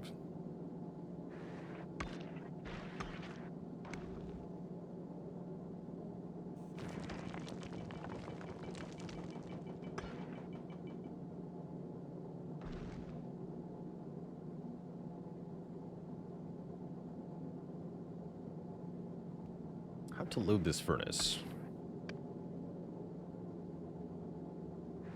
I'm excited to see if this style will work. It will, with some refinements. There's definitely going to need to be some adjustments here.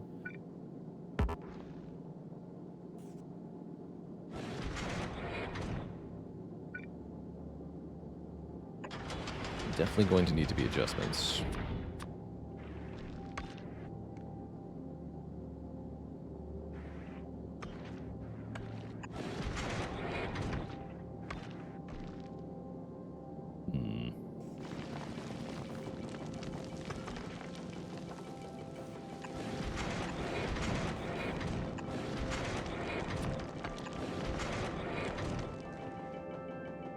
Yeah, this needs to be told only carbon. Oh, I see. You're not even in the right spot, huh?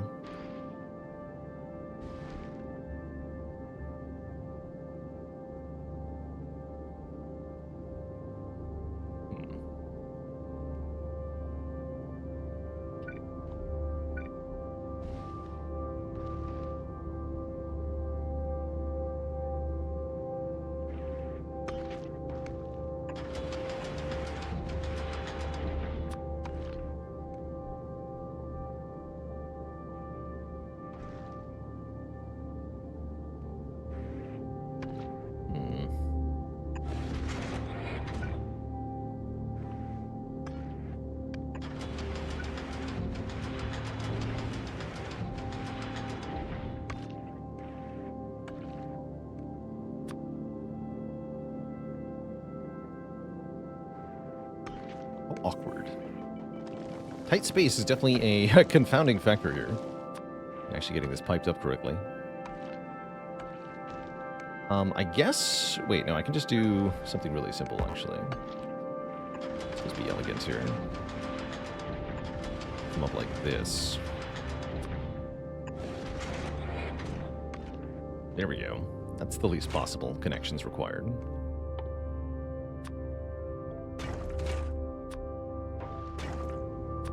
And then inserter goes here and here.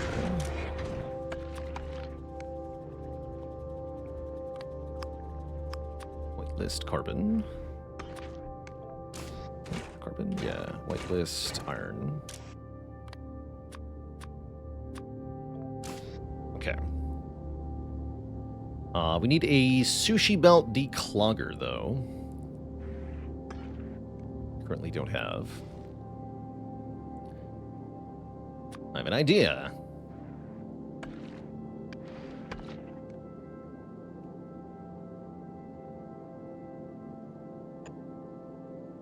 Work the way I want it to. Maybe not.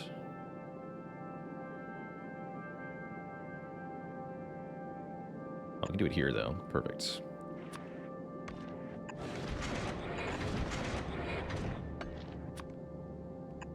Dump that into space, thanks.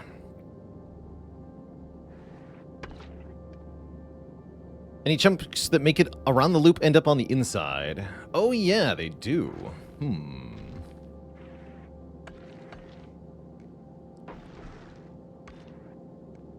Yes, they do. How do I fix that? Maybe I don't care.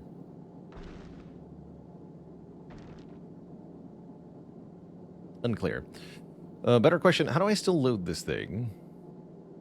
With jank is how, right? With the jank.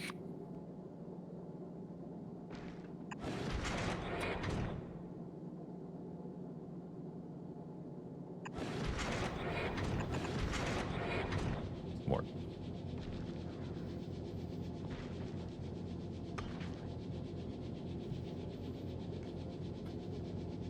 I mean, hey, if it works, right?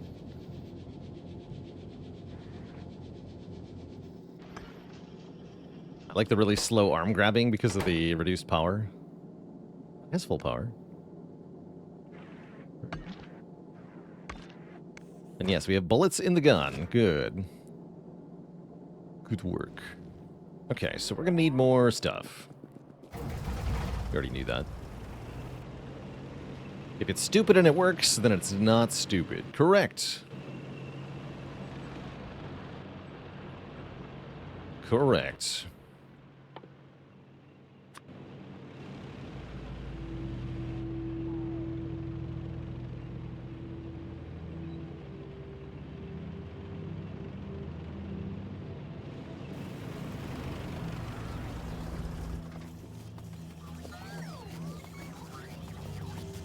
Bring to me the structure.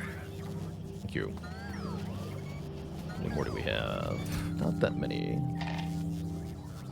Enough for one more rocket, though. Sure would like enough for two more. You guys are waiting on steel again, huh? Lame.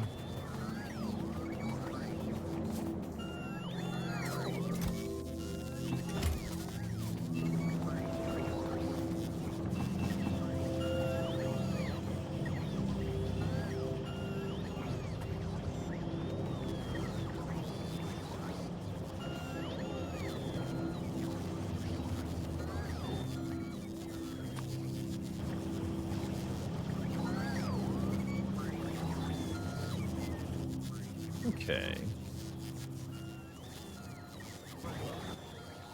We have fast splitter. Get a few more anyway.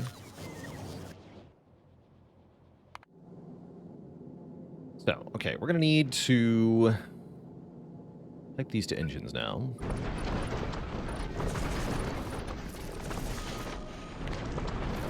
Let's recall that.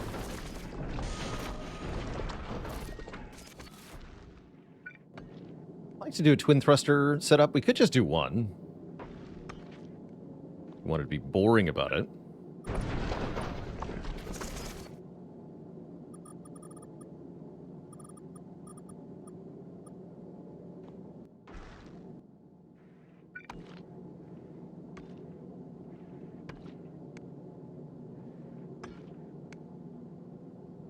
I need more space than that.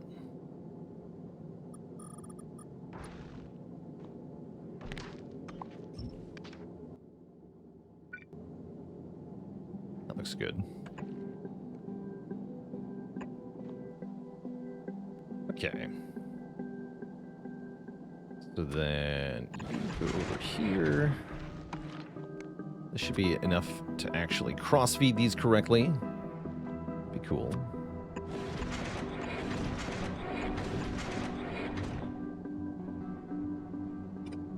Is it though?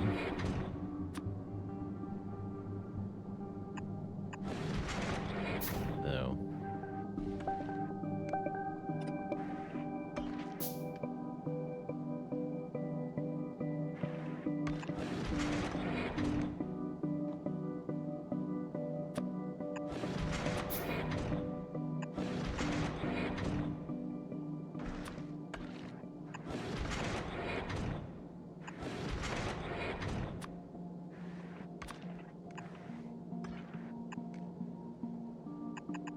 That works. And then we just have the... Does that go in both directions, actually?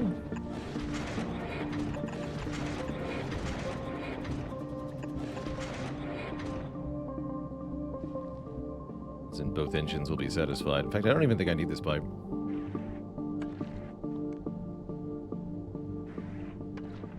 Could also just do a perhaps more elegant solution for the... top pipe, like this.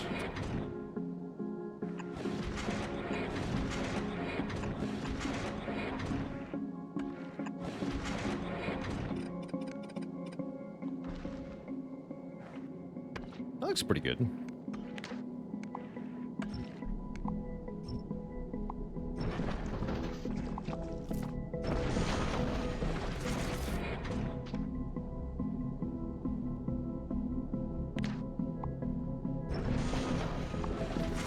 Is this my first playthrough? Yes, especially with Space Age. It's my first time using Factorio Space Age.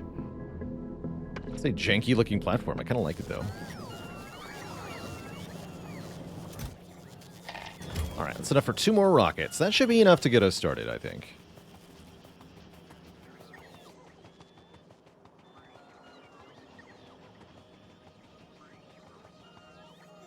Has Satisfactory made it to the monthly vote? I have never played Satisfactory, so that's fake news, I'm afraid. No, I've not done Satisfactory. It did not win the game vote.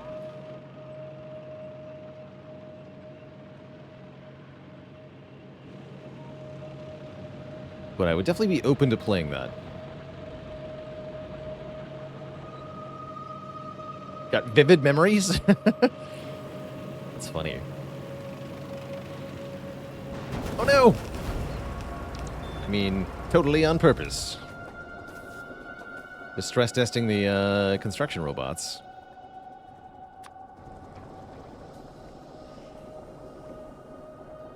Just had to make sure they worked. Call that building assisted braking. Yeah. It's a good way to get slowed down. At least have more stuff. All is fixed. All is well. Everything is fine. Nothing is wrong.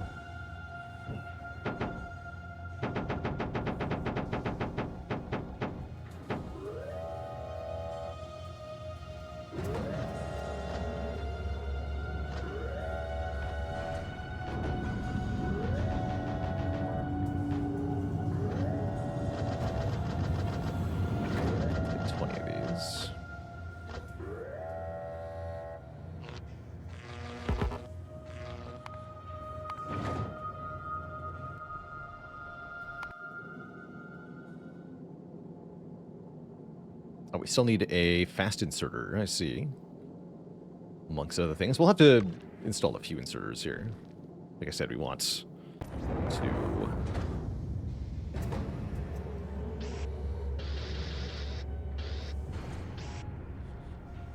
do these.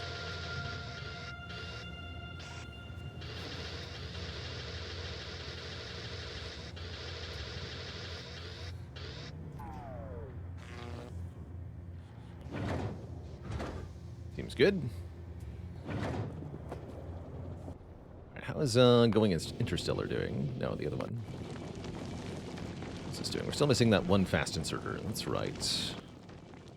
Why have these not been built yet? Because we're lacking the foundation that goes underneath them? What? Must be, right? Yeah, there's no foundation. Okay. Need more foundation, too. Okay, let's do that.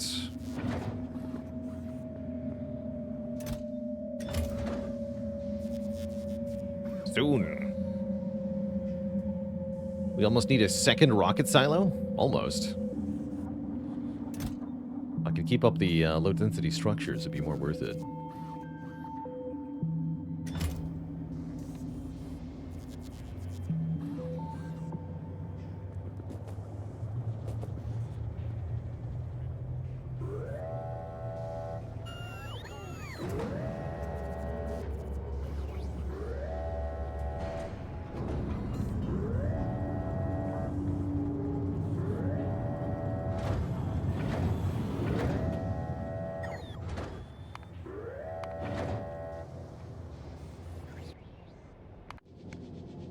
Okay, so this should be fully working with this next delivery, I think.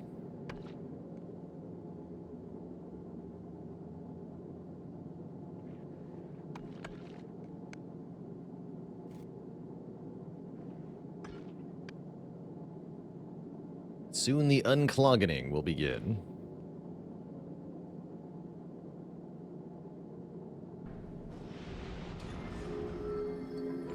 Late in Space Age, we end up with 12 silos launching stuff constantly off and on to every planet.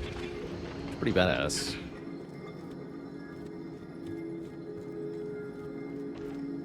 Right, Sushi Belt is being unclogged this time.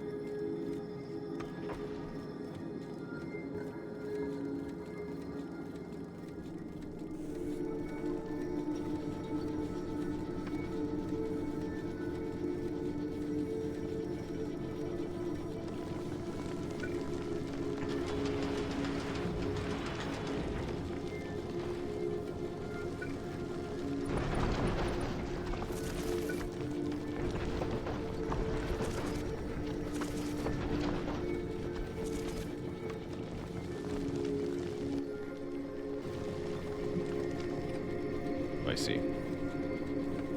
Well, then delete.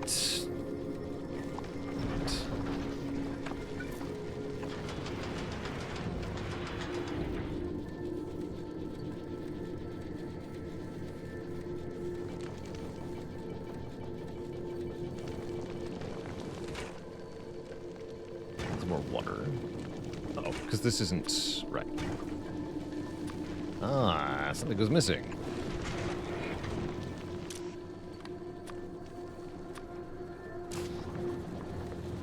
Okay, fuel being made.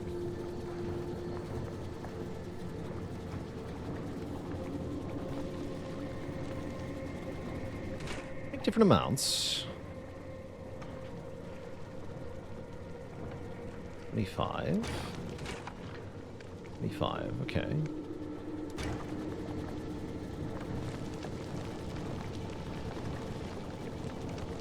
Beak.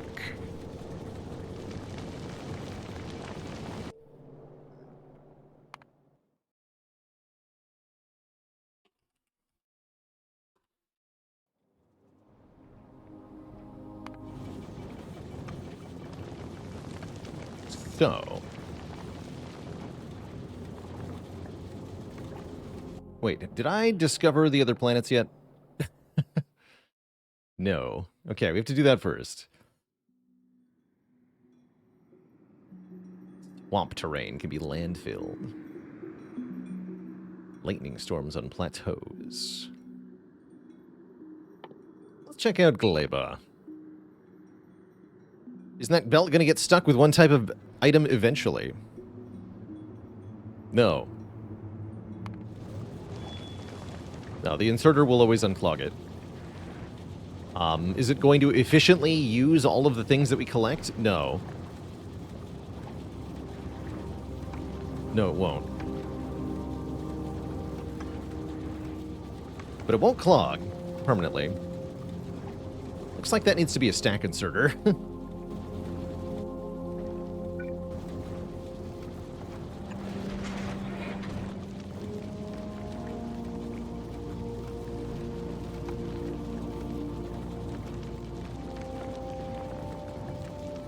Alright, and while we're researching, we should gather up as much rocket materials as possible to make sure we bring all the goodies with us. We want electric poles, we want substations, we're gonna want a lot of stuff. And I'm sure once we get there, I'll figure out all the stuff that I didn't bring, that I should have brought.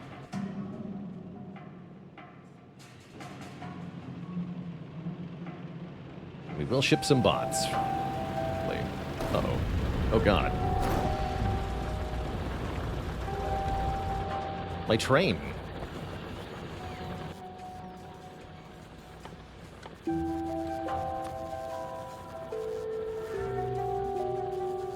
Super tank is very terrifying.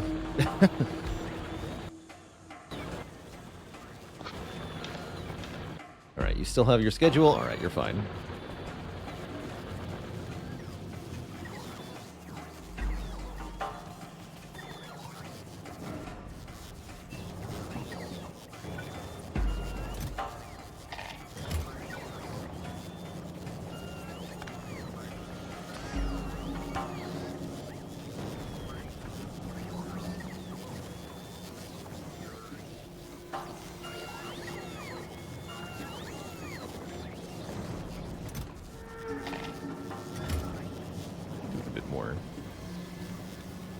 Steel continues to be an issue. Is what? This is full of with the coal now? It's not full of anything at the moment.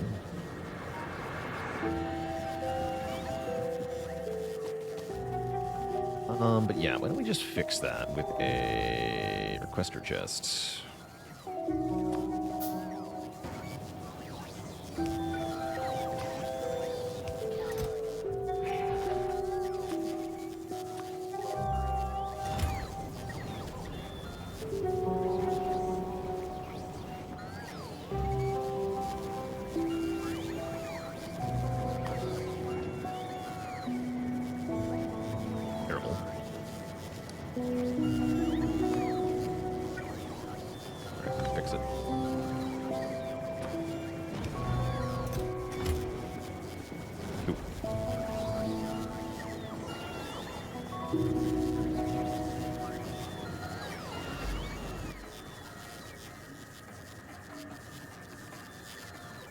We want to bring modules. Probably those are a bit heavy. Can't believe you managed to play this on Switch. I would have a hard time imagining playing this on a non-PC device because of all the little hotkeys and shortcuts that I feel are essential to quality of life in this game. Yeah, it seems like it'd be a hard sell to do anything else.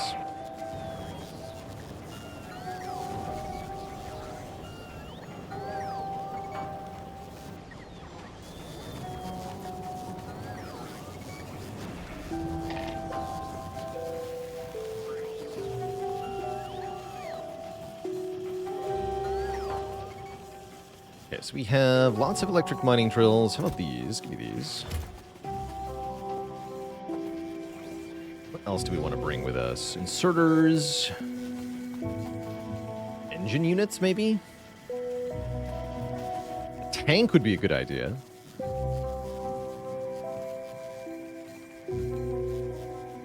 What about the tank? Stick it on a rocket, call it a day.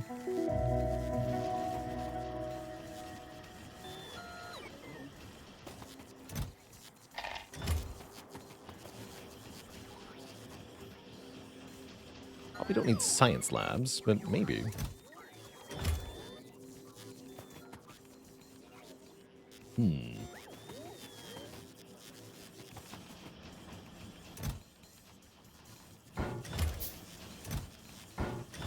Not all of those. Thank you.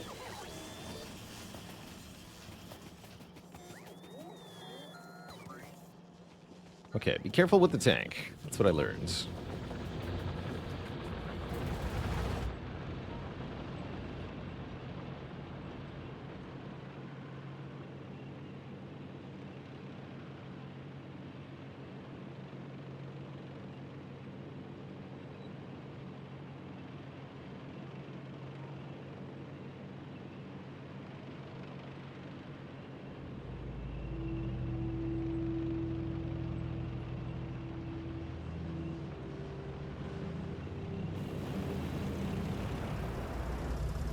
My factory is so compact and nice. Thanks. I think it's a giant pile of spaghetti. So I'm glad to hear compliments with regards to it. Occasionally. Alright, we have a rocket ready to go. Definitely we need more of these.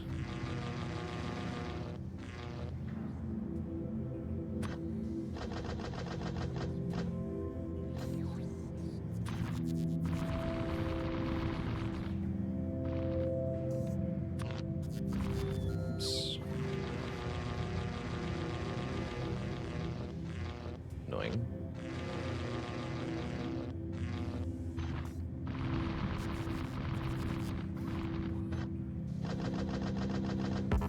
Cool.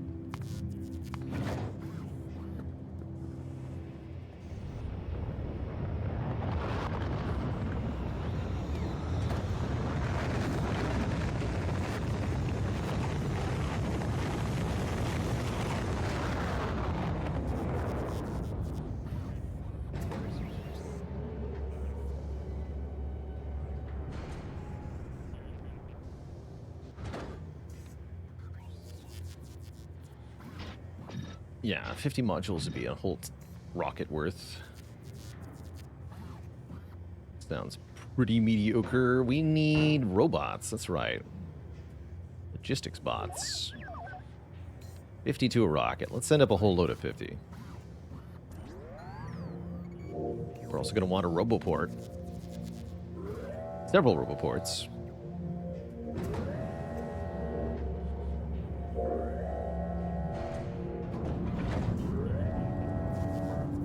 Julio.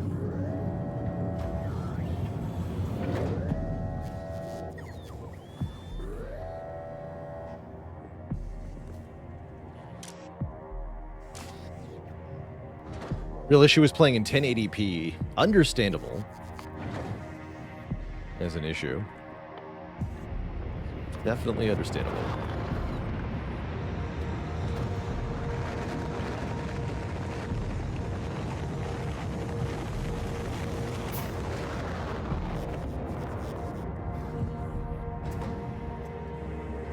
But the reasons for my first planet pick. Chat told me to. Davey Cricket, thanks for the Prime sub. The full Imperial year of support. Heck yeah.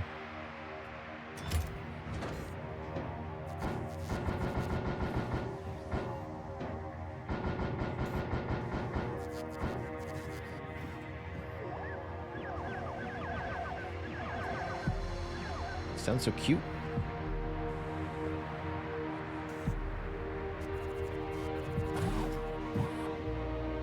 Oh, those are big. Those are 100 kilograms. Of course they are.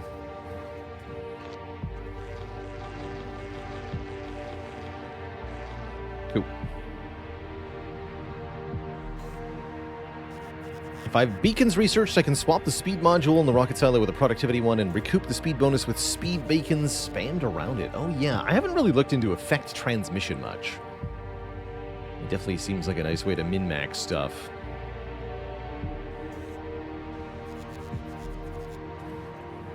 Good old effect transmission. Speed bacon. Delicious, delicious speed bacon.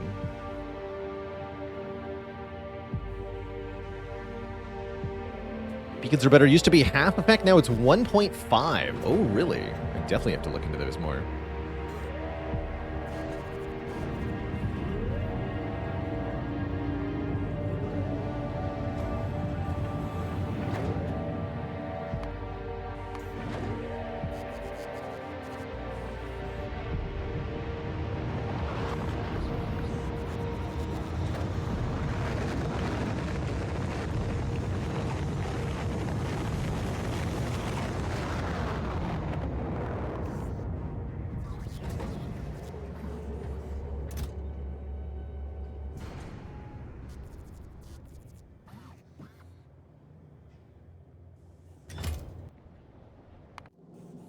So what do we got here? We have assembling machines, furnaces, roboports, requester chest, robots, pipes, some power stuff. Not enough belts or inserters. We need more of both of those.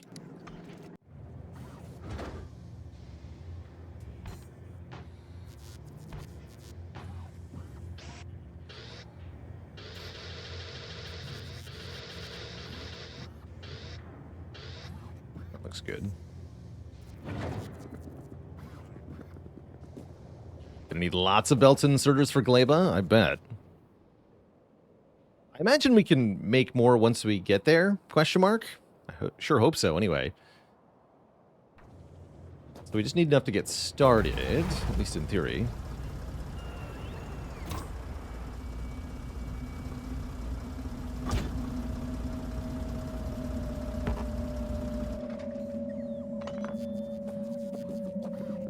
The equipment good in the tank stays loaded, huh?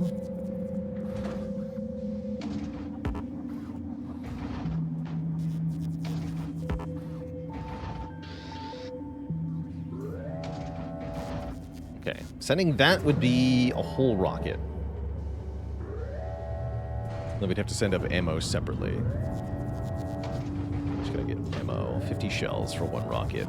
Ugh. Maybe not. Yeah, we can also always send the ship back and get more, or make a new ship. Jack says you can bootstrap with literally nothing on all the starter planets, but not Aquilo. Highly recommended to send some luxuries, for sure. Even raw materials, huh? Makes sense.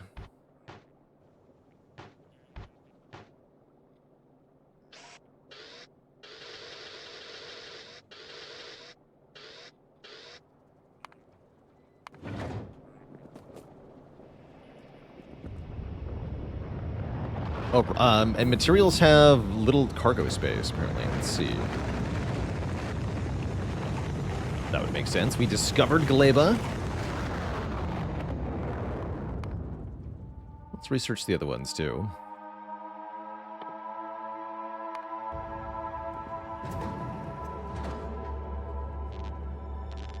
Oh, yeah, they do. So 200 red circuits is only 200 kilograms. I see. What about iron plates? Also, yes. So we can send lots of these, huh? Ah.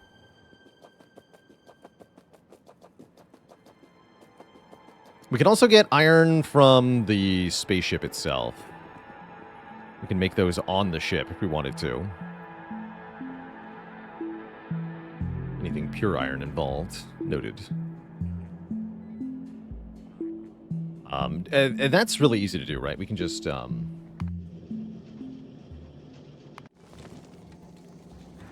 we can just have this, put the extra plates into here. In fact, we've already got 100 iron plates up there.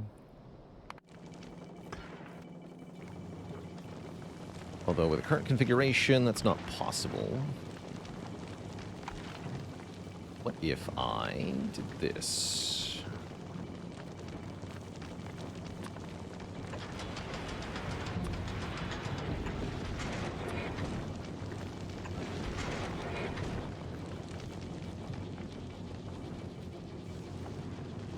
Now we're short on electricity.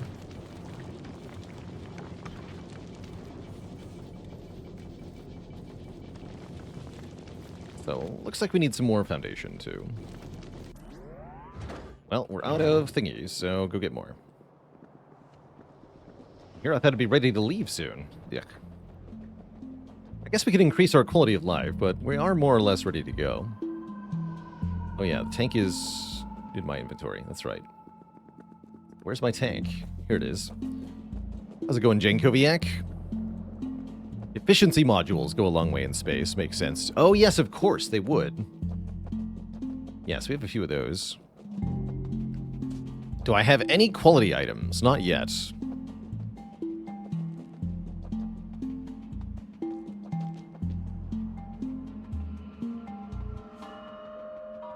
Not yet.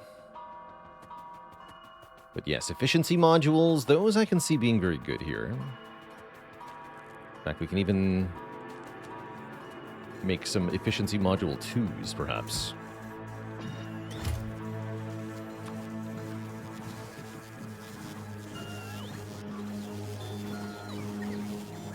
Wouldn't that be grand?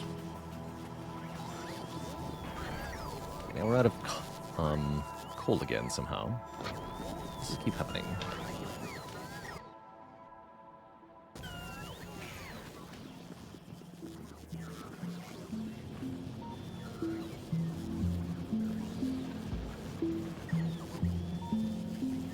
See.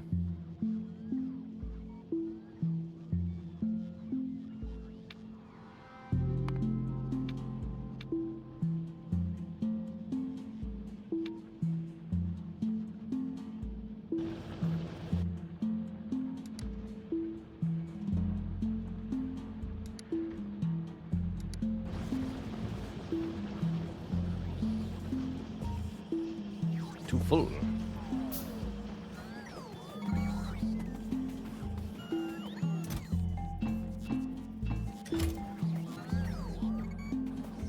Yeah, quality stuff goes harder in smaller stacks, which when space is limited goes far. Truth.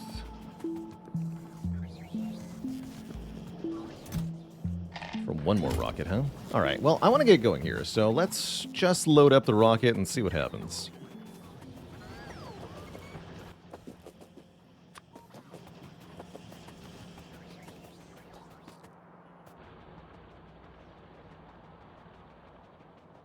And yes, I have to get up there myself. Does that take a whole separate rocket as well?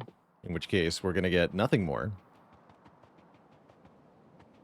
Because I don't have enough materials. Actually, no, I have enough for 2. Yes, we do need a whole separate rocket to get there. And my inventory needs to be empty. That part's not hard. Do you remember that?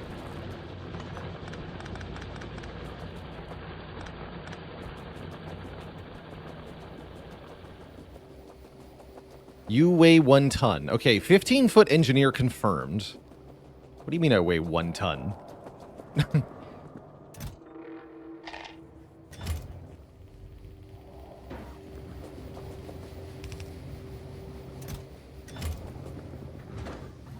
Don't be ridiculous.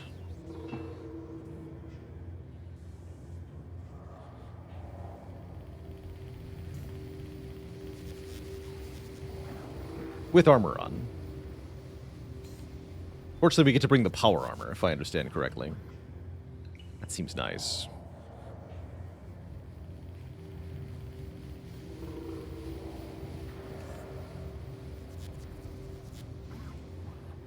We can carry nuclear reactors in our pocket, true.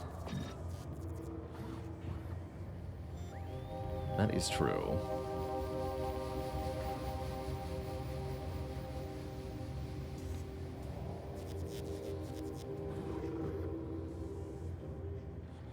So we said we wanted a few more inserters. Circuit pick. This is some green circuits too. Enough to make some basic stuff.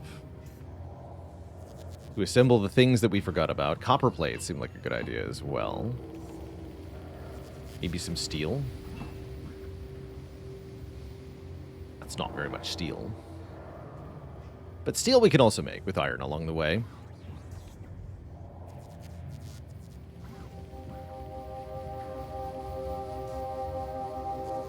Seems like not so much of a problem.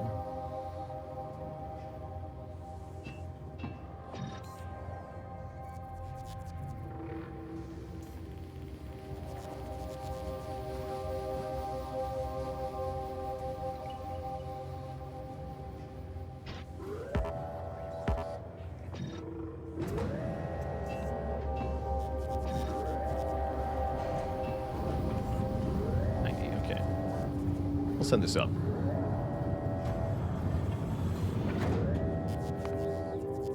And then we're next. This is what we'll go with regardless of what else we should be bringing.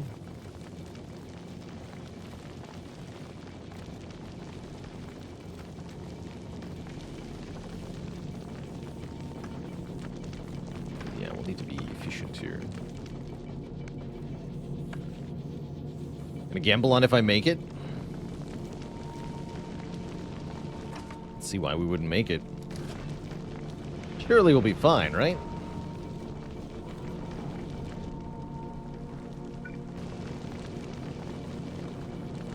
$17, 186. Oh, these are a lot as well. What do we want to cut the power on?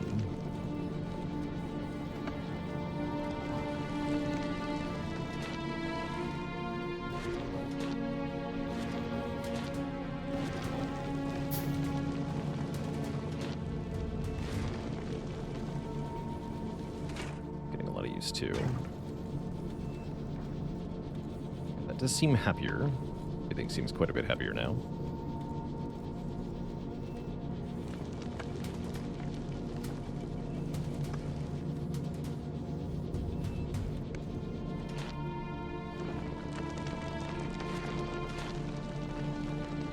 Any more of. Okay, that does look happier. Might even be able to fit an additional solar panel if I do this correctly. Let's see here.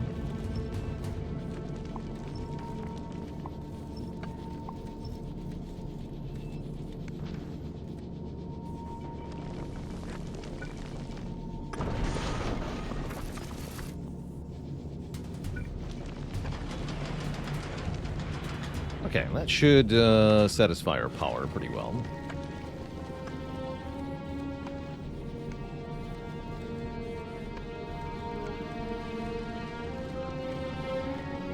All right.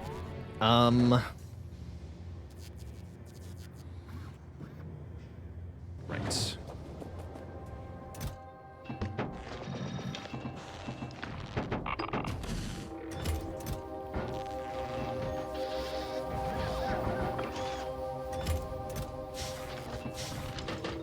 Throw all this junk out.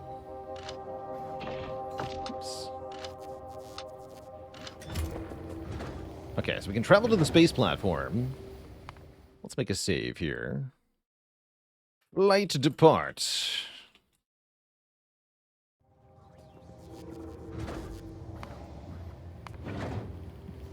Going up.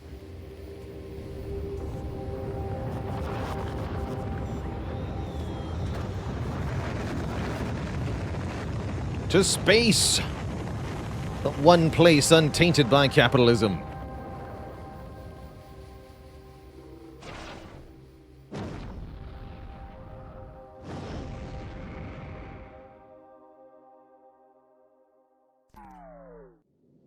One clearly worked very hard on this animation. Looks great. Here we are. In space.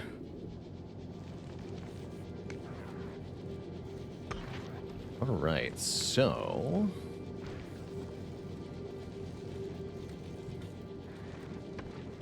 how do I tell it to go to a different planet?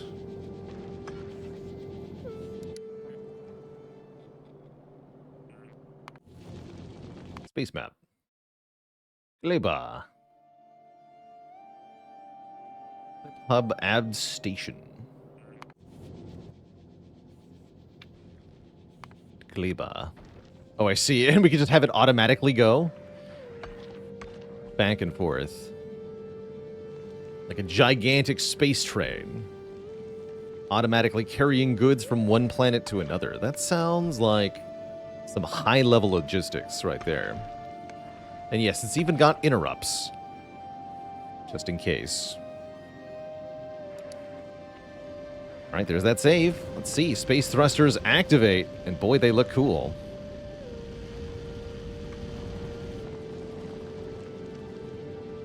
Question is, can the space platform make it to another planet? As it is, with only 2 gun turrets. Guess we'll see. We are most of the way there. Well, not most. We're partway there already. Here's our first giant asteroid. Okay. Dispatched. But yeah, will we make ammunition fast enough is the question. No. We sure won't. Alright, well, we're not going to get to Fulgora today, huh?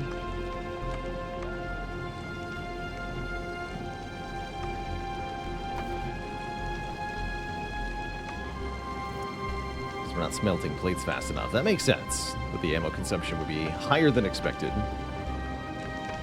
So these will crash into our platform and cause damage. I didn't send up repair kits either.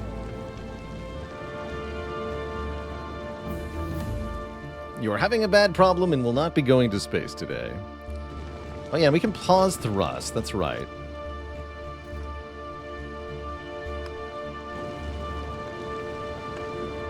Should mean less catastrophic damage, although I think we're going to lose this asteroid collector regardless. There are still large asteroids presenting a problem here. This is partly because the plates have gone to the wrong place. Can I fix this quickly here? We might be able to do something if I think quickly here.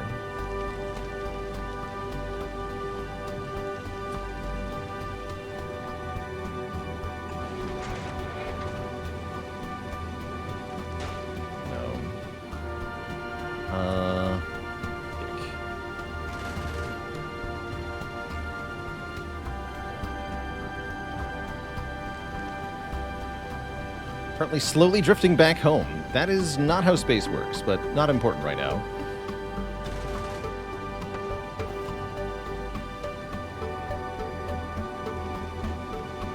Two turrets is not enough turrets. The turret count is not the problem here. The ammo count is the problem.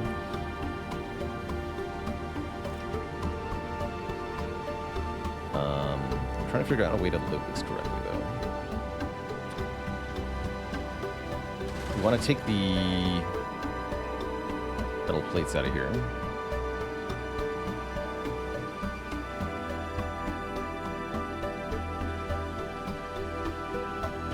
No, I don't see a way to do that with the current design.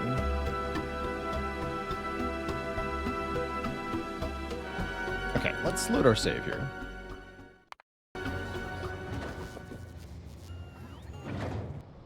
And have a look at this once again. So part of the problem is...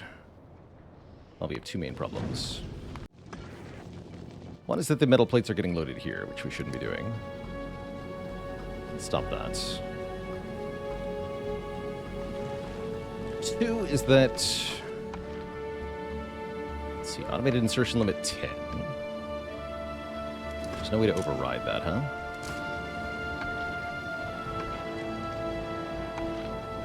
That would mean wanting to have an ammo buffer of some kind. Anyway, I was low power for a lot of the flight, too. That may also make sense. Wait, do these take power? Why don't these have alternators installed? Come on. I should be able to make power from the thrusters. Lots of power from the thrusters. But I guess we're not doing that in this game. Lame. We could buffer ammo in the hub. That's true.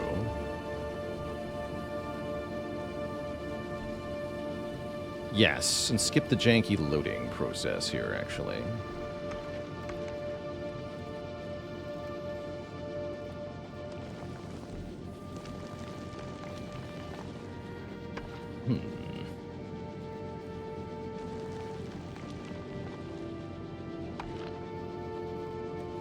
We're also going to want more power. Okay, so we're going to need a slight upgrade to the platform. That's what I'm seeing here.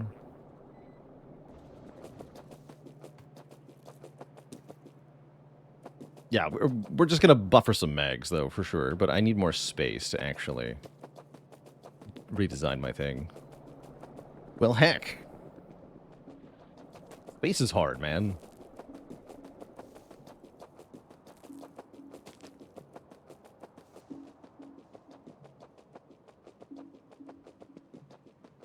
But yeah, it looks like we don't need that many magazines in total. Just probably a couple hundred is fine.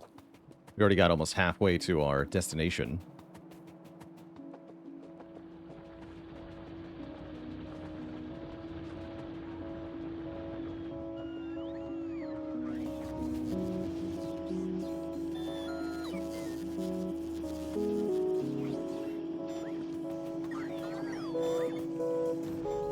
Oh yeah, and all this... Whoops.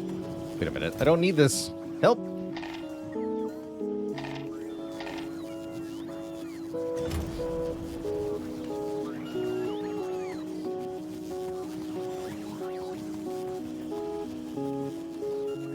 First ever platform was set wrong, limped to Fulgora before it being scrapped and having its parts fall to the surface. That's a tough way to go.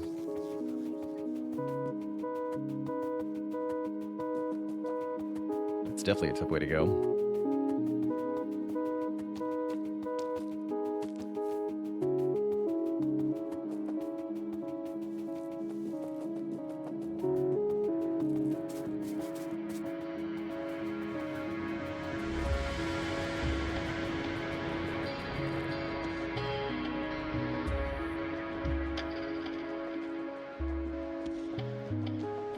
Didn't plan for worse solar at Fulgora. Oh, that might also be part of the problem we encountered. Is that Fulgora was worse at solarizing.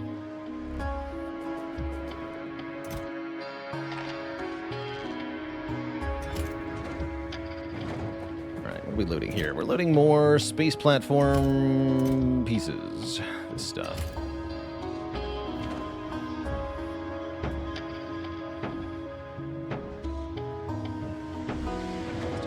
25 should be enough.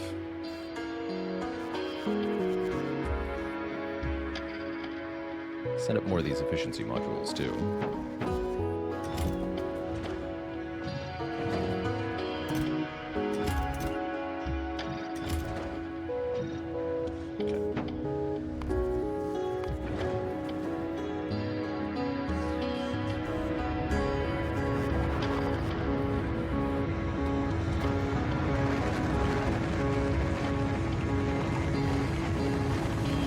That'll let us do a lot more with a lot less. Okay.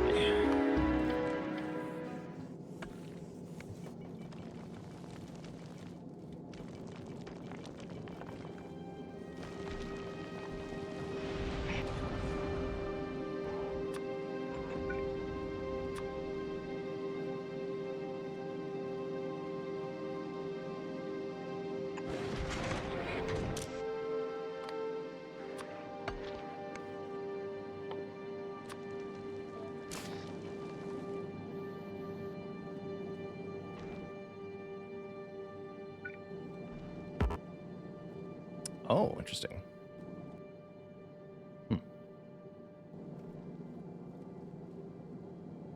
Odd little problem.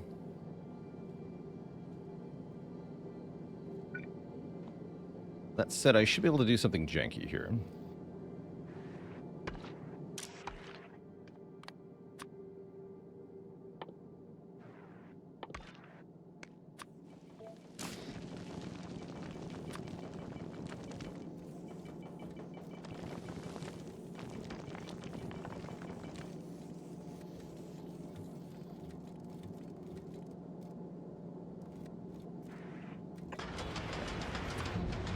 Like this. Load those into the main hub. Then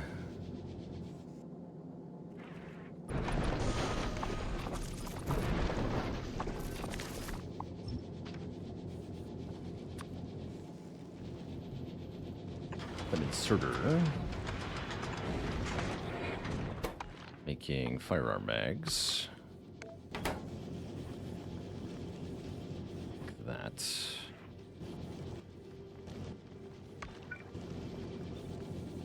Oops, what the heck?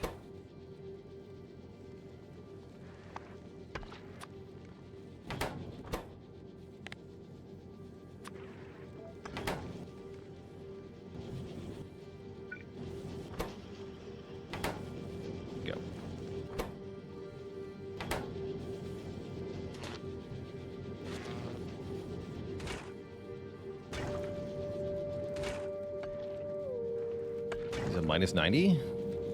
Minus 80 is the limit, okay.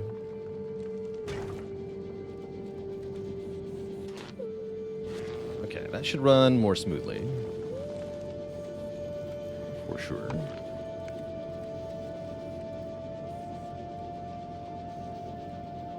And then...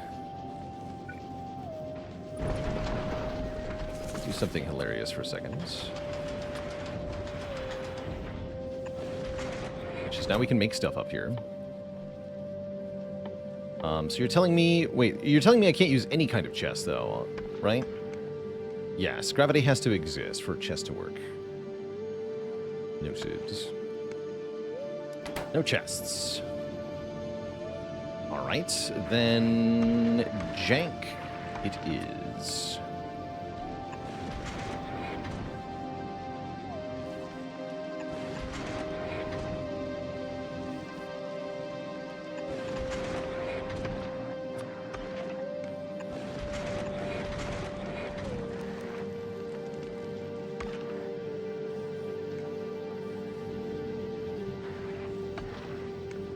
Okay, that should work. I'm learning the ways of build buffering.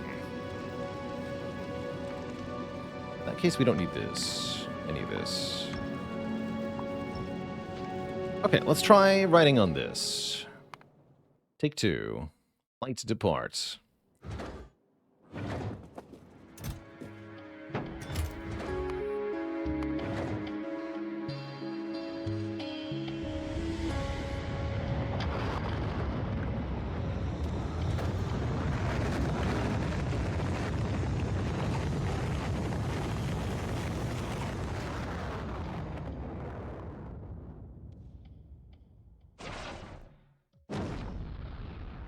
That's probably true, Flutterdash, about using wires to stop the hub from overfilling. However, I think our flight will be short enough that it won't matter. We just leave. So let's find out if take 2. Go to Gleba. Now.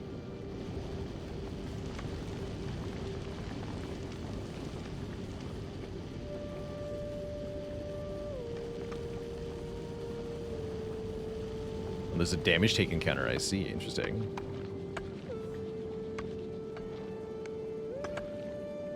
Flip-flop.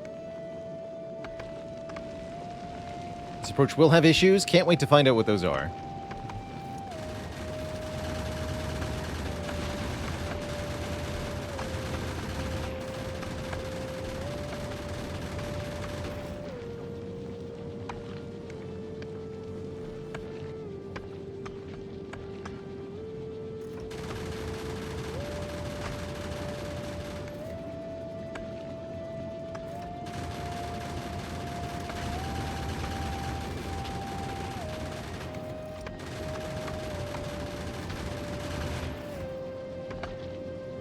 First space trip was very abrupt. It didn't last long.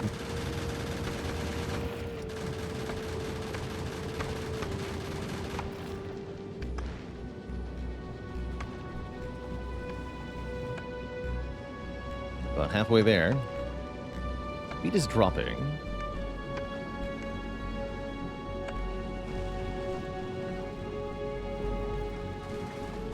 Fuel is running low. I see. So we're going to get slowed down about halfway through here.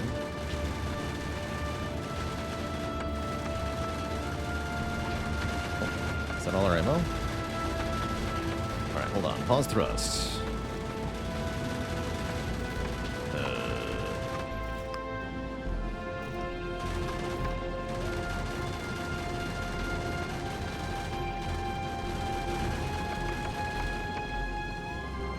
Dumping this is potentially a problem.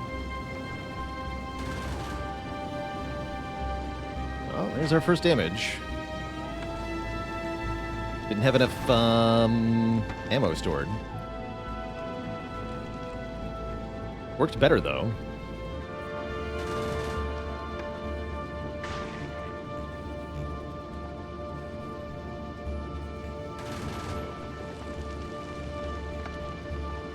Well, we're doing on power.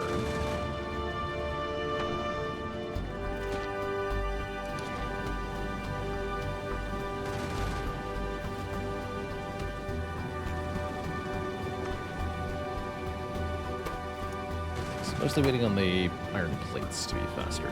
Makes sense. Drifting from the side hurts, too. My crushers!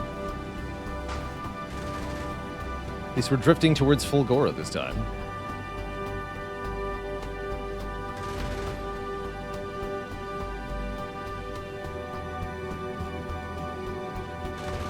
But yeah, now I see the problem we're going to have, which is that we can't get more iron without more ammo. So mostly we needed to hoard more ammo before we started this journey. Softlock prevention takes me to the planet this time. We're going to drift our way there. Good for us. Good for us.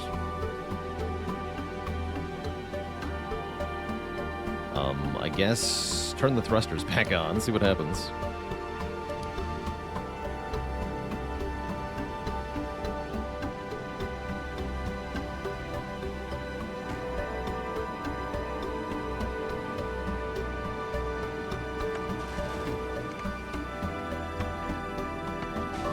Crunch. Don't think we're gonna make it, Twitch chat, or are we?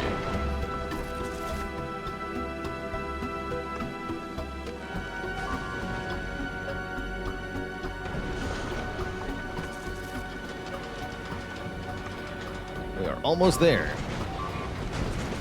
despite catastrophic damage.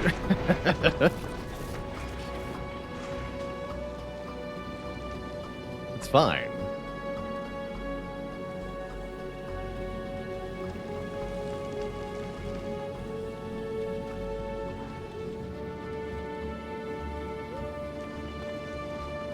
We're out of oxidizer.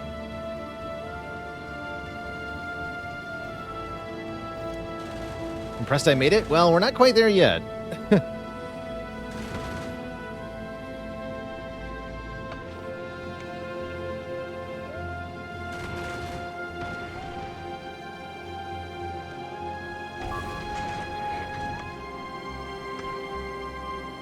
We're not quite there yet.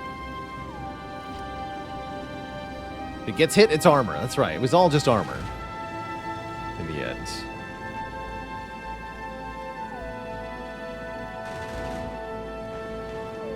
Seeing where we have some core flaws with this platform design, but it does seem like we're going to get there. And you know what? That's all that actually matters in the end. Everything else can be rebuilt, redesigned, repurposed.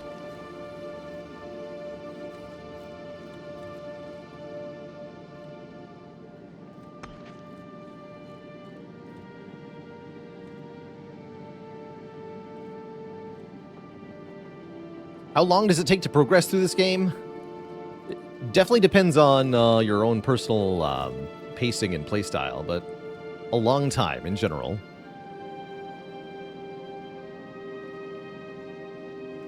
There's an almost infinite amount of stuff to do in this game, which makes it very long-lived as a general rule.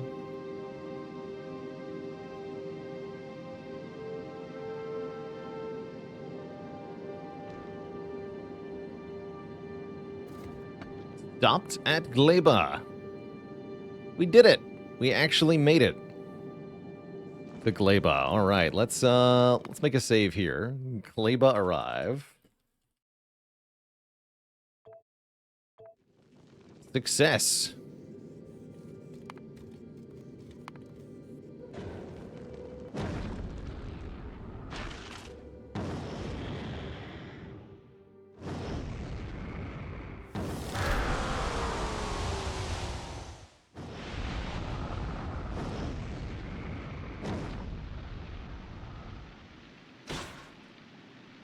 It broke. All right, welcome to Gleba. We've got Lichen,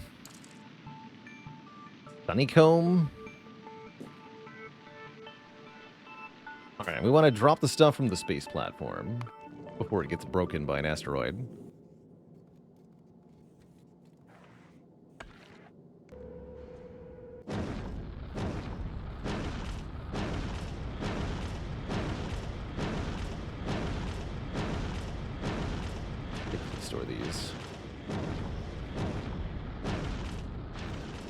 And this is just gonna break, right?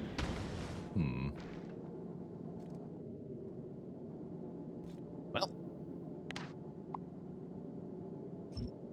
that's fine. Just, ship it all to the space land.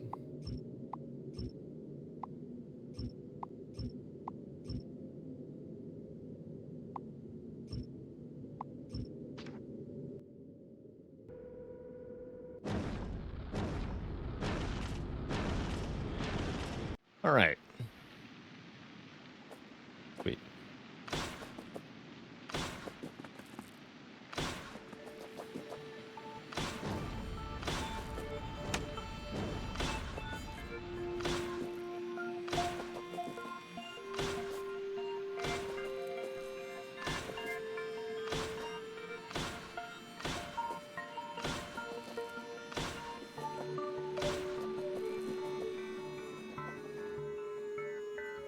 Yeah, that was pretty much everything we had.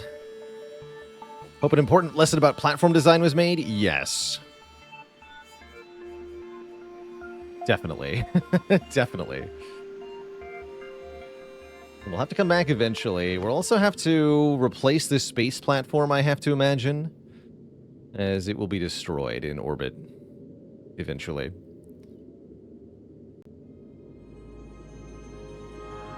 Your first planet, you pretty much instantly got squished by one of those pods landing. Yeah, apparently that could have just happened to me. Although it did not. It did not, thankfully. So let's have a look around.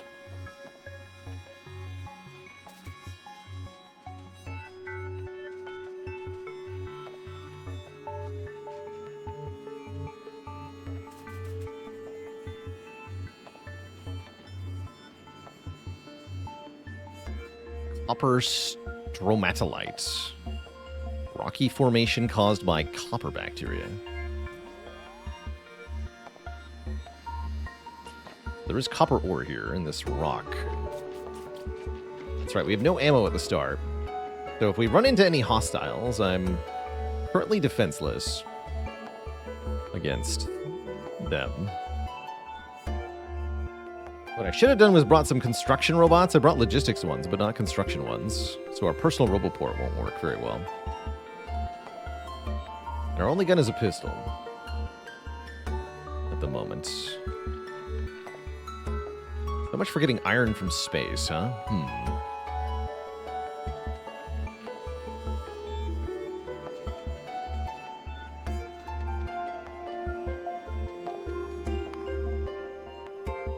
Cycling. Reverse most processes except smelting in chemistry, returning 25% of the ingredients on average. 25%? Why would I want this? Sure, there's some important use. Oh, I see. Fulgoran Vault Ruins.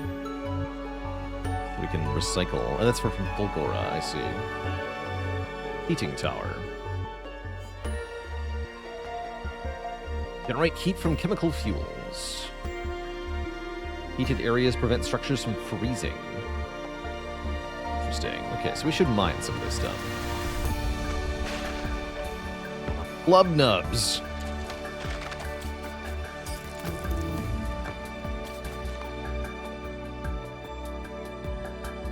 Okay, so now we can make a heating tower. Interesting. Where is the iron?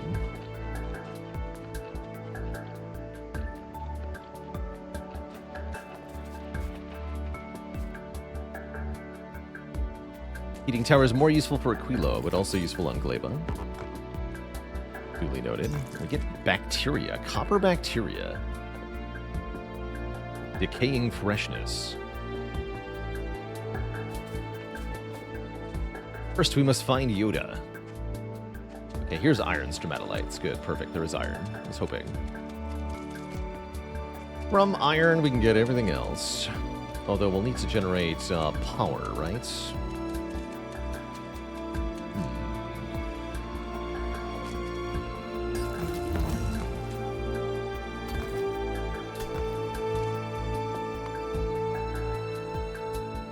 Basics of farming. Nutrients from spoilage. Spoilage turns into nutrient. Spoils in 5 minutes. Back into spoilage. Interesting.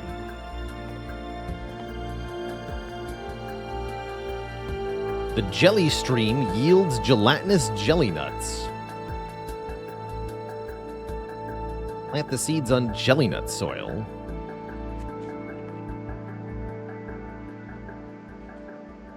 The map is crazy looking. Boom puff.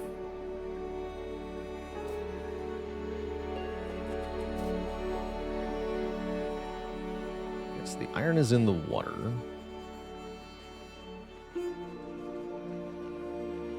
Nothing resembling a traditional mineral deposit at the moment. Doesn't seem like that's what we do here. It's all lichen, always has been. Yeah. There's a hostile. There's one. One small wriggler pentapod.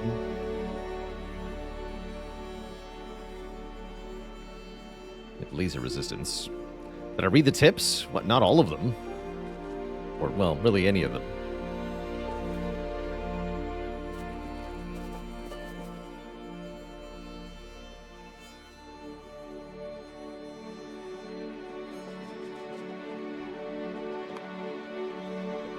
Where is the tips? What do you mean tips?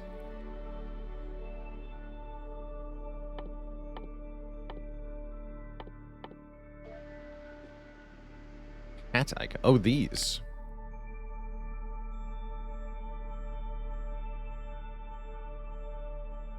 There's a briefing. Gleba briefing. Gleba is a swampy, humid planet with rich exotic vegetation that can be cultivated using agricultural towers and processed in the biochamber. You can't find iron ore, copper ore, crude oil, coal, and uranium oil here, but plants provide alternative ways to produce needed items. Most of the items from agriculture come with the added challenge of spoiling over time. Even the agricultural science pack has limited lifespan and cannot be stockpiled. Solar panels are weaker, but still usable. Okay.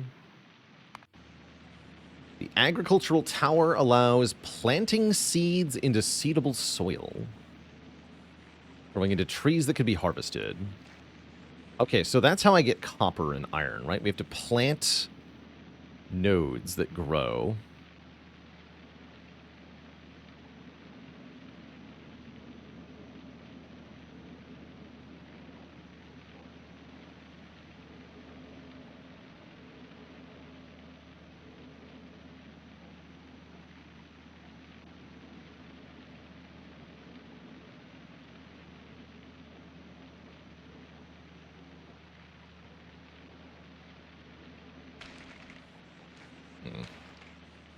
Neat.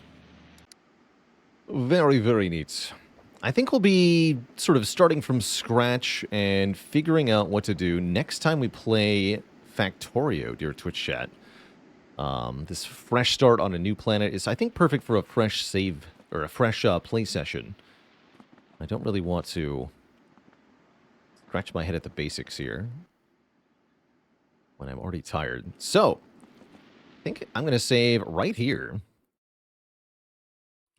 Gleba.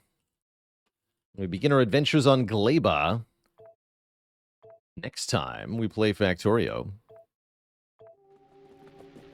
For now, Twitch chat, that means I've got to get out of here. It's dinner time for me.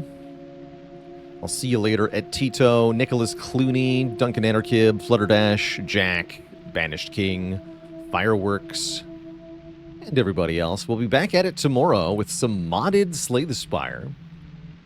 I'm going to do some modded runs, as well as give a bit of a breakdown on our yearly challenge.